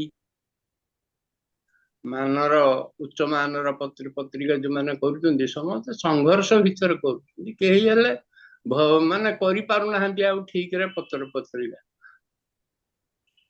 ଆଉ ଆଉ କଣ ପଚାରିଲେ କହିବେ ମୋ ମତ। ଆପଣ ଆଉ ଯଦି କାହାର କଣ ପଚାରିବାକୁ ଅଛନ୍ତି ପଚାରନ୍ତୁ। ଆମର ସ୍ପନ୍ସରସିପ ଦରକାର ନିହାତି ବଞ୍ଚି ରହିବାକୁ ହେଲେ। ଆଉ କେତେ ନିଜେ ଆପଣ ସଂଘର୍ଷ ଭିତରେ, ଏଇଥିପାଇଁ ପତ୍ର ପତ୍ରିକା ବାହାରି ପାରୁନି। ଯୋଉମାନେ ବାହାର କରୁଛନ୍ତି, କିଏ ଗୋଟେ ସଂଖ୍ୟା, କିଏ ଯୋଡ଼େ ସଂଖ୍ୟା, କିଏ 5ଟା 10ଟା ସଂଖ୍ୟା ଯଦି ପାରିଲା ବାସ୍, ସିଏ ଚାଲ, ସିଏ ପୁଣି ବନ୍ଦ ହେଇଯାଉଛି। ସମୟ ଥିଲା, ମୁଁ ଜାଣିଛି ଭଲ ସାହିତ୍ୟ ପତ୍ରିକା ପ୍ରାୟ 100 ଖଣ୍ଡ ହବ ଓଡିଶାରେ ବାହାରୁଥିଲା ସେତିକି ବେଳେ, ଯେତେବେଳେ ନବଜୀବନ ଫବଜୀବନ ସବୁ ଥିଲା, ଝଙ୍କାର, ପ୍ରାଚୀନ ପୁରୁଣା ସାହିତ୍ୟ ପତ୍ରିକା ଭିତରେ ଗୋଟିଏ ବଞ୍ଚିକି ରହିଛି କେବଳ ଝଙ୍କାରଟି। ନା ଆଉ ସମାରୋହ, ଅମୃତାୟନ, ଇଏ ବି ଅନେକ ଦିନରୁ ଅଛନ୍ତି। ସତ୍ୟବାଦୀ ତ ନୂଆ, ନହେଲେ ସମାରୋହ, ଅମୃତାୟନ, ଏଇ ଆଉ ସବୁ ବନ୍ଦ ହେଇଗଲାଣି। ସମାରୋହ ଅମୃତାୟନ ଟିକେ ପୁରୁଣା, ତା ପଛରେ ସାତକୋଟି ହତା ହୁଅନ୍ତୁ, ଦୁର୍ଗା ମାଧବ ମିଶ୍ର ହୁଅନ୍ତୁ, ସେ ତାକୁ କରୁଥିଲେ ବହୁତ ଦିନରୁ କରେଣି। କଲିକତାରେ ଥିଲା ବେଳେ ବି ସିଏ ଚାଲିଛି, ସେମାନଙ୍କର ବନ୍ଦ ହେଇନି, ଝଙ୍କାରଟି ଚାଲିଛି। ଆଉ ନହେଲେ ଆଉ ସବୁ ନୂଆ ପିଢିର ଯେତେକ ହଉଛି ସବୁ ଟେମ୍ପରାରୀ, କାହାର ଗୋଟେ ସଂଖ୍ୟା, କାହାର 10ଟା ସଂଖ୍ୟା। ଏଇଥିରୁ ଗୋଟିଏ ମୁଁ ଦେଖୁଛି ଆପଣ ସଂଘର୍ଷ ଭିତରେ एकदम ସବୁ ସବୁ ଉଚ୍ଚ ମାନ ମେଣ୍ଟେନ କରିକିରି ଚଲେଇ ରଖିଛନ୍ତି ନିହାର ବାବୁ। ମୁଁ ତ ବହୁତ ତାଙ୍କୁ ଯେତେ କୃତଜ୍ଞତା ସମସ୍ତେ ଓଡ଼ିଶା ଯାକ ଜଣେଇଲେ ବି କମ ହବ। ସିଏ ଯୋଉ ମାନେ ନିଜର ସବୁ ଖର୍ଚ୍ଚ କରିକିରି ସେ ତାକୁ ବଞ୍ଚେଇକି ରଖିଛି। ଆଶା କରୁଛି ଭଗବାନଙ୍କୁ ସବୁବେଳେ ଡାକୁଛି ଏଇଟା କେମିତି ବଞ୍ଚିଥାଉ, ସିଏ ବଞ୍ଚିଥିଲା ଆଗ ପର୍ଯ୍ୟନ୍ତ। କାହିଁକିନା ଉଚ୍ଚମାନର ସାହିତ୍ୟ ପତ୍ରିକା ଆଉ ବାହାରୁ ହିଁ ନାହିଁ। ଝଙ୍କାରେ ବି ଆପଣ ମାନେ ଯୋଉମାନେ ପଢୁଛନ୍ତି ନିୟମିତ ଭାବରେ, ମୁଁ କେତୋଟି ପାଠକର ନିୟମିତ ମୁଁ ମାନେ ପଢି ପାରୁନି ଏବେ, ମୁଁ କେବଳ ପ୍ରବନ୍ଧ ତକ ପଢେ। ଆଉ ବେଳେ ବେଳେ ଇଚ୍ଛା କେତେବେଳେ ମୋର ସମୟ ତ ନାହିଁ ଗଳ୍ପ ଟିକେ ପଢେ। କବିତା ମୁଁ ଜମା ଭୁଲରେ ବି କେବେ କୋଉ ପତ୍ର ପତ୍ରିକାରେ ଦେଖେନି। ତେଣୁ ଝଙ୍କାର ବି ବହୁତ ମାନ କମିଗଲାଣି, ପ୍ରବନ୍ଧର ବି ମାନ କମିଗଲାଣି। ଏବେ ମୁଁ ଆଜି ପାଇଲି ଏଇ ମାସର ଝଙ୍କାର, ମୁଁ ଆଗ ପ୍ରବନ୍ଧ ଦେଖିଥିଲି ମାନେ ସେଥିରୁ ଗୋଟିଏ ଯୋଡ଼ିଏ ଅଛି ପଢିବା ଭଳିଆ, ଟିକେ ଆଉ ପଢିବା ବି ଯୋଗ୍ୟ ନୁହେଁ। ପ୍ରବନ୍ଧର ଏତେ ମାନ କମିଗଲାଣି ଯେ ମିଳୁନି, ସବୁ ଦଉନାହାନ୍ତି। କିଏ ପ୍ରବନ୍ଧ ଲେଖୁଛି? ଆପଣ ସବୁ ଅଧିକାଂଶ ଲେଖୁଛନ୍ତି ଏଥିରେ କିଏ? ଯୋଉ ଆପଣ କହିଲେ ଯୋଉ PhD କରିବାକୁ ହେଲେ ସର୍ବନିମ୍ନ କେତେଟା ପ୍ରବନ୍ଧ ବାହାରିବ, ପତ୍ରିକା ବି ନିର୍ଦ୍ଦିଷ୍ଟ କରାହେଇଛି। ସେଇଥିପାଇଁ ପିଲା ସବୁ PhD ପିଲା ଅଧିକାଂଶ ଦେଖିବେ ଆପଣ ଝଙ୍କାରରେ PhD ପିଲାଙ୍କର ପ୍ରବନ୍ଧ। କାହିଁକିନା ପ୍ରବନ୍ଧ କେହି ଲେଖୁନାହାନ୍ତି। ପ୍ରବନ୍ଧ ଗୋଟେ ପ୍ରବନ୍ଧ ଲେଖିଲେ ଆପଣ ପଢିଲେ ସିନା ଲେଖିବେ। ଆପଣ 10-15 ଦିନ ଘାଣ୍ଟିଲେ ପଢିକି ମାସେ ଯାଇକି ପ୍ରବନ୍ଧଟେ ଲେଖିବେ କି ବହିଟେ ଲେଖିବେ। ଆପଣ ବହି ସାଙ୍ଗରେ ପ୍ରବନ୍ଧଟା ସମାନ। ତେଣୁ କେହି ଲେଖୁନାହାନ୍ତି ପ୍ରବନ୍ଧ, ଭଲ ପ୍ରବନ୍ଧ ଅଭାବ, ପୁରା ଘୋର ଅଭାବ ପତ୍ର ପତ୍ରିକାରେ। ଧନ୍ୟବାଦ ସାର୍। ଆଜ୍ଞା ରାତି ଏ କେସରେ ମୁଁ ଗୋଟେ ଜିନିଷ କହିବି। ଆଜ୍ଞା ଆମେ ଯେତେବେଳେ ସ୍କୁଲରେ ପଢୁଥିଲୁ, ସ୍କୁଲରେ ଆମର ଗୋଟେ ଦିଟା ୱିକଲି ମାନେ ପ୍ରତି ସପ୍ତାହରେ 2ଟା ପିରିୟଡ ଥିଲା ଲାଇବ୍ରେରୀ। ସୋ ଗୋଟେ ଗୋଟେ ଲାଇବ୍ରେରୀ ପିରିୟଡରେ ଆମେ ଲାଇବ୍ରେରୀକୁ ଯାଉଥିଲୁ ଆଉ ବହି ଇସ୍ୟୁ କରୁଥିଲୁ। ଆଉ ଗୋଟେ ଲାଇବ୍ରେରୀ ପିରିୟଡରେ ଆମେ ଲାଇବ୍ରେରୀକୁ ଯାଉନଥିଲୁ, କ୍ଲାସରେ ଆମେ ଯୋଉ ବହି ଇସ୍ୟୁ କରୁଥିଲୁ ସେ ବହିକୁ ପଢିକିରି ଯାହା ଆମେ ବୁଝିଛୁ ଯାଏ ତାକୁ ଆମେ କ୍ଲାସରେ କହୁଥିଲୁ ଅନ୍ୟ ପିଲାମାନଙ୍କ ପାଇଁ। ତ ତା ଦ୍ୱାରା ଆମକୁ ମାନେ ପଢିବାଟାକୁ ଏନକରେଜ କରାହଉଥିଲା। ତ ସେ ଜିନିଷ ଏବେ ବି ସ୍କୁଲରେ ନାହିଁ। କ୍ଲାସ ଲାଇବ୍ରେରୀ ସବୁ କ୍ଲାସରେ ଆଗରୁ କ୍ଲାସ ଲାଇବ୍ରେରୀ ଥାଏ ପ୍ରତି କ୍ଲାସରେ। ଆଉ କ୍ଲାସ ଲାଇବ୍ରେରୀ ହଉଛି ଶିକ୍ଷକ ମାନଙ୍କର ଆଗ୍ରହ। ନାଇଁ ଗୋଟେ କଥା ମୁଁ ପ୍ରାକ୍ଟିକାଲ କଥା କହିବି। ଏ ଯୋଉ ଯୋଉଟା ପ୍ରଶ୍ନ ଉଠିଲେ ଶୁଭେନ୍ଦ୍ର ବାବୁ, ସେଟା ଆମେ ଯୋଉଟା କହିଲେ ସମସ୍ୟାଟି ଠିକ, କିନ୍ତୁ ତାର ମୂଳ କାରଣଟି ବୋଧେ ଆମେ ଗହିରକୁ ଯାଉନେ କିମ୍ବା ଫିଲ୍ଡ ଲେଭେଲକୁ ଯାଇକି ଷ୍ଟଡି କରୁନେ। ବର୍ତ୍ତମାନ ଆମେ ଜାଣିବାକୁ ପାଇଛୁ ଯେ ବର୍ତ୍ତମାନ ସରକାରଙ୍କର ଗୋଟେ ନିର୍ଦ୍ଦେଶନାମା ଯାଇଛି ସ୍କୁଲ ମାନଙ୍କୁ, ଯଦି ଗୋଟିଏ ବହି ହଜିଲା କି ଚିରିଗଲା ତାହେଲେ ଯୋଉ ଶିକ୍ଷକ ରିଟାୟାର କରୁଥିବ ତା ପେନସନ ବନ୍ଦ ହବ। କ୍ଲିୟରେନ୍ସ ନ ଆସିଲା ପର୍ଯ୍ୟନ୍ତ ଗୋଟେ ବହି ହଜିବା କଥା ନୁହଁ, ଟ୍ରାନ୍ସଫର ହେଲେ ରିଲିଫ ହେଇପାରିବେନି। ଆଚ୍ଛା, ସେଇଥିପାଇଁ ଶିକ୍ଷକ ମାନେ ଗୋଟେ ବର୍ତ୍ତମାନ ପଲିସି ଆଡପ୍ଟ କରିଛନ୍ତି ବ୍ୟକ୍ତିଗତ ଭାବରେ, କୌଣସି ବହି କୌଣସି ପିଲାକୁ ଦବା ଦରକାର ନାହିଁ, ସେ ତାଲା ପଡିକି ରହୁ। ବର୍ତ୍ତମାନ ଗୁଡେ ସ୍କୁଲରେ ବହି ଇସ୍ୟୁ ନ ହବାର କାରଣ ସେୟା। ୟା ବିଷୟରେ ସରକାର ଚିନ୍ତା କରନ୍ତୁ, ଏଇଟା ମୂଳ କାରଣ। ମୁଁ ପ୍ରାକ୍ଟିକାଲ କଥା ପିଲାମାନଙ୍କ ସହିତ ଟିଚର ମାନଙ୍କ ସହିତ ଇଣ୍ଟରାକ୍ଟ କଲା ପରେ କହୁଛି। ସାର୍ ମୁଁ ଜଣେ ସ୍କୁଲର ଲାଇବ୍ରେରିଆନକୁ ଜାଣିଛି, ସେ ରିଟାୟାର କରିଗଲେ ସିନା ସେ ଜୀବନ ସାରା ତାଲା ଖୋଲି ନାହାନ୍ତି। ପିଲାମାନେ ଯାଇକି ଲାଇବ୍ରେରୀ ବସିକି ତାଙ୍କ ଭିତରେ ଗୁଲି ଖଟି କରିକି ଆସନ୍ତି। ଠିକ କଥା ଆପଣ କହିଲେ। ତ ଏଇଟା ଗୋଟେ ମୂଳ ସମସ୍ୟା। କୌଣସି ସେ ଟିଚର ଚାହୁଁନାହାନ୍ତି ବହି ଦେବା ପାଇଁ ପିଲାଙ୍କୁ। ସେ କଣ ଯାହା ଆସୁଛି ତାଲା ଯେତେ ବହି ସରକାର କିଣୁଛନ୍ତି ରାଜା ରାମମୋହନ ରାୟ ସ୍କିମରେ କିମ୍ବା ଅନ୍ୟ ଯୋଉଠି ପିଲାଙ୍କ ଘରେ ପହଞ୍ଚୁନି ବିଭିନ୍ନ ଯୋଜନାରେ। କାହିଁକି ନା ଏଇଟା ମୂଳ କାରଣ। କଣ ଦରକାର, ଗୋଟେ ବହିରୁ ଯଦି ଗୋଟେ ପୃଷ୍ଠା ଚିରି ଗଲା ତାଙ୍କ ପେନସନ ବନ୍ଦ ହେଇଯିବ। ଏଇଟା ବନ୍ଦ ହବା ଦରକାର। ୟା ବିଷୟରେ ସରକାର ଚିନ୍ତା କରିବା ଦରକାର। ଠିକ କଥା କହିଲେ। ଅବାସ୍ତବ ପଦକ୍ଷେପ।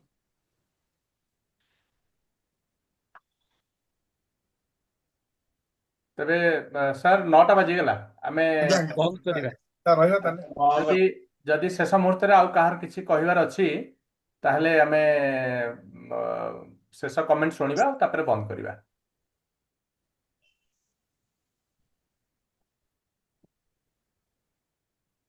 ଠିକ ଅଛି, ତାହେଲେ ଆଜି ଆମେ ପ୍ରୋଗ୍ରାମ ଶେଷ କରିବା। ମୁଁ ଆଜି ଯୋଗ ଦେଇଥିବା ସମସ୍ତ ଦର୍ଶକ ମାନଙ୍କୁ ମୁଁ ଧନ୍ୟବାଦ ଜଣାଉଛି, ଆଉ ତା ସହିତ ଧନ୍ୟବାଦ ଜଣାଉଛି ଆଜିର ବକ୍ତା ଶ୍ରୀଯୁକ୍ତ ନିହାର ଶତପଥୀ ମହୋଦୟଙ୍କୁ। ଖୁବ ସୁନ୍ଦର ଉଚ୍ଚ କୋଟିର ବକ୍ତବ୍ୟ ଏବଂ ତା ପରବର୍ତ୍ତୀ ଯୋଉ ଆଲୋଚନା ମୁଁ ଭାବୁଛି ଆମେ ସମସ୍ତେ ଏଥିରୁ ନିଶ୍ଚିତ ଭାବରେ ଅନୁପ୍ରାଣିତ ହବା। ଆଉ ଏଇଟା ଆମ ସମସ୍ତଙ୍କର ଗୋଟେ ବଡ଼ ଦାୟିତ୍ୱ। ଆମ ଆମ ଦ୍ୱାରା ଯାହା ହେଇପାରିବ ଆମେ କରିବା। ଆଉ ମୁଁ ସମସ୍ତଙ୍କୁ ପୁଣି ଆଉ ଥରେ ଧନ୍ୟବାଦ ଦଉଛି। ନମସ୍କାର।